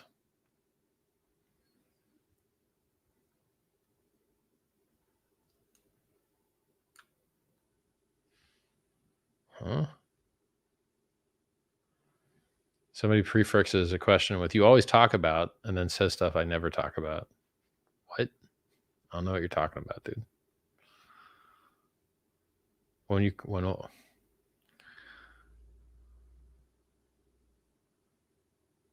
I discovered you through Cryptos Are Us, who's giving counter arguments to you, which didn't make sense.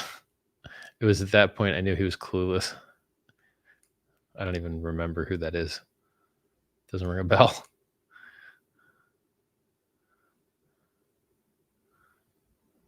My name is Richard James S. And I never met another person with the exact same initials and IQ as me. Mine is 145. Congrats, man. Well, we're on the same page. Richard, what's your body count? I ain't telling you, dog, but it's lots.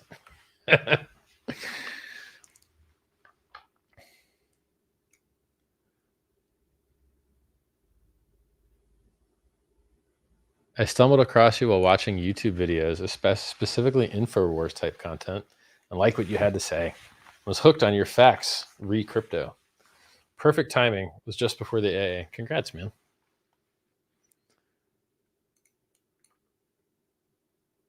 Will I have LV giveaways? Probably not. I'm not trying to promote their brand. I'm trying to promote our brands. I'm just kind of using them as a tool to make our stuff look better. My favorite music artist? I don't know. It's a good question. I don't think I have a favorite. Been to China? You own a nightclub there? Cool. I've been to Hong Kong and Macau. That's about it.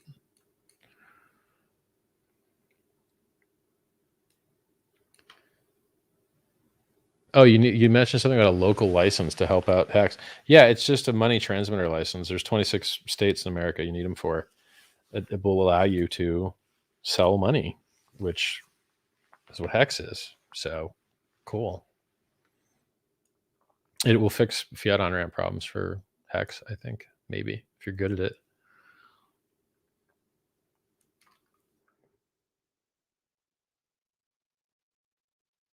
Today was an epic day. Yeah, good day. Am I going to the Hex Conference in Vegas? No.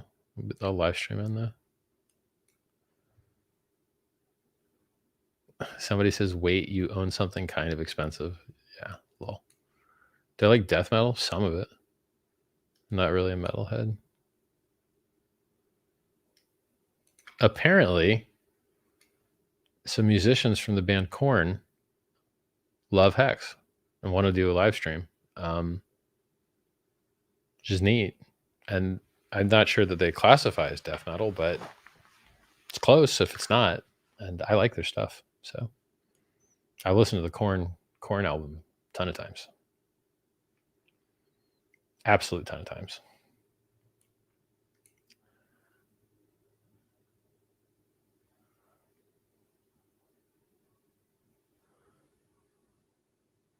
Can you talk about Hex and taxes? Nope. But you can go to t.me/cryptogov and talk about that crap all you want.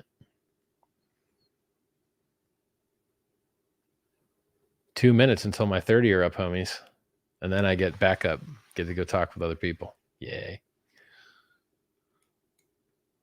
Do you need a separate license for each of the states? Yeah, and the ones that you need them for. Maddie's come to bail me. What's up, Maddie? I have some questions, I guess. Go, hit me. All right. So considering Hart's law, can incentivizing people to bridge in value from Ethereum by providing liquidity on Pulse and ETH, can that pay for itself? Define pay for itself. I understood all of the question except for the pay for itself part. So I mean, there's a lot of people that are sacrificing value, and they themselves will be incentivized in PulseX to vote to use the incentive token in the best way possible, right? Well, my opinion on the bridges is that the best use case for the inflating token, which, geez, does it need a better name? It's like a terrible name. It should be to incentivize people to bridge in their ERC20 value to back up the value of their PRC20s. So, hey, you got these free PRC20s. You want to make them worth even more? And you want to make money on fees? And you want to make money on people that want in or want out? Cool. And then you get an extra incentive token on top. And, you're getting all the supply for it and all that stuff. I think incentivizing the bridged in ERC20s and stable coins and all that stuff, I think that's the best move for that reward token. Secondary to that, I would say that incentivizing pairs that you like. So I think Hex, Pulse, PulseX, I like those tickers and pairs the most. So, I would hope that those would get a good amount of the reward token as well. But even, I think the most important thing for the reward token to do is to reward people for bridging in their Ethereum assets to the superior network. That's my opinion. And that creates value because of Hart's law. Well, that is what the reason that that's such a huge deal is because it's what in the beginning of the system before external fiat on-ramps exist is the liquidity that makes everything more useful. So if you want to trade, so let's say you want to trade Ethereum versus Link, you can trade Ethereum versus Link on the Pulse chain as long as there's liquidity there for you to do it, and then you get lower fees. But the lower fees are only useful to you if there's a liquid enough environment on this side so that you don't have to pay $300 Uniswap fee. You can pay a 3-cent Uniswap fee. So the liquidity is the most important component to making the fees on Ethereum go down. So if we can get enough liquidity onto the Pulse chain, then we can get enough trading onto the Pulse chain, then that reduces the load on the Ethereum network, then that reduces the Ethereum fees, then Hexicans aren't being murdered with fees. It's a symbiotic relationship. So we're removing load from the Ethereum network, and then that should help everybody. Yeah, so I mean, even Uniswap is worth billions, and it's just a duct taped on token. It's true. Really incredible. Yeah, it's crazy. So it's very interesting. It doesn't seem like people understand how valuable vampire text can be when the technology is moving forward, like it is with Pulse chain and Pulse. Well, this is the case with everything. It's like, hey, Pancake Swap token went up a lot and inflates like heck. Hey, Sushi went up and inflated like heck. Hey, Bitcoin went up and inflated like heck. Hey, Ethereum went up and inflated like heck. And you're like, look, Dogecoin, they changed the logo. It went up. It inflates like heck. And you're just like, at some point, you have to realize that the thing's success, it ain't so easy to just, it's, I think that the reward token will do well. We'll see. You know, I think every other reward token has done well that I'm modeling, right? So yes, and this one is the only one created by Richard Hart. Yeah. I mean, look, if you, once again, the most important part of speculation, in my opinion, is how many people know about and want a thing now versus how many people will know and will want a thing in the future. Yeah. And so when the LPs have a token that they're getting that no one else has, and then you have this origin of like less people into more people, I think just that recipe on its own, it's pretty cool. People like owning a lot of a thing, percentage wise. They want to be whales. Well, Hex has created new whales for sure. And now, Maddie, where's my 8 people? You said there's going to be 8 people. Bringing them up here. We got Marco, Toby1. I'm not going to be able to fit all you guys. Nice. Hodpril, PapahBoehner. Motley needs to turn on his cam, and Kryptosparbuch needs to look like they're ready. And you know what? Maybe I'll just give you guys the full. I'll give you my full screen because I'm in. Yeah, this will be fine. There we go. Hey, everybody. Hey. Oh. Hey, Richard. What's up? What up? Hey, Richard. How's it going? I got guys the whole on the bottom crew here. right is sharing. Oh my God, Richard Hart in the house. Richard, I have to say, I apologize. I wasn't in London, but I'm out here No apologies evangelizing. needed, bro. But No my apologies mission needed. is to convince you to come to Vegas because we have some party. Good luck. I see some of those moves. Keep trying. Imagine you said and I he would on the live dance floor. stream. That's gonna be epic. So that's amazing. Oh, that's Kryptosparbuch. I thought it was in sync. Hey, Oh, listen, boy, man. I can make it work. Which one of them is the beaver? I was so mad when I found out Beaver had a big dick. I was like, no. Oh my God. Another one. That's what we're here. You could Google it. It's like, damn. He's I'll like take rich your word and for it, bro. Big dick. I'm good. Crazy. So, I vote. We have a lady here. Which we honor to the lady. I want her to That's speak first. okay. I don't mind. I love her voice. I don't mind it. Me too. So Thank good. you so much. My pleasure. He's got a small voice and big headphones. I Look at do. the I size look of those like things. Mega Man. And Yeah, it's pretty cool. They are very good for audio and not having feedback while doing interviews. They work Yeah, very that's well. good. Johnny Chaos was giving me a little feedback out of the speakers. I was like, Johnny, put in the headphones. Style too. The headphones match the outfit. I like it. Yeah, they do good together. Hexicans got great swag, so represent. What's up, PapahBoehner? I Oh hear my you're gosh. the voice chat captain, bro. Oh, he knows how to pronounce my name. I can't believe it. I'm gonna plots over here. I try. Yeah, so Richard, I was funny. We always think that you're listening in. We always try to channel you to the best of our ability. Nice. What Half would the Richard time I be am. if he's listening in? And you mentioned that you don't lurk, so that broke my heart when Sometimes I I heard that. do. It depends. So, like, I was watching the conference yesterday, but I wasn't like able to type in chat. I was just listening because I've got some accounts that just don't have like. I guess I could have typed from like a random account, I guess, but I'm not logged into my real like main account all the time. You mean a burner? Yeah. And then I actually got banned on a burner. Like, how does that even happen? Like, I've never even, what? I don't do anything with this account. You How were did too this real get on the banned? burner. That's Doesn't why make sense. he does that sometimes. Crazy. I think I left like one comment ever. The algorithm's messed up. But like, and then I'm in chat a lot, but I'm not in voice chat because if I enter voice chat, people are going to see me in voice chat, and then it's not a low engagement behavior. I can't just idle there, right? So I never idle in the Telegram voice chats, but I do read the comments all the time. I had people in voice chat DM me thinking that I was you and that Oh, it yeah, was we sound you a lot being a alike. bot. Nice. Yeah, that's the thing. Exactly. That's a high quality audience right there for sure. There's a lot of common. They probably What's up? A lady in the audience and then coming. Yeah, there's no girls in crypto, by the way. Exactly. So they automatically It's think not it's even- scam, right? That's why I had to go Right. on stream with Corey, proving them wrong. It's true because if you say you're growing crypto, I don't believe you. So it's very rare when you meet the rare ones. It's got to be like 5%. I'm a girl, Richard. Yeah, I know, but I'm just saying it's 5%, right? Like if someone direct messages you and there's a girl on a profile pic, they want your private keys. That's Period. true.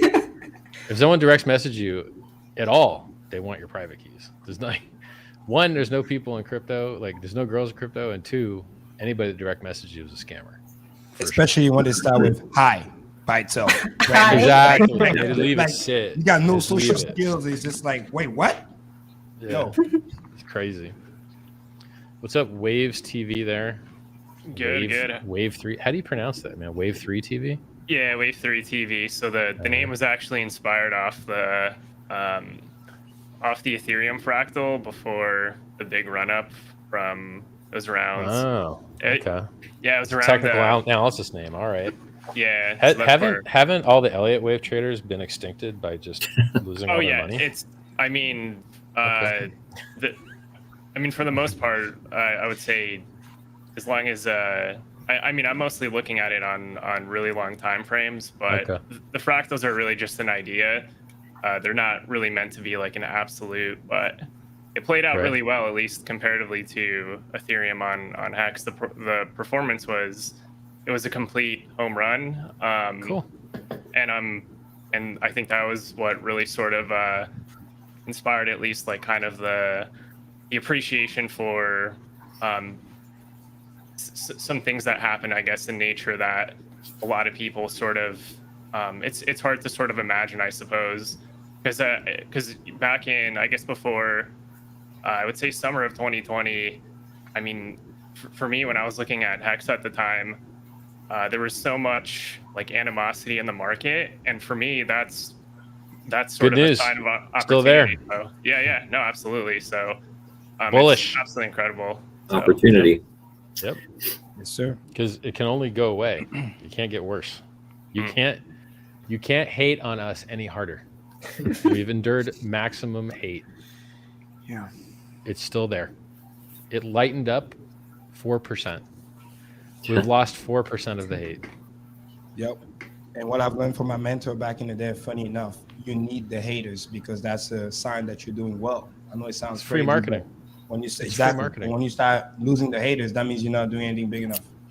Because True. most people who don't want to do anything, don't want to be lazy, they'll just hate because it's like it highlight the fact that they're not doing anything and you're doing something, so they have to hate. Because if they don't hate, then they can't justify in their own brain why they're not taking action.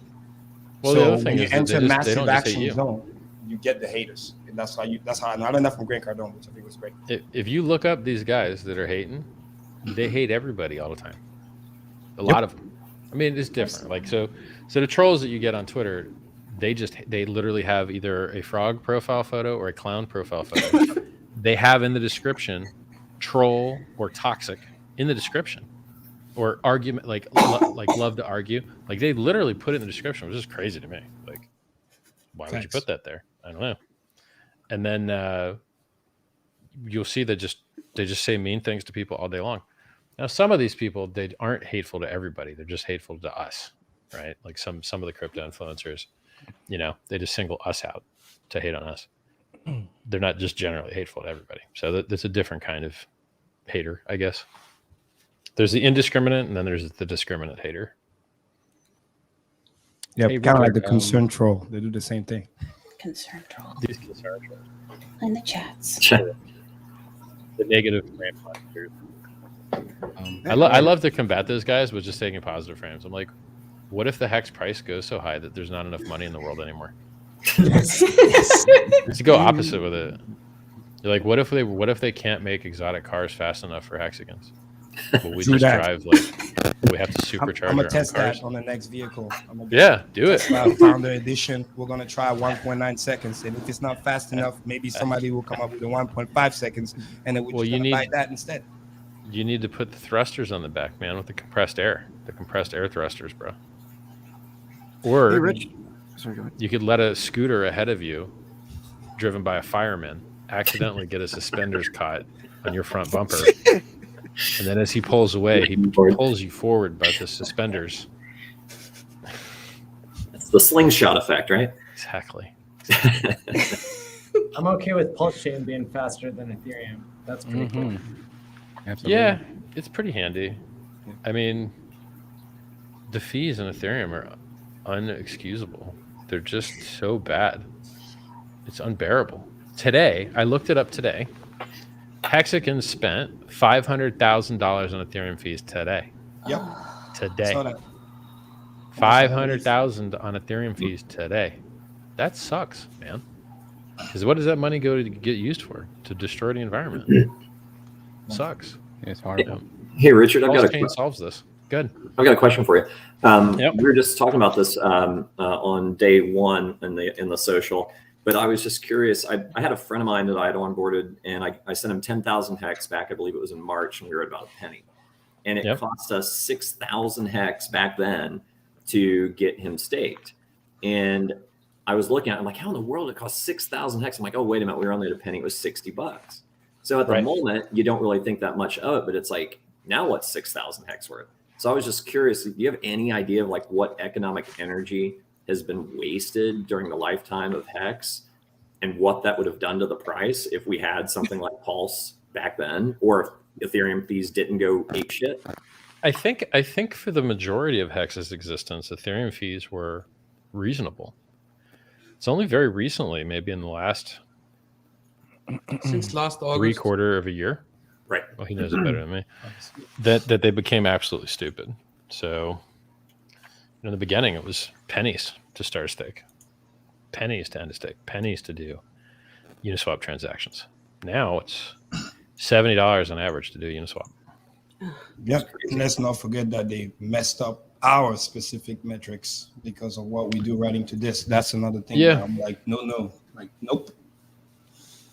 They raised the cost of writing to disk by, I believe, 14-fold. Richard, do you think it will happen again? Do I think what? Do you think that will happen again? I don't know, because they just change these things whenever they want. They just That's true. Do it. They didn't ask us. It was okay. Like, hey, Hexicans, we're going to give everyone else a deal and screw you. So you're going to pay. Hexicans are going to pay for everybody else's deal. They didn't ask us. That was okay. Exactly. Said it's fine. Now I'll hook it up and, help reduce the load on their network by removing users. Everyone will win. Thank you for driving me to greatness, Absolutely. And I want to take the opportunity, Richard, to thank you personally, because like I said earlier, now I feel like 2022 is going to be even better because I want to onboard in different continent, whatever it takes, massive action, and Pulse chain is definitely going to literally help. It's a big deal. I mean, look, really removing a $70 barrier to entry with Uniswap fee is massive. Taking end stake fees down from like a 1-year stake being at like $600 down to pennies is massive, reducing the Ethereum fees for everybody is going to bring a lot of eyeballs. And those eyeballs are going to see what's doing the most volume over here. And I wouldn't be surprised if Hex didn't do massive volume, because Hex is one of the top traded currencies on chain now. Facts. And so, I mean, if we're one of the top traded on chain currencies now on the Ethereum network, we're definitely going to be the top on Pulse chain. Oh yeah. At least for the beginning, right? Like maybe we on-ramp so many people that in a month or two, like Hex isn't number one anymore. But in the beginning, people are going to be looking at stats and they're going to be seeing Hex. So I'll make sure of that. I'm on a mission. That's for sure. Right. So yeah, that's why, again, thank you for doing that. Because you see, sometimes people don't understand, like, I'm from Africa originally, like you get so caught up sometimes to think dollars and not realizing that for somebody across the world, $10, $20, a lot of money. We've seen sacrifices for $2, $1, $4. I mean, there's some, which is great. Like, there's some small sacrifices, and there's people that just ain't got money, man. Exactly. I used to be like that. Yeah. I used to have no money. Like, I know how it is. And what's amazing is like it looks small, but for them it's big. And then what people forget, kind of like when I use the Venezuela analogy or Turkish lira, is like because those pairs are getting so screwed compared to the US dollar that, when we go overseas, it's like, oh my God, you're rich over there, you're like a fucking king. So imagine not only the fact that you could earn that yield, just even getting a B share, and then understanding that you get paid in quote unquote dollar value, and then having that dollar stretch even more in the country that you're from. So the B shares. So for people that are listening, a T share, which is 1 trillion shares, used to cost 60 cents on January 5th of 2020. Now they cost maybe $4,000, and they've been as high as $8,000. $4,689. There she go. goes. Thank you. You're welcome. Hey, we should So- record Hodpril voice. If it's just me, it's the hottest voice that I've heard in a It is long so time. hot. And literally, we can put like literally just tell the price like a sticker. Just record that. That's just I vote. People think I'm a robot. If that's hot to you, Animation in the background. You want a price call? We'll record that I'll with your do- voice. If that's I'll okay do with it, you, guys. I think that would be great. Make a soundboard, a Hodpril soundboard. That'd be dope. So, yeah, the price of shares went up more than 10,000x. I think it went up 14,000x. And so,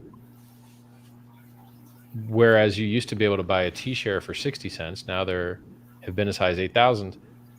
You got to talk about B shares, because you could get a B share for like, $8. Yeah. Because you're just using billion instead of trillion, 1,000x difference. If it's been as high as 8,000, now it's like 46.80. Then a B share would be $4.68.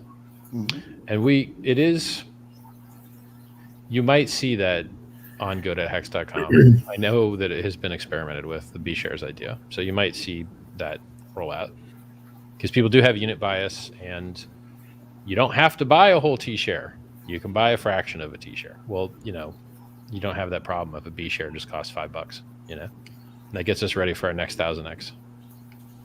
Should we leapfrog to M shares and K shares, or should we Soon. just go to We will. Take it shares? as we'll just take Papa it. B, as we have 2024. We'll be the doing next that. T share will be in the tens place. Mm-hmm. to. Yeah. I mean, It's amazing. Like, people don't understand that the only chart I know of better than the Hex price chart is the Hex share price chart. It's a better chart. Like, period. It's really, really good. Motley from the cave. Sorry, Motley? guys. How's it going? What's up? Hi, What's up, Motley. Richard? Welcome. Hey, guys. Sorry, I'm late. Last minute, they worry said about it, come man. on, and I just spending time with the Kryptosparbuch guys, and I'm on my way driving back home. So I'm in the middle of nowhere in northern Florida. Pulled off the side of the road and thought I'd hang out with you guys for a little bit. I call this commitment. Better than the Yeah. Steelers. Yeah, we kept him they were cooling in awful. our house. Yeah, They were awful in Tampa. Yeah, when I was hanging out with the Germans and the Austrian, Yeah, Patrick. Don't forget, I have friends. they were awful. So we stayed inside a lot. I was watching the videos of you guys in Florida. All you dudes got big muscles, man. I was like, dang. Yeah. This dude I mean, is jacked. This is thick Hexicans, man. Hexicans I think, lift weights. I think our community is doesn't really fit the stereotypes of most crypto communities, right? We got a lot of strong and a lot of stylish folks. Right. I agree. It's cool. I agree. I'm We are getting having hit a up. blast on the tour, so we are meeting so much like-minded people, and each Yeah, and it's- every workshop is a group of people. It's just awesome, Some Hex OG, some women always as well, different kinds of cultural background. I like it a lot.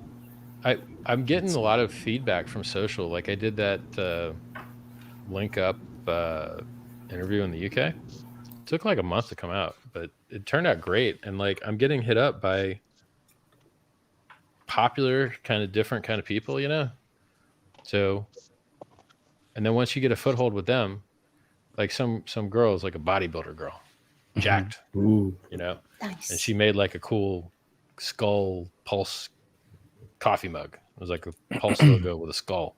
It looked cool, And so, I put it on my story or whatever. And it's not just because, Cup looks cool, but it's also because she has a unique identity that gives us a more rounded and interesting representation socially.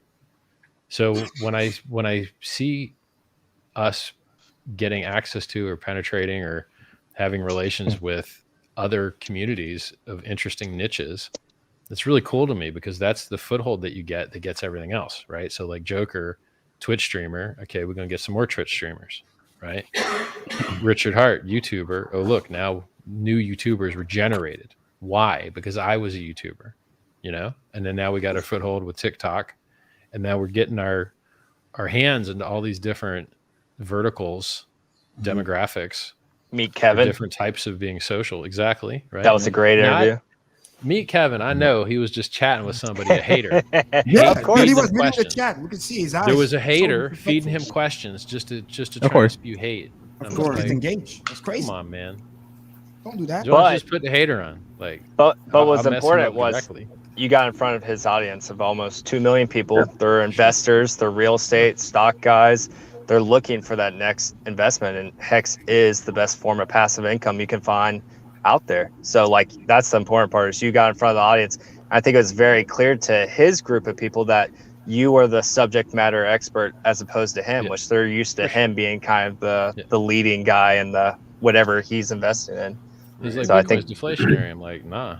How do you think you go from no coins to 18 million coins? It ain't you threw him for a deflation. loop from the start. He was Well, hey, stunned from that. He was like, wait, what? he was like, yo, we're here to confront Richard Hart was the first thing he said. I'm like, oh, Yeah, confront. right. That's what's Okay. up. Okay. Ready. All right. I didn't know it was like that. I thought this was going to be friendly. That That's was fine. friendly. I do much for these.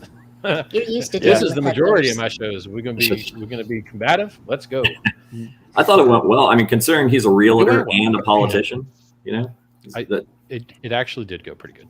yeah. And, Well, and that's you know, I wouldn't be surprised if he became a Hexican at some point. Was Oh, he some will. people He that will. never learn, like Dave Well, he Levine, got bags already. he never learned. He never learned. We Right, we just streamed with him on Cabana's channel again, and Did it was he just ever like, learn? Or no, you of still don't course not. listen? You Yeah, you couldn't pin him down for anything. It's like, man, what are you here for? Do you want high return? He was Do you so want undismissive. yield?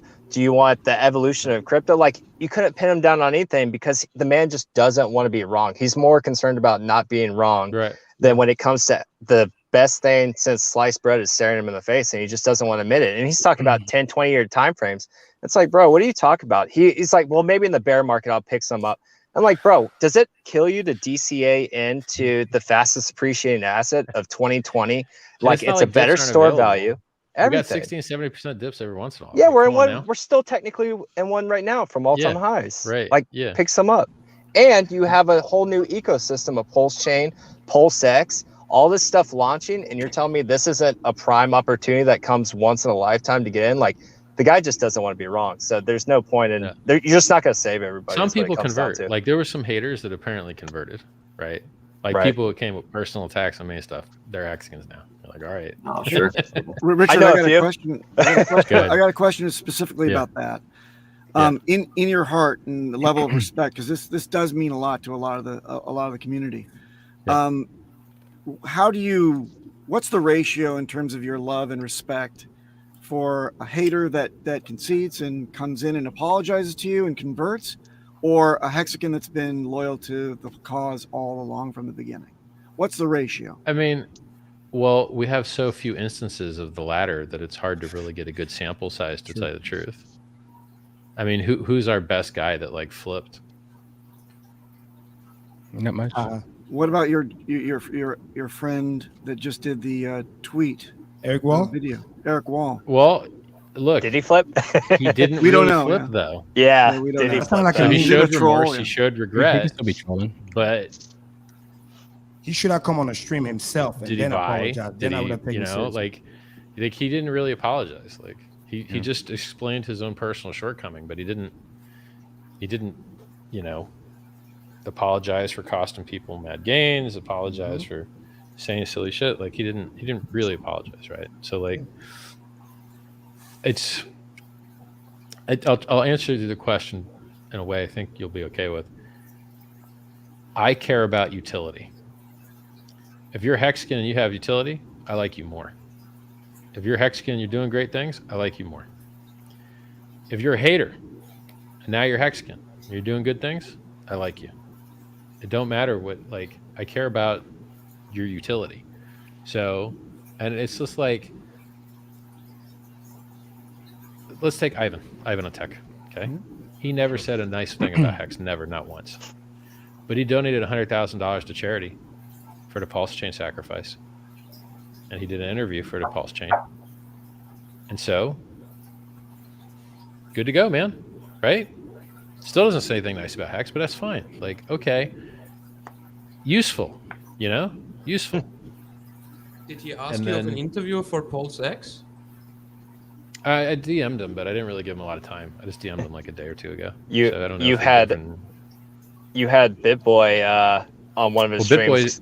He came out and said, "Hey, I sacrificed for for PulseX or PulseChain. I can't remember which one, but he's like, but I'm not going to talk about it." See, everyone gives BitBoy like a little bit worse rap than he probably deserves. So maybe I think BitBoy's funny. I think he's fun to talk to. I think the interviews I do with him are great. I think he has a wonderful audience. I think he puts a lot of hard work in. It is regrettable that he shills the top and dumps on people's heads like a motherfucker. Like that he does do, right? Yeah. Like he'll talk about a coin and then that shit's going right to zero. And then I don't like that, right? But so there's good and bad there. And, you know, he's invited me on the show tomorrow, you know? And then so like there's a lot of Hexicans being mean to him. And I think it's because y'all feel like he's gatekeeping. And from my perspective, it's like, yeah, he made like it was like $300 that turned into 60 grand. So this is like a 200x, I think, that he captured and didn't tell no one about. That's a little fucked up. I don't like that, right? That ain't great. But whatever. It's his personal finances. He ain't got to talk about his personal finances. It's okay. And then the rest of I think the reason that he'd be quiet about Hex is just because he's scared. You know, he is he eats enough crap already, and maybe he just doesn't want to eat no extra crap. I understand that, you know, and he's had me on the show more than once. So I think the Hex community is giving BitBoy a little bit harder time than he deserves. You know, who's had me on their show more than him? Right. So Richard, I think I don't like, you know, maybe he promotes some coins I don't like, but I don't think he's gatekeeping me at all, and I don't think he's gatekeeping Hex because he hates it. I think he's gatekeeping Hex because everyone else hates it, and he just doesn't want to eat the extra crap on it, you know. So I'm nicer to him than the rest of the Hex community. Yeah. Doesn't he take money just like CoinMarketCap does? Yes. Yeah. I mean that's what I've my seen. issue. I don't have yes, I saw a picture of his rates, and he will shill your coin for money. Yes, that's what I saw. I don't know if it's true, but it probably is. You know, top streamer in crypto, you know, does not cover top crypto in crypto. Well, I feel you, man. I do. I got something to add to that. As a business owner, it's the thing that I recognize about BitBoy is he found a model that worked for him on a certain level. And then now he's got all this machine around him, all these employees that he has to keep fed. And he can't turn away from that, even though he probably intuitively is intelligent enough to know that Hex is far and away better than all the bullshit he's shilling. He can't feed his army of employees now if he just turns into what he ought to, which is just to preach about. I think he could, though. I think he could. It's just, I mean, look, we're doing a lot of speculation. I'm just saying, for a man that's invited me on a show as many times, if you're going to dislike him for shilling the wrong coins, or if you're going to dislike him for other things, fine. But I don't think we should dislike him for hiding Hex because he's had me on a show. Right. Enough. You know what I mean? I agree. I agree. I was gonna say the best thing that I've seen come from all of it, like you said, he's had you on the show multiple times, and I've seen countless new Hexicans that saw him on your show or saw you on his show for the first time. I mean, a lot of Hexicans. So, So that's what matters, right? At the end of the day. Because look, I mean, let's put it. Let's compare him to the rest of the influencers. Not a high bar. He's treating Hex a lot better than the rest of the influencers. Oh, for sure. Yeah? So the rest of the influencers just ban and delete and pretend it's not happening. It's like, hey guys, let's go add up just for fun. Let's just go add up the sacrifice phase for freedom of speech, Pulse Chain, and the sacrifice phase for freedom of movement and assembly, PulseX. There's billions in there. Billions with B. We're going to keep pretending this ain't happening? Yep. Let's remove all the Hex. Okay, let's pretend Hex doesn't have any value, which it obviously does. Let's just look at stables. there's like 500, 600 million of stables sitting there, just sitting there. Hey guys, pro tip, we ain't going away. It's not, we ain't going away, man. So you better learn to love us, because we're going to be shoving this price chart in your face. We're here for forever. longer than the existence of Bitcoin, at least, at a minimum. You want to know what's a better looking chart than the Hex USD chart? The Hex Bitcoin chart. Oh yeah. There's some Bitcoin dumps. Even if Hex holds still versus the dollar, it's going up on that chart. So like hey Bitcoiners, oh, you hate Hex. Oh, that's funny. You could have bought like 700 times more Bitcoin. Yep. Seems like that would have been a good idea. I think it's like 250 times, but it might have been 750. Hey, Rich. Your segment with Gerado, I thought that was great. I love what he's doing with all the charts and stuff. And I talked to him not long ago, and what I would love to see is a chart that actually shows staking and how that impacts the growth of the chart compared to ETH and the other, because the little 10-second pitch I give to people that are a little hesitant or just I've been watching the chart, man, I'm going to see how it does.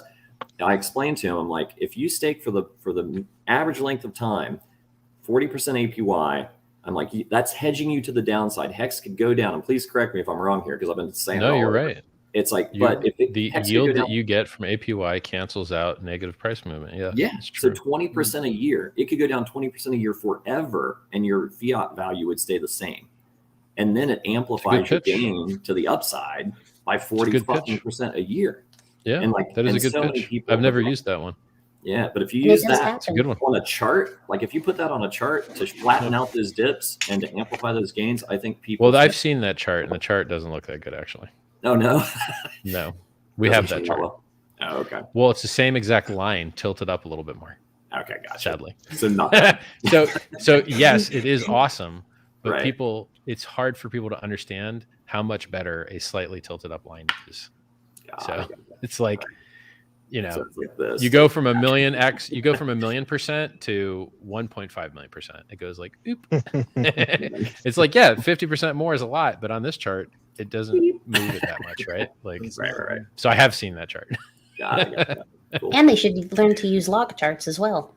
Log chart is everything. If you don't use log chart, every chart looks horrible. Like exactly.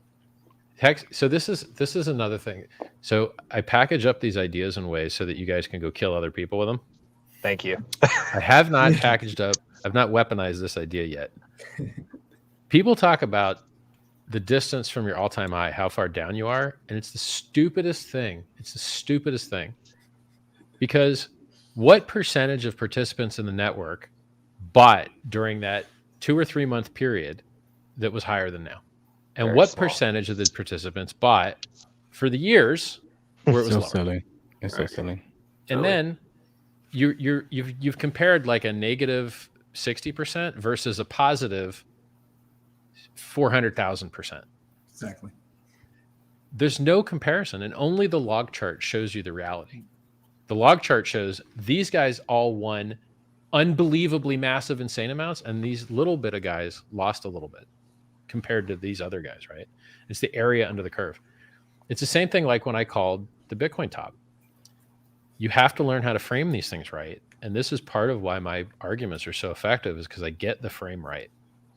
I called the Bitcoin top at 65K, and I'm victorious in championship. But wait a second, Richard, it went to 69K. Yeah, for like a minute. So it was down. It was under 65K for 9 months, every single day for 9 months. And then one day it went up 6.5%. And so the area under the chart of Richard being right is like 99%. And the area on the chart where you could say I was wrong is this big. And you have to show them that. You show them the chart. You're like, this is where I was right. And this is where I was wrong here. You ain't going to get to flex for this, homie. Sorry. You don't get to be right for this. And you got to show them that, right? Because if you just show them 65 and 69, they're going to think they won. You're like, no. Yeah, I was in profit every single day for 9 months, except for one day out of 6%. And that wouldn't even trigger stop loss. Get out of here. So, and the same thing applies for this, like, distance from the way down. When I called the Bitcoin top And look, man, it takes me time to figure this stuff out. You know, I'll be sitting in the shower, it hits me, right? So showing them the volume under the chart, big impact. And here's another one. When I called a top 9 months ago on Bitcoin, which by the way, it's down 41% from that number right now. Yep. Maybe 40%. A little mini bounce. The Hex price went up 33x. 33x from that point. But then it dipped 60%. Now it's only at 13x. 12x. Aww. So Bitcoin's down 41% from my top call, and Hex is up 1,300%. Now tell me the story about 60% down from the top again. Who cares? That was only 259 days ago. No one cares. So this is the one way to do it, is to show. It's the same with concern trolls. Concern troll is how far down from the top are you? Brainiac is how far up from the bottom are you? Let's look at both sides. Let's look at the false positives, false negatives, true positives, true negatives. 4 slots there in the Bayesian chart for test accuracy. We got to look at the positive and negative space. We got to look at the gains and the losses. So it's funny to me that when I get it totally right, people try and pull out at 69K to steal my win. Nope, I ain't gonna let you. And then Hex dipped 60%. Yeah, that's right. And it's still up 1,300%. Let's not leave it out, right? And then they zoom in on a part of the chart that shows the loss. You're like, oh yeah, zoom out a little bit. Hey, what's all this over here? You know? Right. They don't even know how to open bottom indicator. Is our bottom indicator for sure. Exactly. I have something 100%. related to this. Go ahead. Well, let me finish this one idea. See, this is why I like to interact with you guys. It's much easier than. It's easier for me to monologue when I didn't already blow my monologue an hour earlier. It's like, oh, you finished your monologue, do it again, but different. Oh crap! So with all new stuff, man. Let me just do another hour of all new stuff. We don't mind. Here's an example. I give you a price chart, and I go, okay, we're going to go up 2x. You're happy, right? Yes. Okay. But now, here's a different price chart. We're going to go up 4x, but then we're going to dip a third. Now you're sad, right? Because you dipped a third. It's sadness. But wait a second. Why is this one so much higher than this one? Because people are stupid, right? So it's real simple. People would prefer to make less money and have no dips than to go up crazy and have a dip and be left way higher, you know? So if you want to torture crypto people, if you want to torture them, just market buy and market sell and make a wick, and they'll be the saddest people you ever seen. That's all you got to do to torture them. Just I love you, market Richard. buy, market sell. This would be the saddest people in the world. It's crazy because they had the opportunity to sell higher. Now they're sad. But if you never gave them that opportunity, they'd be happy as pigs, you know? So these examples, like that particular example is what you need to show people how stupid the is dip measurement. Oh, we did a dip. Oh yeah, because we just did that. That's why. Seen this? This is why. You want mad gains? Dip is what you pay. And let's talk about that for a second. The dip's also amazing buying opportunity because from the dip, negative 75% back to the top, you're up 400%. Quick math. I mean, what? Yep. So instead of the next 2x is now 8x to you because you bought a 75% dip. So the next double, it's not a double, it's an 8x. Before staking. That's right. Every little dip is just so depressing for some people. It's not like for Hexicans. You know what it is? Everyone Some with bad of them English only buys tops. I swear to God. They come out of the Target, woodworks. Sir. Target, please, sir. Like the meme, it's real. Well, I was live streaming today, and the target, please, sir. How many X? I'm like, bro, it doesn't work like that, man. No one can tell you that. Anyone that can tell you that is scamming you. This is not deterministic. Like fate and chance and circumstance affects these things. Like it's not.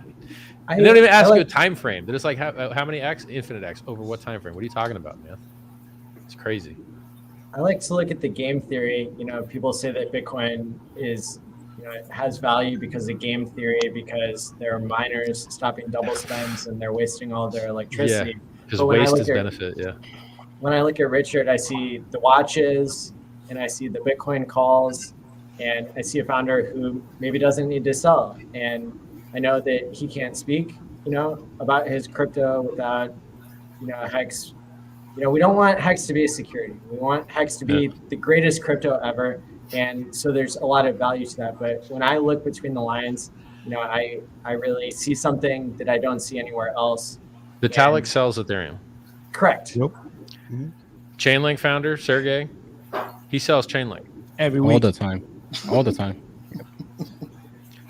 Charlie Lee, Litecoin, he sells Litecoin. Oh, what's up with Ethereum him, by the way? Foundation sells Ethereum. You're gonna talk back after that, right? Just saying, homies. Man. This is unique. This is important. And no. And yet you get more shit than anyone else. Crazy. Of course. But you know what? Fine. It's profitable. And if Yep. I stop getting it, I'll go poke them and make them Nope. start Remember? talking. Remember, massive action bring the hate. If the hate slowed down, Yeah. that means we're not doing big enough. Yeah. We gotta go Like, get it. If I can't get your attention with greatness, I'm gonna be a thorn in your side. Yeah. Because I need to free your users. Your users Sure. are being harmed by you, and I need to free them. And so, in order to free them, they got to hear my voice. So, how am I going to get them to hear about me? You got to love me or hate me, one or the other. But you can't be silent about me. And by the way, on that note, Richard, I have to say I love the spaces on Twitter. Man, I was Really? so right there. You got yes. Please do Yes. more of those. I'm telling Really? you. Yes. People get this confused. You can get 100,000 follower on one like YouTube and then Twitter. That doesn't mean they're the same people. I know it sounds crazy, but it doesn't always overlap. It could be literally only like 25,000 people that kind of follow. So, it's like a one virgin time. audience of like Twitter dudes that actually Yes. haven't been hit yet. Huge. Okay. Oh yeah, lots of other All right. crypto people would pop into that maybe don't even follow you on YouTube. Not only you're spanking the Okay. Bitcoiners, no offense, by letting them know, guys, we tripled the Spanking number them. of people on there than your average, quote unquote, 700 people with like how many 100,000 followers? Could be bots, Right. who knows? But that, I'm telling you, it's gonna be money. Okay. Randomly, when you got I know you're busy. Sure. 30 minutes Yeah. now. Hop on there, send a link. We'll tweet. Well, that it's thing. easier to We'll do do that because I ain't got to. Well, Set up. actually, it's not easier. You got to do it on a phone, and the damn app crashes half the time. So it's not actually easier. You had a very great back and forth with, I believe it was some like NFT guy, but it was, I think it's good for reaching other communities, and it's even refreshing to us because it's something new, right? Like you got to speak on something we don't get to hear every day. So the conversation, the back and forth was pretty fresh People for don't everyone understand involved. how much I know about crypto because I don't talk about none of the rest of crypto. Right. But like, I know what's up. Like, I know what's up. Not about everything, but about a big chunk. Yeah. And he was respectful too. That guy, he was respectful of what you're. That was good. Yeah. Yep. It was cool. And like you said, I thought it Richard, was this good. is the platform where you have the most follower growing faster and faster. Like you said, like almost 1,000 a day, 650 from Twitter, and it's like you're almost 160K already. So I think by doing that more, I think that can take good idea. over. And then You're hey, right. we drop the YouTube and then boom. I agree. It sounds like you've got this figured out, bro. Yeah. You inspired me. So I like this. Hey, Richard, face to face, you do the virtual, we're winning. That's it. Karim should get a Everywhere. job in this industry, I think. Yeah, Richard, I don't mean to shift gears again Go ahead. though, but this kind of reminded me when you said your voice. It hit me. A lot of us here on this right now, a lot of us here on the screen stream, and we're active in chat and everything like that. And Right. maybe over the last year, your voice is something that we channel and we believe, oh, what would Richard say in this position or whatever, because you're not there. So you all talk black now, is what you're saying? No, no, kind of. Only when Wales is Kinda. black. But my point is though that if you had a moment just in terms of calibration of the message to all of us, my curiosity is not on where we get A and B scores.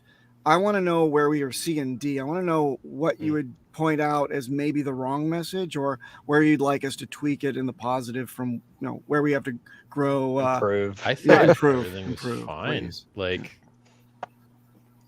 the only suggestion I had for like the Kryptosparbuch guys are to make sure that you emphasize unique benefit statement. 40% APY and 10,000x is more important than the logo on Hex.com. But you need Hex.com for call to action.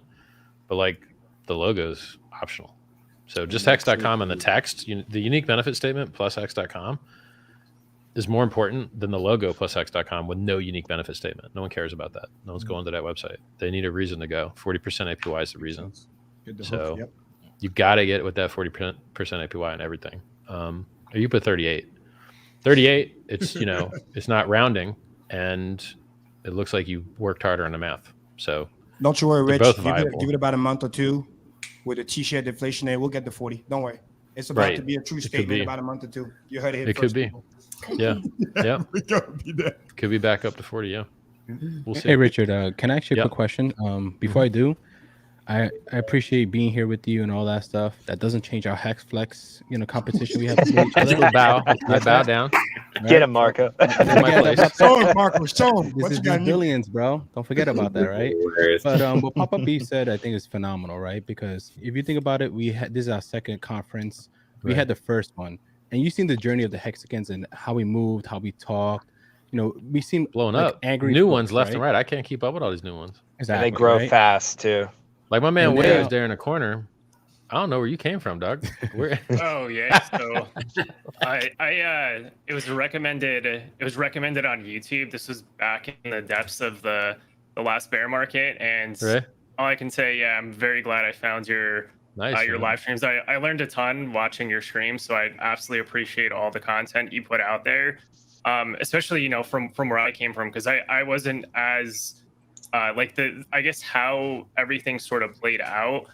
There's just a lot that I learned, and even matured as a person in this space. I even at the end of this year, I acknowledged here's mistakes that I made in the market, and then here's now sort of a shift and a pivot going into 2022. So I've had actually two of my neighbors on board recently for the PulseX sacrifice, so I was able to get them involved, which is really cool. And then just trying to get them up to speed on the security side, because I think that's where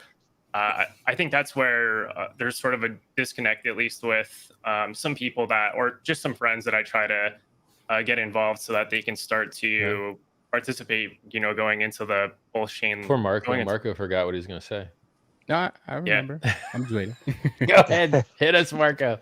No, Waves I'm just I'm gonna saying, hit you with my life story. No, no. What I'm saying is basically you've seen the journey of the Hexicans the first year, and now you see where we're at right now, right? I know you hate I'm those, happy. how you feel questions, but that gotta make you feel I'm incredible loving that it, you made bro. something like this, and You guys you are see killing us it. do You guys are crazy killing things. it. But look at this. Look at this gift I got from a Hexican, man. Look at this. Beautiful. I tried to build one. Love I it. failed. Yeah, because Might you don't as well get didn't do founders nothing. that interact with the community the way you do, man. And you don't have to do any of this, right? You could be in yachts, you could be partying all day, every day, but you're on Twitter, you're on Telegram, you're on YouTube, you're everywhere. I'm man. reading And broken English complaints about why my sacrifice. Wrong, right? I'm like, you read the giant pop-up. There's a giant pop-up. I can tell you exactly why. You read it.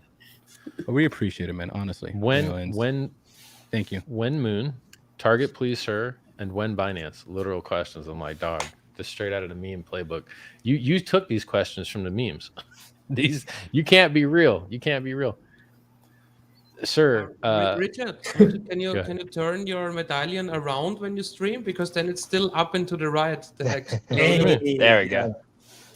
It's backwards for y'all. Right now it's backwards.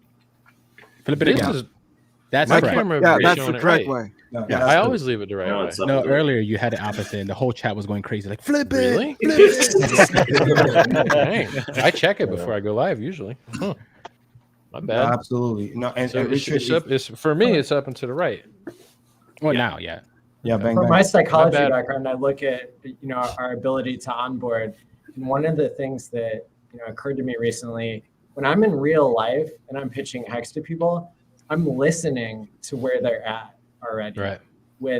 And I think it'd be really cool if the Hex community one day was able to build a tool that is more like a questionnaire or an IQ test. We always say that Hex is an IQ test, but if we asked people what their best marketing pitch would be, we could match it. So for example, in real life, I'm asking people, do you know what Bitcoin is? Because the pitch for Hex is going to be different based on whether they understand what crypto is or not. I agree whether they understand 100% what with money that. is or not.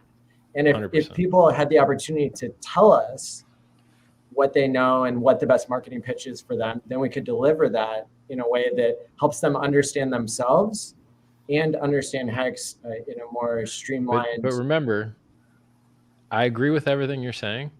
I think it's possible. I got a warning for you. There's a reason that we don't see this anywhere else almost ever. I think that it might be harder than we think it is. Because this doesn't, I think it's the best way to do it. I've always wanted to do it that way. But there ain't nobody to copy it off of because nobody else is doing it. There's something that just came out, I think, called Principles U. And it's by one of these billionaire founders. I'm trying to remember. Bro, I think if anyone could do it, you could do it. Put it together. Maddie could do it all. Yeah. Because there's only so many levels they could be at. There's only like 5 levels you could be at, right? Like, have you used an Ethereum contract before? You know, like that's a big deal. Is it yes or no? So they teamed up with the people who did Myers-Briggs. So this is made by personality psychologists. It's from Ray Yo, is it Dalio. Principle by Ray Dalio? Ray Dalio. Yeah, I recognize that face. I was like, it's yeah, everybody wants to understand themselves, understand the other people around you. I mean, this I already know my star sign. What? This would be great if it was Hex. They're probably shilling trash here. Do it. Take it. Oh Yes. man, Maddie, I let's took run that it. test. I got sociopath. Makes Oh sense. dear. who said makes sense? Michael Myers. Is that as a result you can get? Michael Myers, apparently. Wow, seriously. All right, you're taking up my whole screen with this ad, Doug. Hide that. Yeah. Hide that, man. We got I better hope the stuff to tabs promote. don't have no porn in them, bro. Bring back, yeah. Richard, if I may, I want to say something very important Yes. because I think the audience needs to know this. I really want to take the time right now to acknowledge for something that I think you do extremely well. And that's the thing that I'm actually the most attracted to for you, your personality and what you do on YouTube. And you don't just talk about it, you actually display it. And I've mentioned it briefly on my talk yesterday, is Bad there's posture. very few people in this world, I'm talking about 0.11111%, when they talk to people, when they talk to audience, they do not necessarily first seek the need to be right, even though most often than not, they are fucking right. They seek more the need to be understood and share the message, and you do that extremely well, to the point where when I first met you and when I see you do the interview and, oh God, Peter McCormack or whatever it might be, although you're literally in a line of fire, you're talking to the audience that this person is bringing on. And I want people to understand how difficult that skill actually is, especially the more you, quote unquote, truly, my mom said it best, it's not bragging if it's true. When you actually know better than the person, you know more, you're richer and all this other stuff, but you're spending the time to make sure, hey, it's not about me.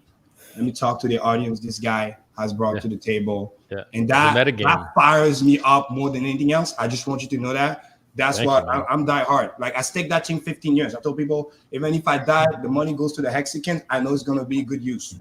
Dead ass. True. And I'm gonna stack more forever. I believe True it. accumulation never ends. So I just want to take the time because Who wants to sell the world's best asset when you can buy it? Exactly. Seems like a no-brainer to me. Hey, By the Richard.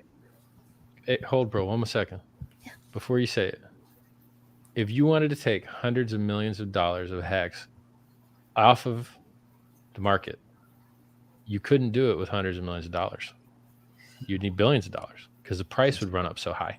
Yeah. So these sacrifice phases that are removed from circulation. Now look, nobody knows what those addresses are going to do. No expectations of profit from the work of others. But from what I've seen, they sell everything but the Hex. Interesting. Maybe they like Hex. Who knows? So the concept that, in effect, you've had the equivalent of like billions of dollars of buy pressure in removal of Hex, I think is amazing. Fascinating. And I don't know It's of a any other way feature. that you could possibly do that. Really? What are you going to sit with $100 million limit order? It's not going to get filled, I don't think, man. It's going to get front run probably. Like, so I think it's really miraculous that mechanism. Really miraculous. Amen. Hodpril, go ahead. Oh, I guess I just wanted to have the I'm saying your chance. name wrong. It's Hodpril. Hodpril, like Hodl, but my name's April, so it's Hodpril. because I hodl, because I have Hex, and I'm staked. I guess, it's a lot of fun talking about the price going up, and we all enjoy the price going up, and the system kind of, it requires the USD price to go up on all of these things. But I think it can be flat and everyone just make money on the APY. That's true, yeah. Mm-hmm. But it's really amazing what's happening with the projects that you have done, that I think some people are aware of it, and others maybe should be aware of the huge implications of what Hex and even Pulse Chain coming out are going to do for projects in the future, for people building on these chains. Because I was a big fan Ethereum's of dead Ethereum. for a lot of people right now. It is, yeah. That's the Dead. problem. And I still like Ethereum, but Because you can afford to like it. 'Cause you did one. But for a new user, it is Ethereum's true. dead. Yeah, I mean, even with new people that want to stake Hex, they ask me, I want to buy what should I $100 do? of Hex. Oh, no problem, man. Well, it's Yeah. going to cost you like 70 to do it. A lot of my information, a lot of my advice to people, especially overseas that aren't necessarily, even in first world countries. Okay, I want to stake my Hex. How do I do it? Well, you have to wait until the Pulse chain comes out. You have to wait for your PRC20 copy, because you're unable to do it right now on the Ethereum chain. Well, maybe at the moment. Staking is a lot cheaper than end staking. Yeah, that's true. End stake's a function of how many days you got to total up. Longer costs more, but staking is the same. Costs the same no matter how long. Well, with Pulse Chain coming out, and even with the utility of Hex, getting kind of people relatively off of the normal exchanges, because it's not just a trading coin. It's something. I hate that exchanges so much. I think what you've done is hate them. Like the decentralized exchanges. I guess PulseX is definitely one of them. It's really exciting that's really pushing the future of crypto, in my opinion, as someone who's a fan of crypto and not just of the USD value of it. Yeah, is that it's absolutely remove amazing what's counterparty risk, going on. remove middlemen, increase efficiency, increase opening hours, increase reliability, increase redundancy. It's so much. Yeah, it's like opening hours. way better, way better. Yeah. We're just two things missing from vertical integration. Wallet, which doesn't really matter to tell you the truth, because MetaMask works fine currently. And there's a chance that the gates just open and fiat on-ramps just fix. And they're kind of already fixed with bridges anyway, but we're close to vertical integration. Very close. Yes, sir. Rich, we're working on it. That's all I can say. We're working nice, on man. That's crazy. It's gonna be sick. When gate open, it's gonna be game over. Yeah, we don't get. It's like, hey, we don't need to talk about nobody else. It's like, these are all Hexican things. We built it all. Yeah, it's all good. You don't have to talk about none of this other trap. Because right now I still have to send people places. Oh, you wanted to get into Hex? Well, I guess I'm sending you to an exchange that doesn't list Hex to go buy something that's not Hex. And you're like, can't wait to not do that. Why do these guys deserve my users? How's the fiat on ramp stuff? Everything I was working on is it never even started.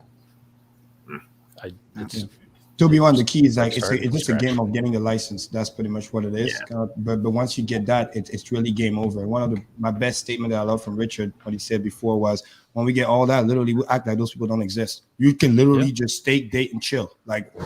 You won't even what crypto what? No, you got what you need. You got your exchange. You can send peer to peer to your people. You're good to go. I love it. You don't need to see the noise. Now, some people want to see the noise, and don't worry, Pulse Chain will have a lot of noise. There's By gonna default. be so many scams. There's going to be so many scams. We're going to do a lot of good things too.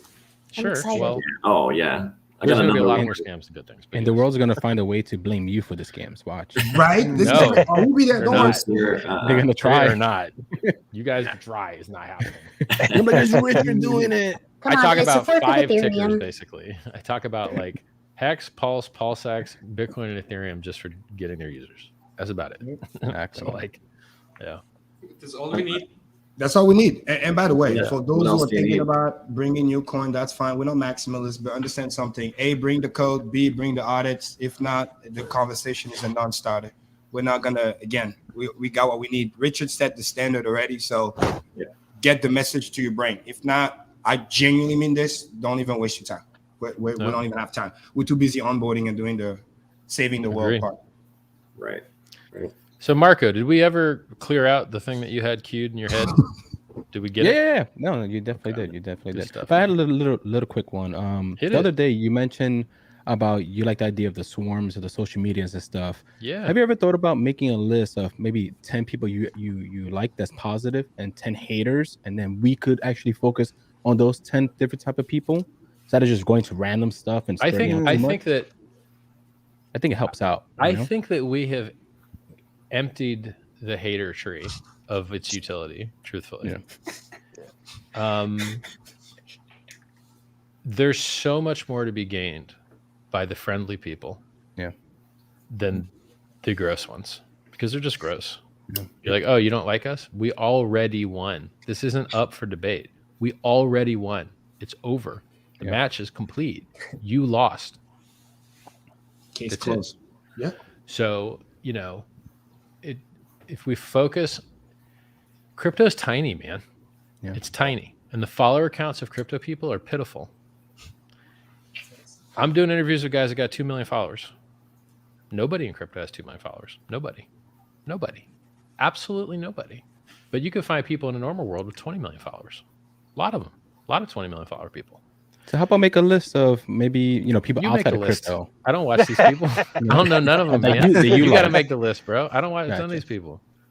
And everybody's got more watches. It's true. Everybody's trying to kill Joe Rogan all the time. Look, I don't think you're going to get the Joe Rogan that way. If you want to get me on Joe Rogan, you got to get me on the other podcast that get through his friends, his network. Yeah. It's going to take time. Yeah. That's how you do it. Yep. And, so I've already done Zuby, who watches. I've got Faraz in my private messages here, who's been on his show a couple times. Eric Weinstein would be good. Yeah, Weinstein would be great. He would be good. But he ignores I don't know if he's got like a stick up his butt or whether he just ain't paying attention. Probably. Hear that, Eric? I don't get it. Like, homie. Petersons would be good as well. Who? Jordan Peterson. Peterson. Yeah. Either Jordan or Michaela, his daughter. Both. Yeah, I've been working on his daughter, but I direct message him on Insta. Yeah. I get a response. Okay. I'll message him too. Other people have hit him up. Like, look, man.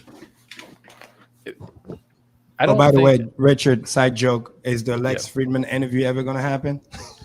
Maybe. Like, he blocked invited everyone, me to fly me though. out. He invited me to fly me out, and then you guys Twitter stormed him, and they blocked everybody. So I don't know. Oh, man. Oh, shit. I don't know. Who cares? Look, guys, they're going to beg for interviews over the next couple of years. Yep. They're going to beg for interviews. Like, because how do I say this without expectations? Time will solve. You could frame. I'm going to throw some fucking money around this year.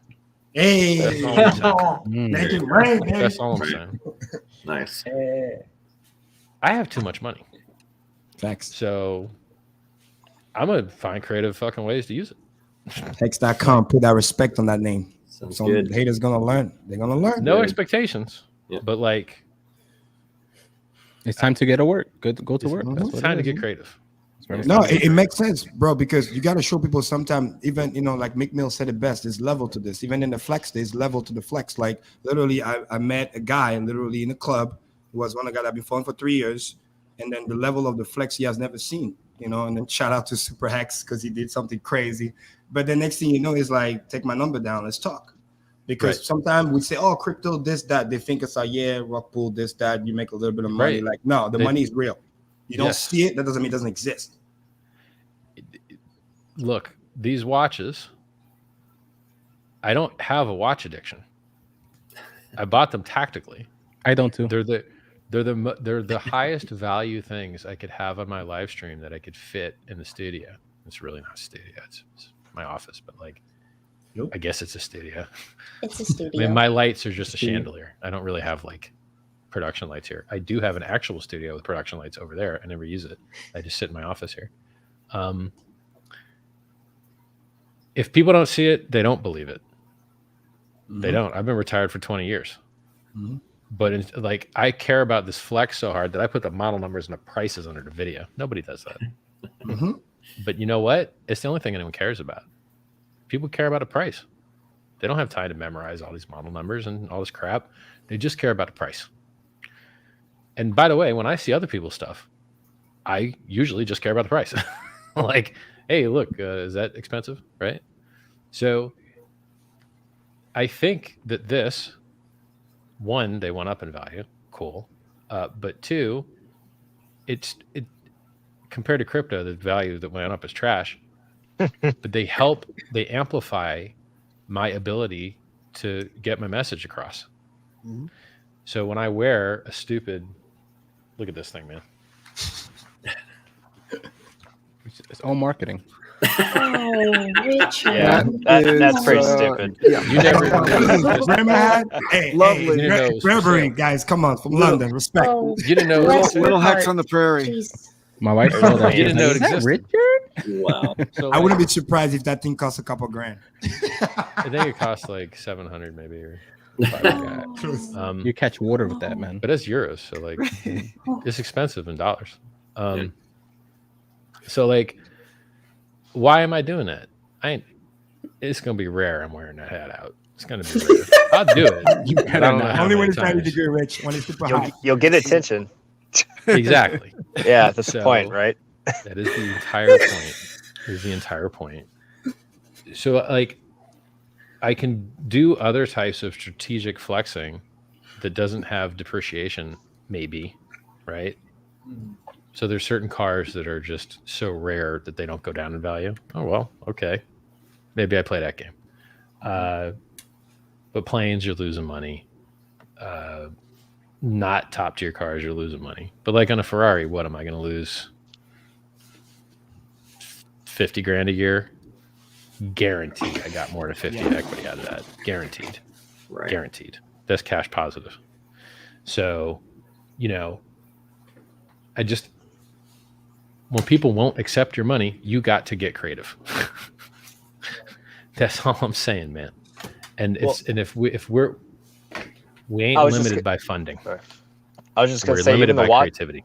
the watches, right? It just opens the door to another community too. Like it helped you get in with Nico, got in with his That's right. crew. Like I was talking to those guys, and like I was telling them about crypto, and like they're like, "Oh, well, you did well in Hex. Like you should get a watch." And you know they go up in value and store value too. And I was like, "Look, guys, like I would, but I'm in the best appreciating asset on planet Earth. Like I'm sorry, watches are cool, they're nice and all.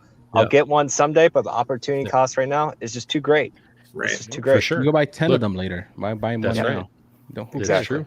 Yep. That's why I got this. You know. It looks good. Marco's watches is very efficient. Billions. Very Billions. And I bet it tells time on time too. Hey, I Rich, like are being you- stealth yeah. and using my phone for the time. I see people in chat. They're like, get an SEO company. You're like, most of those are scams. Most SEO companies just take your money and don't actually do anything. So I would say 5% of SEO companies actually does SEO. The other 95% just robbed from users. Yep. Hey, Rich, I So have it is something- doable, but it's hard. I used to do that for a living, by the way.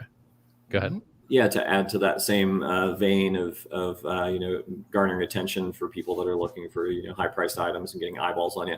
My sister, who's a Hexican and absolutely adores you, by the way, Thank you. she has got a bachelor's in fine art, and so her thing was that's a whole other demographic, like people that are collecting like high end fine art. It's like I would imagine that could really crack open some Maybe. Maybe, yeah. I mean, if you get a Picasso or something, it's like I'd imagine that would turn some heads. I don't have any more space on stream is the problem. Right. I think the most flex thing you can do is cars, in my opinion, because you like people get it. Yeah. They see the shape. You can't fake it. They get it. With the watches, it's a little bit harder. So if I like live stream from a garage, I think it would have 2 to 3-fold the impact watches do. But I might be just misjudging all this. Like people might just watch me for me. I don't know. It's hard to measure. We do. these things, right? We do. Yeah, we do. Other audiences. I think once they get through the door and like learn what you're about, then they're definitely watching for you at that point. But in the car vein, Vin Wiki, I don't know if you ever check those guys out. Yeah, I've seen a show quite a few times. But I could see that being a little on ramp. Yeah, tell a cool story. Yeah, for real. Who am I not gonna have a good interview with? I'm gonna have a good interview with anybody. Right. I turn horror interviews into good interviews. Like it's That's There's only one interview where I finally gave up and was just like, "Yeah, I'm done, man. Just kill me." The wolf Yeah, guy. that was a bad one. And talk about a That's a guy that got classic. it all wrong. He destroyed his audience like a month after the interview with him. Lost everyone's money. His audience, More than evidently once. his. Who knows? Yeah. Rug pulled to zero more than once. Yep. He got into a bunch of coins that went to zero. Crazy. Like, That guy is the definition of diminishing return. Like it's just nothing can go through. That's when you just walk away. Crazy. Hey, How's it going, What's up, guys? bang, bang. What's up, Balliet, What's up, bro? bro? Balliet. How's it going, man? Nice to see everyone. see Looking you. good, Richard. I Legend. like the green. The man. green. It goes good when the bag turns green. Like when the green here and the green there, when it hits. Wait it's a like, minute. yeah, Yeah, there you go. now. There it is, like on cue. This shirt makes my tits look even bigger, which is not what I need. Nah, it's just I a gotta- posture. It's just a posture, bro. That's all. There we go. Hey, Rich, I'll be That's watching. all. I'll be watching. You That's getting what's up fit. now. I see what's up. PG-13. Until Christmas hit, I was doing great, bro. Uh-huh. Until Christmas hit, I was doing great. You're a great shape, Richard. I'm lifting every day. In between my last live stream and this live stream, did my chin ups, did my push ups, having protein shake, creatine. Good for you. And Hey, we saw you. We saw you. I'm pick up trying to Hard not Dog. miss You a know day. what time it is. Yeah, man. I want to be thick like the other Hexicans. Y'all some big dudes out there. We've got the next group here. Okay. already? Well, Cool. It's been fun. Yep. Pleasure, sir. Guys, seriously. Hexicans, I love y'all. Y'all the best. You're We love amazing, you man. too, Richard. I love you It's too. gonna be- Richard. Thank you. Can't wait. Pleasure. It's going to be amazing, man. We Yes, have it a is. bright, bright future ahead of us, and I cannot wait to enter it with you. You're not by Right. yourself with the marketing. We could help you out with Thank that. you, guys. You know. Yes. Well, thank you. I take all the help I can get. Yes, sir. I love it. You That's know- why I love meeting Hexicans in real life, because I don't have to pay for the food. Yeah. I got you, man. I got Fuck you. yeah. I love free food. Open to the right. Free food It's tastes on better, you. I tell you. All right, guys, I'm out. I'll Thank see you you, sir. later. Thanks, All man. All right, Richard. Thank you. Keep being you.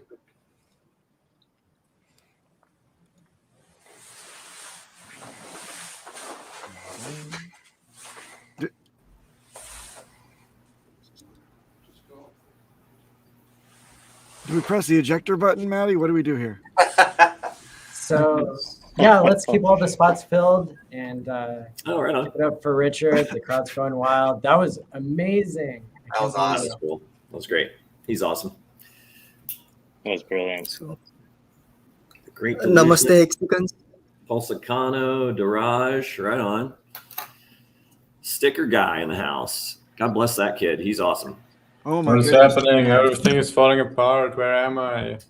Oh, there you go. You're doing great. It's day 4 of the conference. It's been a huge success. And we're Nice to live. you. And we're live. All right, good, great. Hello, everybody. Maddie, you should get a screen grab of everybody doing your "and we're live." And we're live. Okay, awesome. Good to How see did you it go? guys. Hexgeneral's in the house. He's another TikToker I've seen killing it over there. If Oh. someone's waiting in the green room, Maddie, then you can cycle me out. I love you. there- I'd love to stick around, but I've hogged the screen time far There's too much. actually no one waiting in the green room. And we need the comedic relief as well. Yeah, we Oh, need your pop Oh. up. I want to hang out with Brand for a minute at least. But Me what's up, too. Brand? Good to see you, bro. Hey, good to see you too. Nice to meet everyone here. You know, it's awesome that Eddie for the second year in a row is hosting this. And, you know, we've got bigger numbers than last year. So We're having trouble hearing you, Brand. improvements. Yeah, your audio's Sure, in and out. everything's plugged I in. swear to God, in the green room, his audio was perfect. I don't know what. I blame Sticker Guy. There we go. Yeah, my maybe That should be better. my Okay, camera all of a so sudden decided not to work. all right, no problem. So, Maddie, I don't know a couple of these guys. You want to get some introductions going, or? Yeah. So Jack, Hexgeneral, is here. He was in the first Hex conference, if you recall, during the testimonial section, I believe. And Yes. you want to tell us Yes, a sir. little bit about what you're known for in Hex? You're one of the youngest yeah, OG yeah. Hexicans, is that right? I'm one of the earliest. I do make TikToks about Hex as well. whenever I have time. But yeah, I bought Hex a long time ago during COVID while everyone was out partying. And, you know, I just kept my nose to the grindstone. And here I am today. Good for you. Thanks for being here. Yeah. Yeah, of course. Of course. And we have the Great Delusionist. Welcome. Yeah. Thank you. Thank you for having me. I'm very grateful to be included in this year's conference. And this is my first time ever being on any stream of any sort. So I just really want to introduce myself as the Great Delusionist. I'm a day 199 Hexican, and I'm a top 200 account dolphin. I'm an acrobat, I'm a free runner, I'm an investor, I'm an art collector, I'm a spiritualist. I'm a retired millennial. I made $10,000 into $1 million within a year outside of Hex. And yeah, I can go on, but you're a known and appreciated member of the Hex community. We've seen you in the live stream comments forever, so it's great to see you on screen here. I especially want to thank you for being the only person that looks a little bit older than me.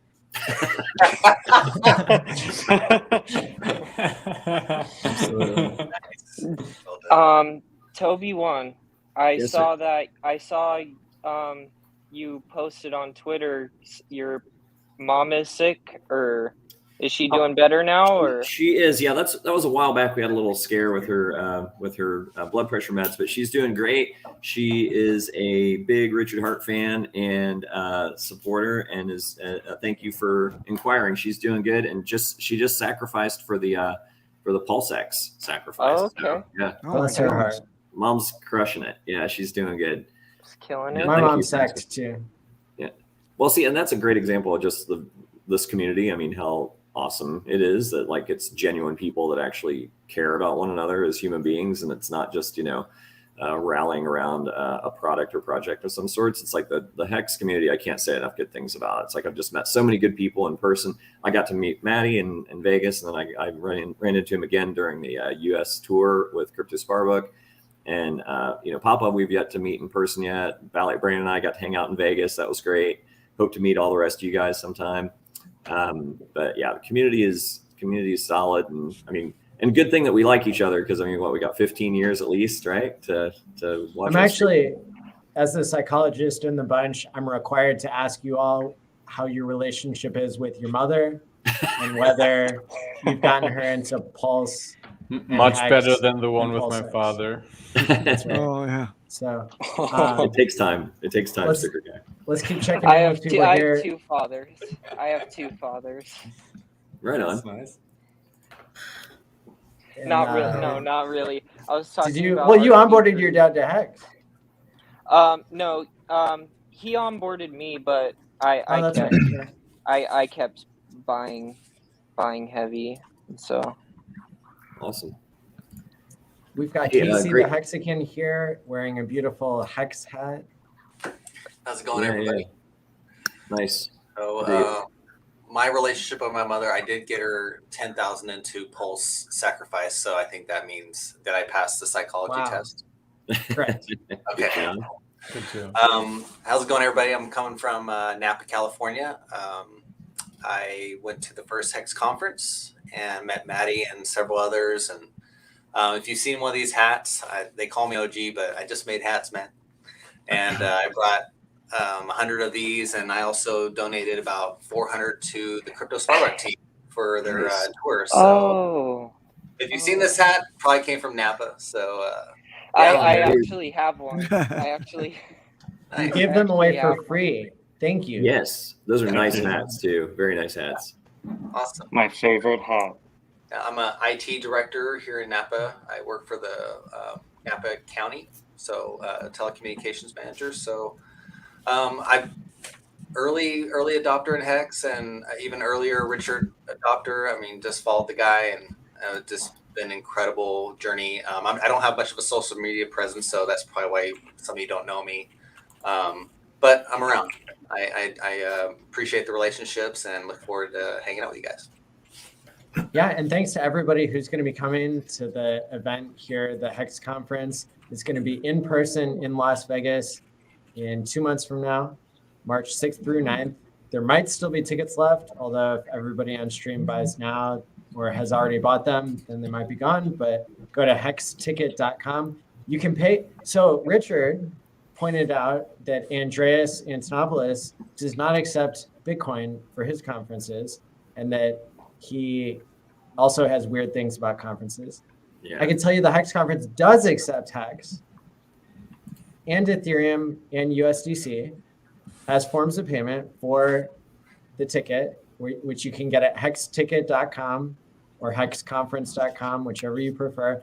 And that is, it's going to take you to my Eventbrite page, and you can pay with invoice and then pay with crypto to the correct address listed there. So we're really excited. Cool. Anybody who spoke at this conference is welcome to speak in person. Richard is going to stream in, digitally, but I'll ask him again for Easter eggs, and I'm sure he'll have some good stuff. Excited. Cool. Cool. So let's keep going around. Who haven't we checked in with? Pulseicano and Dr. Moore. Yeah. Yeah. So is it my turn? Is it my turn? Yeah. Go ahead, Dheeraj. Yeah. So I am Dr. Dheeraj More. I am a physician, a drug safety physician, born in Mumbai, living in Manila. I have been a day one FOMOer for Hex. I have been streaming occasionally with the Discord Syndicate on the Hex Asian stream. Hex Asians! Check it out. Yes. And frankly, I've been planning to stream with Matty for a long time, but I'm a kind of scared when I'm talking to psychiatrists. Like I get a feeling they are doing. Me too. You're not the only one. Yeah, they are like secretly judging you or doing a psychoanalysis on you. But I kind of getting over that. But right now, I kind of feel like Henry VIII's fourth wife. I know, I know what I have to do, but I don't know how to do it differently. So, yeah, we have all been praising Hex community, Richard, and like I get lost for words. But for that, I had already prepared a kind of a joke to so there is this nuclear physicist who is traveling from Boston to London, and on his flight he's sitting next to a little kid called Johnny, and the in-flight entertainment system isn't working. So he turns to Johnny and says, "Hey Johnny, we don't have anything better to do. Why not chat?" So little Johnny is like, "Okay, what do you want to talk about?" So he's like, "How about the pros and cons of nuclear energy?" So Johnny's like, before that, I would like to ask you a question.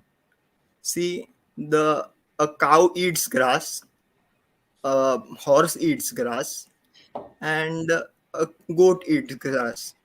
But the cow poops flat, the horse poops in clumps, and the goat poops in pellets.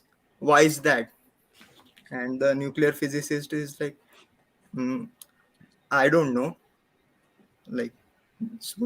Then Johnny goes, yeah, how can you have a conversation on nuclear physics when you don't know shit about shit?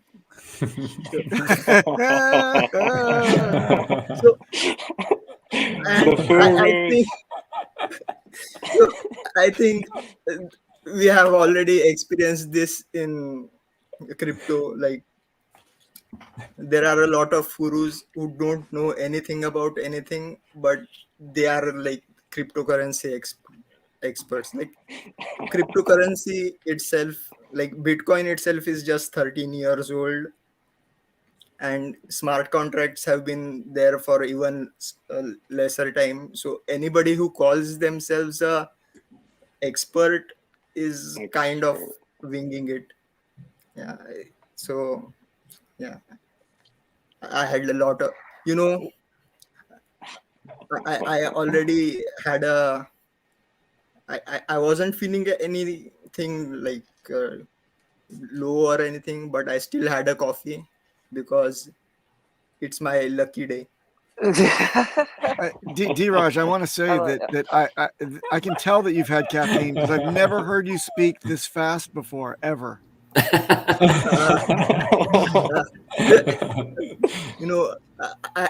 I've been planning for this conference since last year. So actually, I was supposed to be one of the speakers last year, but I think exactly around that time there was this hurricane and I couldn't join the conference. So I am making up for it.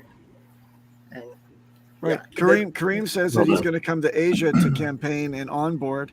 So the first port of call, I'm going to put him in touch with you, and the two of you are going to get up on stage. Karim's going to be like the fast talker. You're going to be the Dheeraj talker, and you'll kind of even each other out. It'll be perfect. Yes. Law of averages, like yin and yang. Yeah.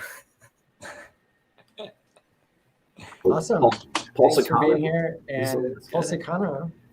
Yeah, man. I'm glad you guys can hear me. Apologies for the video issues.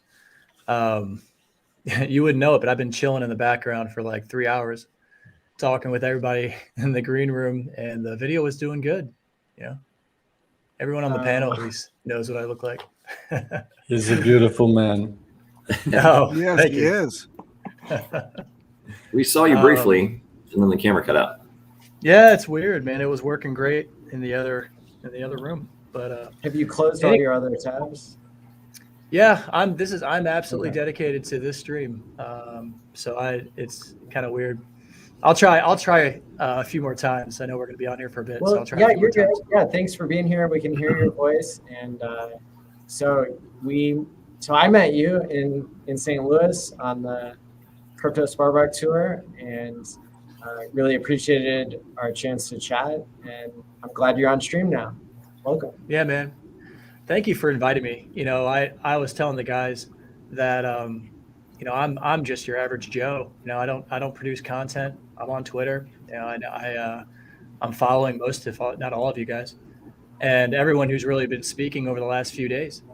And meeting you out in St. Louis was great. Meeting Abit and Patrick and all the crew from Las Vegas was awesome. Went out with the guys that night afterwards. We did the happy hour beforehand, and we spoke about Hex, of course, during the meeting, and then hanging out afterwards was probably the highlight of the night. Going out and talking with all the crew there, and Rob and all those guys. I mean, that's not something you see in just any community. I mean, you don't see Bitcoin people like befriending each other, and I now I have like all kinds of different Hex friends, and we're all in this together, and I feel like the pump to 50 cents, like, you guys should all be giving yourselves a pat on the back. It took us a long time to get here, so should feel proud of yourselves. Good well, and job it wasn't to all of you. easy. The price of Hex has dropped a lot since the beginning. It hasn't just been a straight line up. It's been 70, 80% drops. And when you go back and look on the YouTube streams of, the people making content, especially, if you go back a year or two, everybody's on stream and the price is down 70%, and everybody's happy because they're together with like-minded people who believe and who are long-term minded.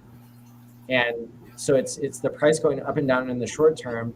It doesn't matter as much when you have proof of stake and when your stakes are long, and you have people who are then incentivized to create great content for the community, to come on and volunteer for events like this. I mean, nobody's getting paid, and it seems like everybody's having a good time.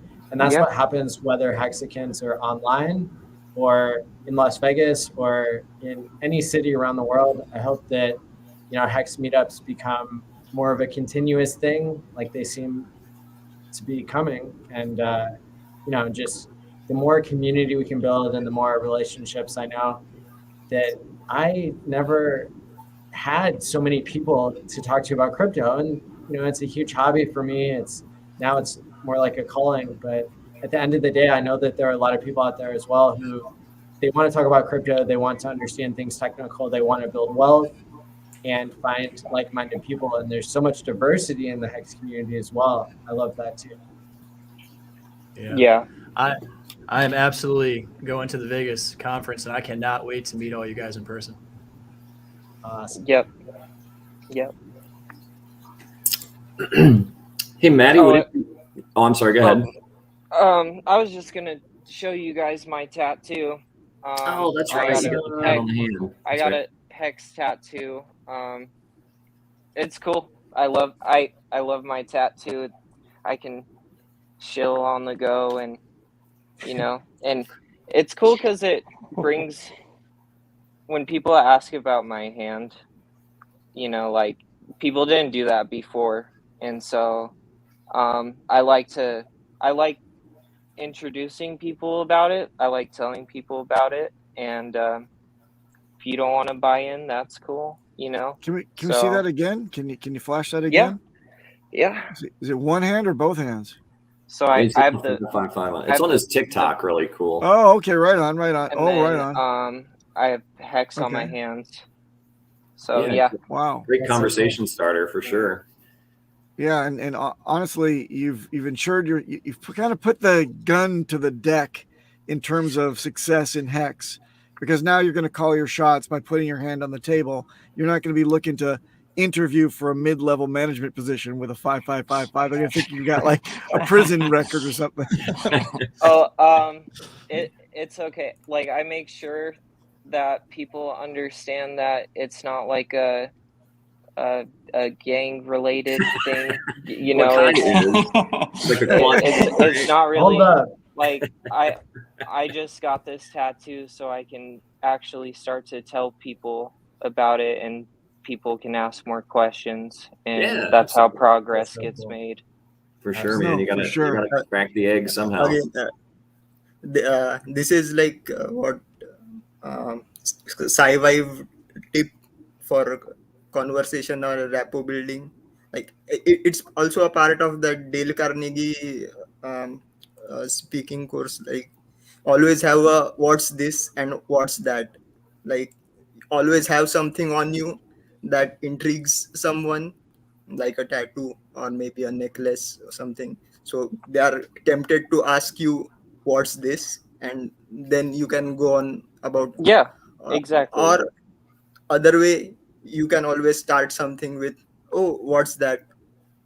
Like, I think this and then is. I think this is and then too vague. I'll just say like, yeah, it's called Hex. Just check it out. Check out the website. And so, yeah.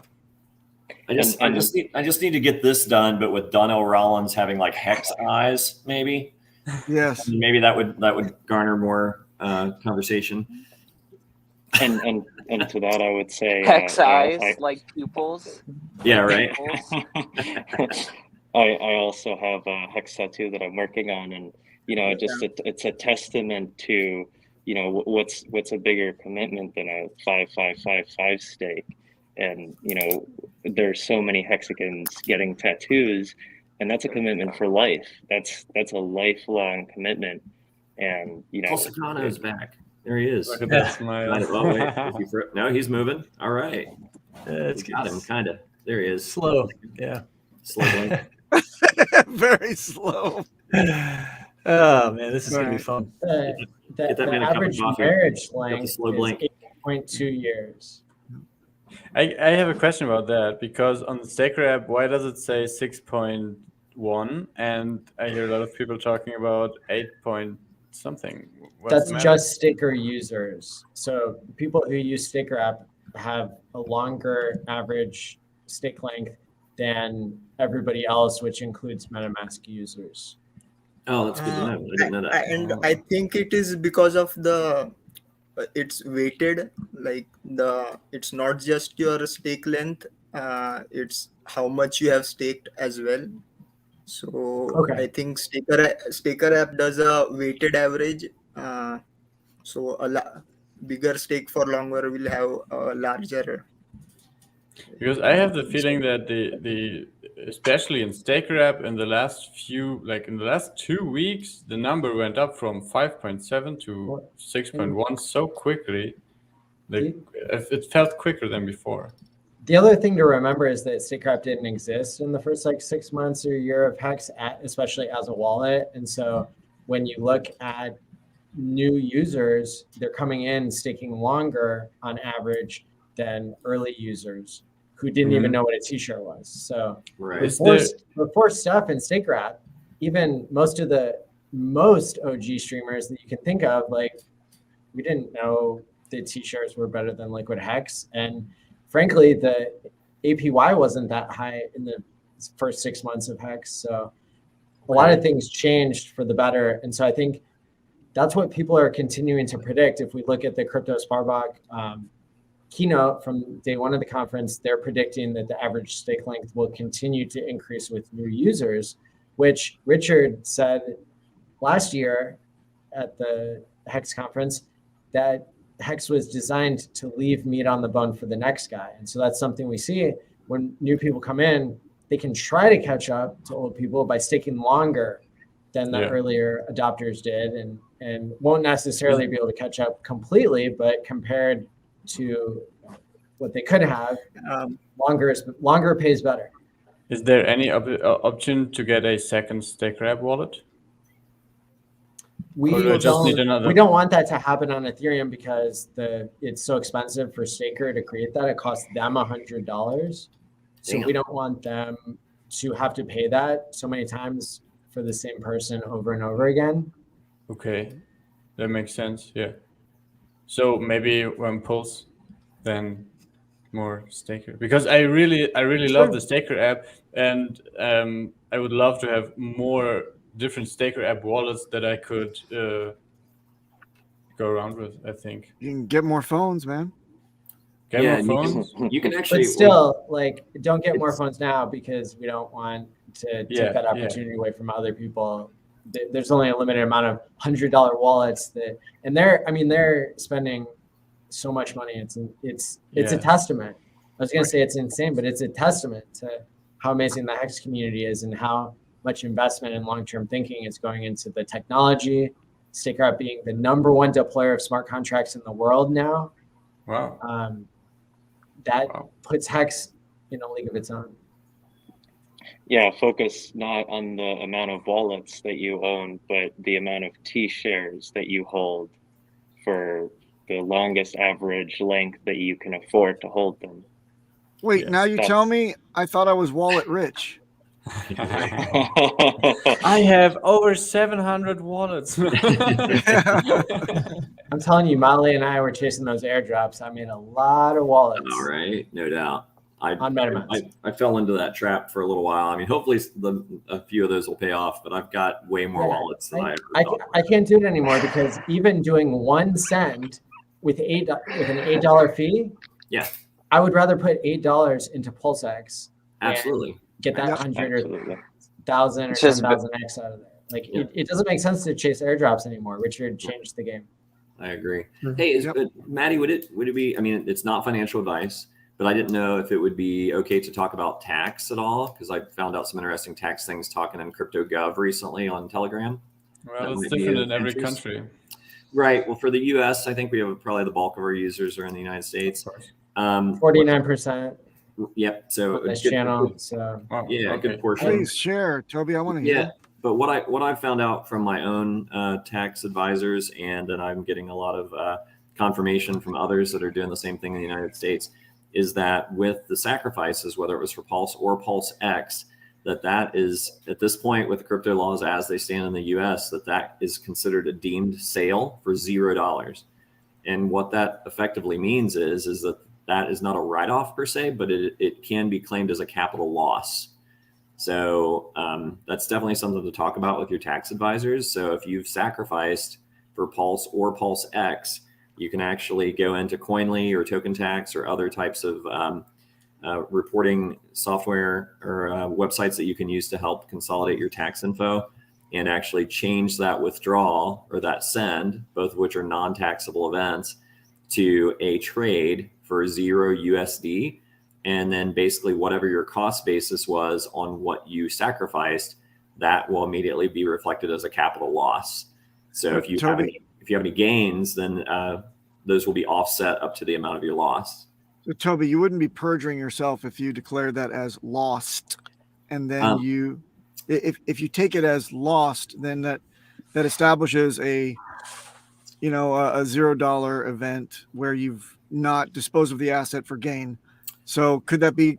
I'm just very, very concerned about not ending up in jail. So I would like to be honest. Yeah. Right. Absolutely. And I think what it is the term specifically in U.S. tax law in particular. It's and this happens in real estate as well. It's a deemed sale. So basically a deemed sale. So the idea is that you have no intention of ever getting that back.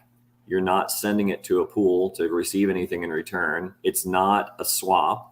So, and it's not lost technically because you willfully did it. So it wasn't like you just lost it because you lost access to a wallet or a hack or some other thing that made you lose possession of those coins. But you effectively are taking your loss up front for the cost basis of what you've sacrificed. And then on the other side of that, where, the IRS and everyone else will be amenable to this, is that you will get your Pulse and your PulseX airdropped at zero cost basis, which basically means that when you go to sell that 100% of whatever that value is will be a capital gain. So as opposed to a swap being, I'm taking $100 worth of this thing and I'm getting $100 worth of this other thing that turns into however much money eventually, you're basically taking your loss on the front end as a capital loss. And then later, whenever you choose to sell or liquidate your Pulse or your PulseX, you're going to be on the hook. So, I mean, eventually, the government's going to get their share. It's just a matter of how you report it. And everything I'm seeing at this point from talking to the sites that I mentioned before, Token Tax, Coinly, seem fine with this methodology, as well as tax attorneys and accountants I've spoken with. And then I'm seeing, if you guys aren't in crypto gov and you're curious about what's going on in the United States or in other countries and how those things are being handled, it's a great resource to get in there and talk to some of those guys. And I'm getting a lot of confirmation back from others that are talking independently to their own tax advisors that are coming back with a similar methodology on how to deal with those things. So that, in my opinion, is incentive to sacrifice. Yes. Because especially if you do have capital gain for this tax year, this would be a way to offset that. Toby, you've cracked it. This is guys, whoever's in the United States and didn't just hear what Toby's laying down. Of course, as channeling his financial advisors and CPA and tax attorney, whatever you've done, who you should always be checking out. This is very important, very, very important, because it isn't a loss. Everyone. It isn't a loss as I was previously, labeling it, but the same effect is that you're deferring the taxes you're going to be paying taxes on this anyway, but in the eyes of the law, you're deferring this, and accurately so, due to a deemed sale at $0 for the original. No, let me see if I got this right, Toby. You're taking this as deemed sale at $0 against the original dollar cost basis. Correct. Which is, so if you've got gains for that year, you can also offset it against those gains then at $0 cost basis loss. Correct. This blows the top off of everything, and this is a very sound and accurate way of reporting it. I think that's great news, man. This is big. Maddie, you catching this? Catching what he's laying down?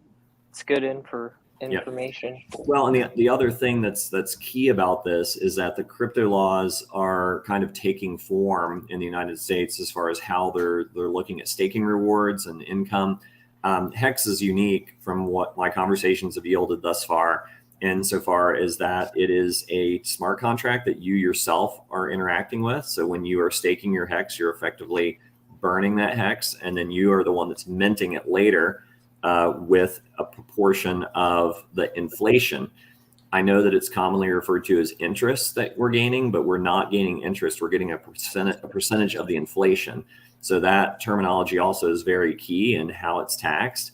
And right now there's kind of a bit of a debate back and forth whether your end stake, not the principal, but that proportion of inflation that we've commonly referred to as interest that we're gaining, should that be considered income? The issue with that is it's an unrealized gain. You haven't sold that.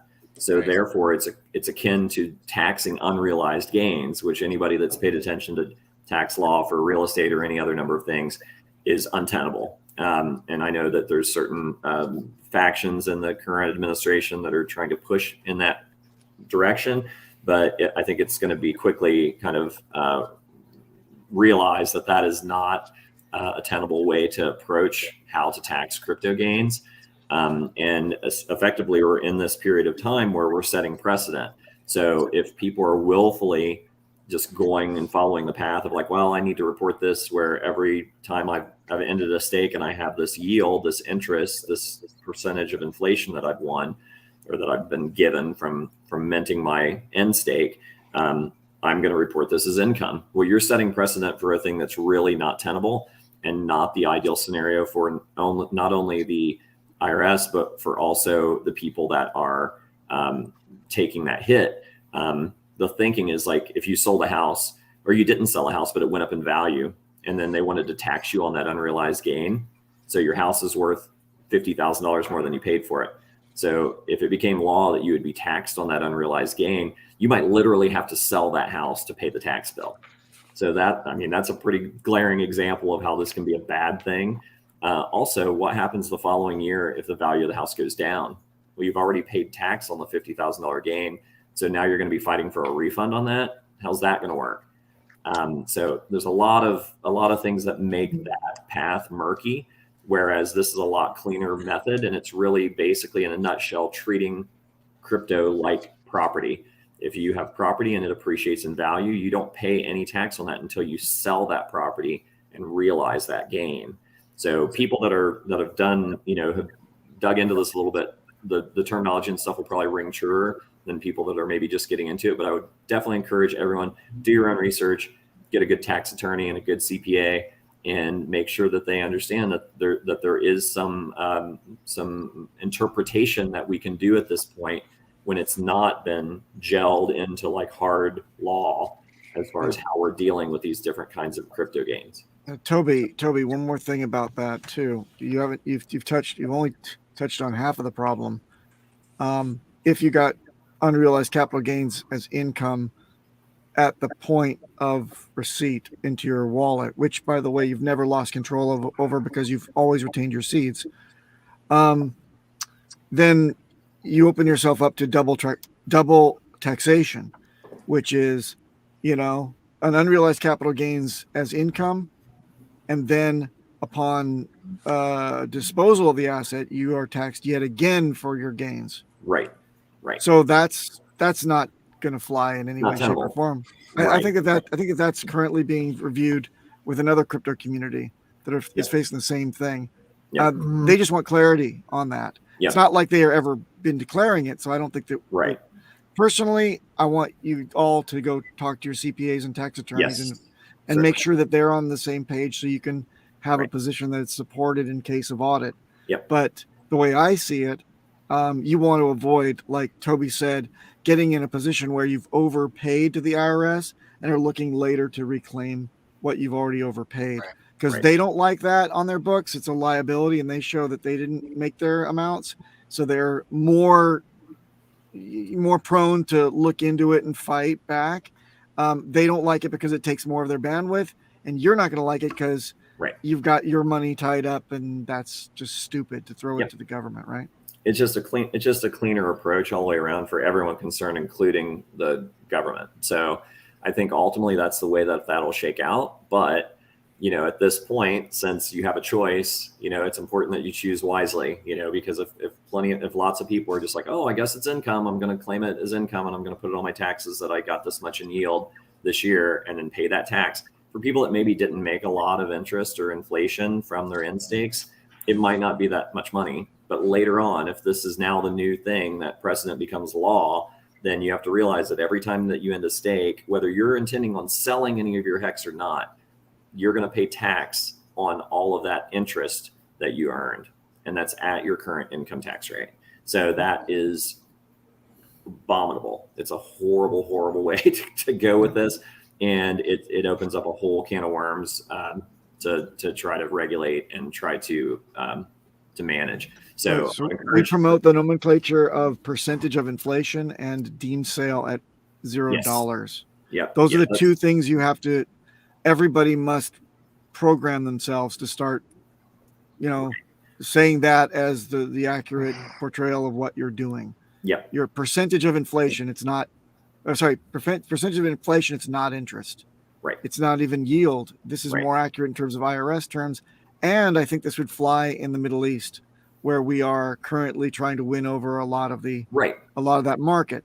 We don't want to say inflation because it's not accurately inflation. You're not lending your money out. There's no usury. We don't want to say interest, right? We don't use interest anymore. So this could be the perfect definition. I think that we should all think about this and put this into practice. Percentage of inflation.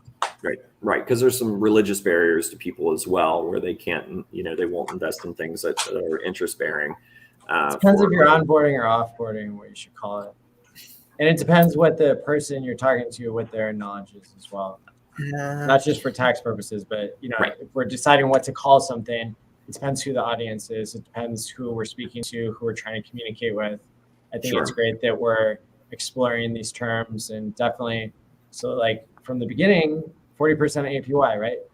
Right. APY, the Y stands for yield. So, you stop taking shortcuts if you're trying to onboard somebody, in a country where it's against the belief system or the law to earn like a usury fee, interest. And if you're in a different context and you're dealing with somebody who's not going to understand what the word yield means or something and they're not in a country where it's prohibited, then you can call it something else. But at the end of the day, if we know our technical side of things, and if we keep having this discussion, because that's not going to go away. No. And the more people that we onboard, we're going to kind of split our audiences into people who are brand new and then people who only want to stick around and understand the technical side of things. I think this conference has done a really awesome job of bridging the two together and making content where people can come in from the very beginning. They can learn what Hex is. They can see the proof of community. They can see the founder. They can see the devs, the quants, the streamers, and everybody in between. So it's been really amazing to have everybody on here. Let's go around the room and have our final comments here before we wrap up. Sure. Thanks, Mac. Sticker guy, final last words. Last words, stickers. Go. Contract him out. He needs a job. Everyone in the chat, everyone in the replays, thank you for watching the Hex conference. It was my pleasure of being the green room guy for today and the last days. I've met so many awesome Hexicans. Thank you very much, everybody. I am falling asleep right now, and please.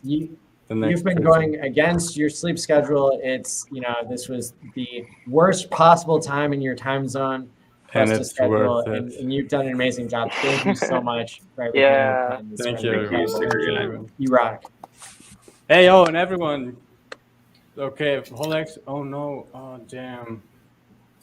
Man, I would like to get everyone to buy my stickers, but then I asked Richard earlier about this logo stuff, and now I'm very insecure. So you're not allowed to tell him if you use the logo, because then he's required to defend that.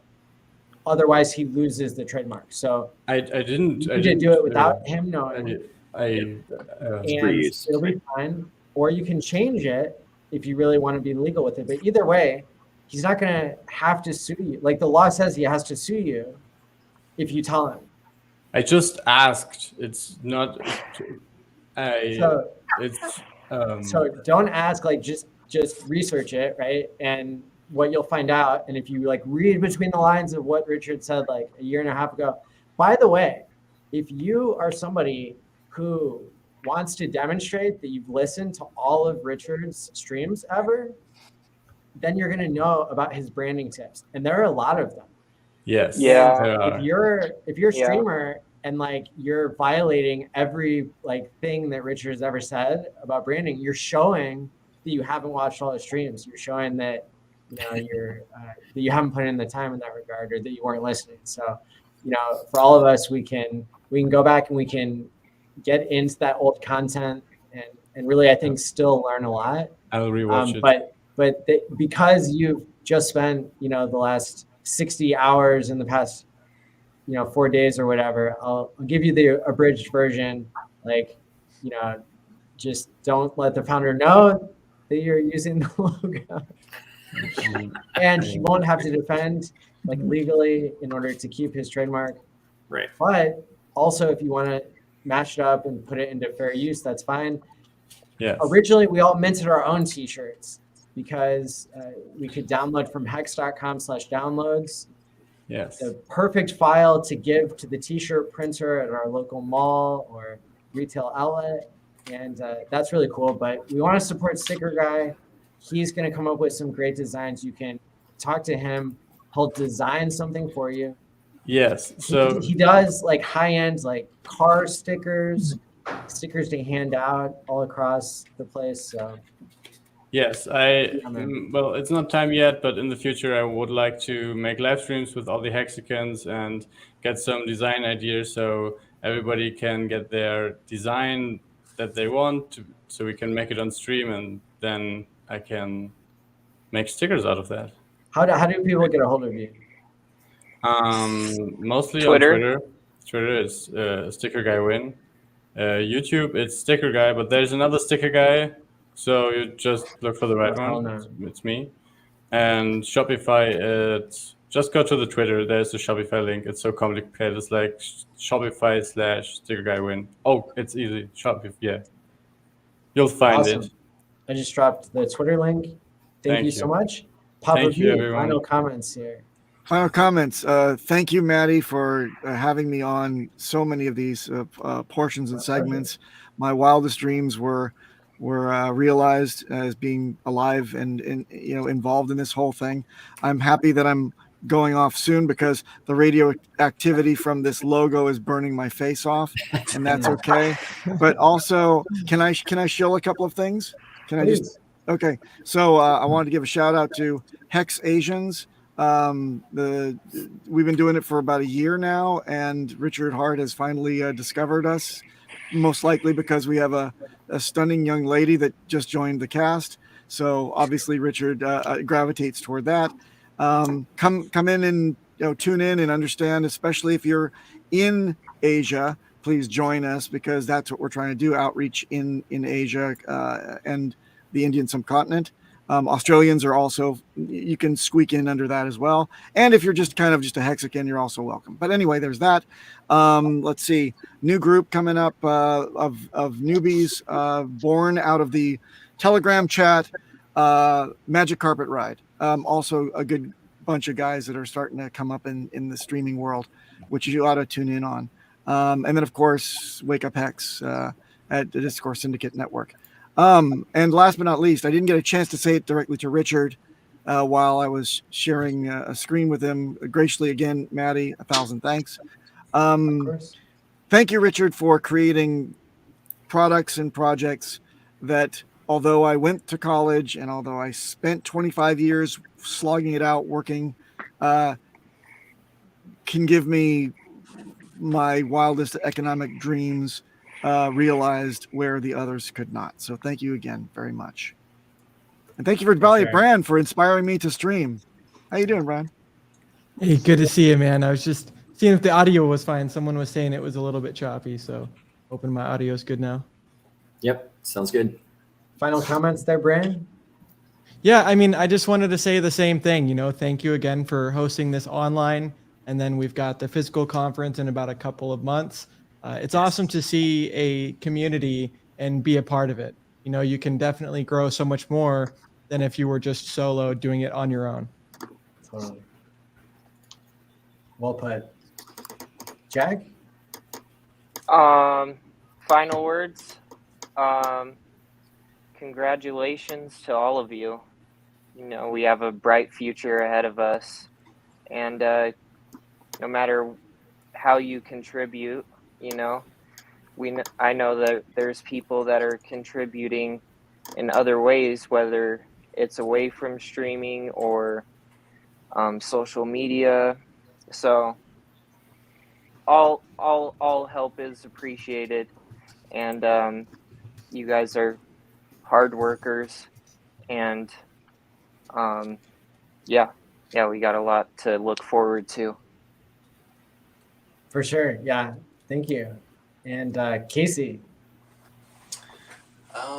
Just want to say thank you to Richard, not just for the products that he's made, but the community that he's building and everyone that's worked their ass off to bring us all together.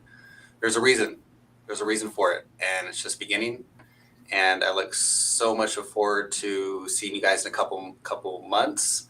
Online is great, but in person is that much more powerful. So I hope everyone's in Vegas. Can't wait to see them. So have a good night. Awesome.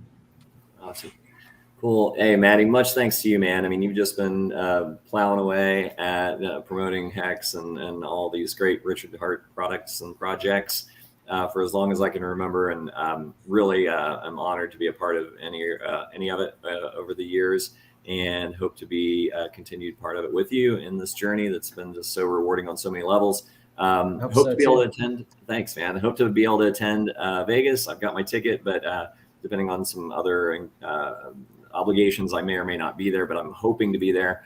I'm really looking forward to that again, to be able to meet some other fellow Hexicans in the flesh. And you're setting a great example because you bought a ticket that helps us make the event happen. Yep. Even though you don't know you could be there. So everybody else, take a tip from Toby1, buy your ticket now. Absolutely. To and you don't know the Hex conference to make it happen. Go to hexconference.com, hexticket.com now. Yep, and Hexpo.Vegas. Can you get them there as well? That's right. Okay, cool. Yeah, and I know that toward the end last year, it was kind of a mad rush for tickets, and it gets a little hectic for them to be able to. I'm not doing it. I'm not doing it this year. Oh no. We're gonna sell out the 600 tickets, and people who are late just miss out. Okay, well then all the more reason, get your ticket for sure. It's a great time, and I'm really looking forward to the content that they're going to have available for us live and in person. But thank you all for your time and listening to my rambling about various topics. Hope to catch you on Telegram and Twitter. Twitter's where I'm at mostly nowadays, so at Toby1 _ Hexobi. You can find me there. If you've got any questions, you can hit me up on Telegram or DM me on Twitter. And just thanks, man. I'm stoked to be a part of the ride, and God bless Richard Heart. For sure. When Golden Mike? I'm going to leave Dheeraj for last. Okay, sure. Great Delusionist. Yeah. I just want to thank you, Maddie. I want to thank Richard Hart, and I want to thank Karim for all the wisdom and knowledge and inspiration and mental health improvement, financial freedom and security of wealth that have been brought up upon us all. It was the first conference last year, this time, that changed my life forever, and that really put me here. And I've watched every Quant Gang stream, and I always tune into your mental health. Thank you. For me to be a Hexican is to be on a path to enlightenment. We share ideas of gratitude, abundance, compassion. We share truth. We share discipline and commitment. We are all kind. We talk about surrendering and mindfulness, risk and reward, self-improvement. And I'll leave you with this from my favorite excerpt from Sci-Fi. Success is getting what you want.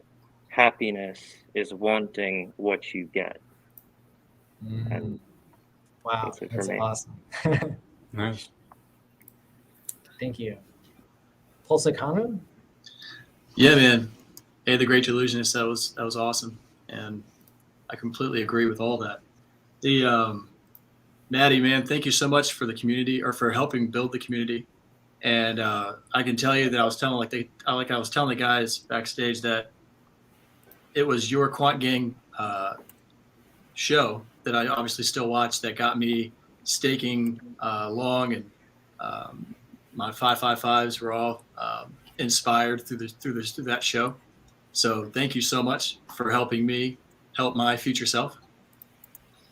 Yeah, thanks for saying that. I appreciate it. Yeah, man. It's and Karim, of course, was also very helpful in that, as he FOMO'd the hell out of me the entire time I would listen. So, you know, it was awesome staking every time whenever when I was first starting to listen to you guys. But anyway, love the community, love you, man, and I can't wait to see you guys in Vegas. Thanks for the great feedback. Yeah, looking forward to it. Hey, Maddie, before Dheeraj sings us out, I do want to plug one thing. Go check out the Hexaco music video for those of you that haven't seen it, or go watch it again. We're close to 6,000 views, which is amazing to me. But that was my little contribution earlier this year, a community effort by a bunch of people that did cameos for me, including Richard Hart himself, with a parody song that I made up that I find great joy in watching. It's silly and fun. And yeah, I'll drop it in the chat. But it's Hexaco, just like it sounds, man. Just go check out the video. Yeah, we played it earlier in the conference, of course. Oh, awesome. Great. It's a huge hit. So cool, man. Thousands more people have seen it. Awesome. Great. Appreciate it. All right. So, like a true crypto developer, I'm going to test my mic in production. So if you let me know if the Can you hear the golden mic? Yep. Oh, okay. That's why. yeah. So I think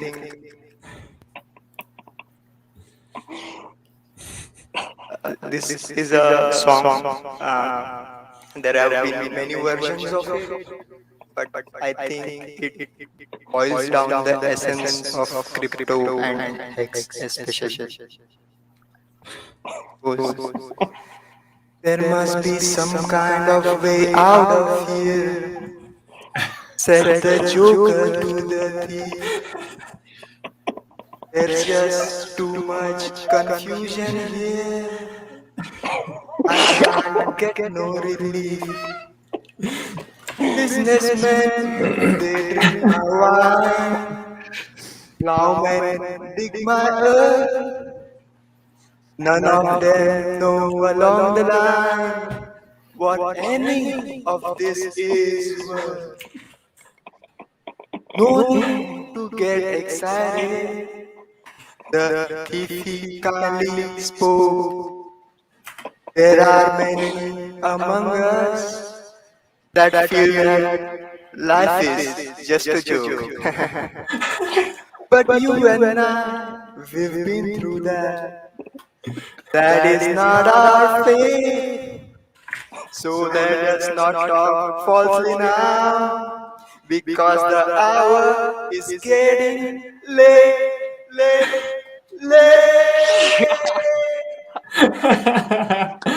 Oh shit. Dylan, lyrics, and more. Beautiful. I'm not sure there's any way to recover from that. So I want to thank everybody for a successful conference again this year. It would not be possible without the amazing community here. I'm super honored and humbled to know all of you and to be able to spend time. So it's been truly my pleasure. Can't wait to do this again year after year. Same dates, January 6th through 9th, for as many years to come as we can, to all support the community. So thanks again. Stake wisely, my friends, and peace out for now. Thanks, Maddie. Love you, bro. Peace. Bang, bang. Peace, guys.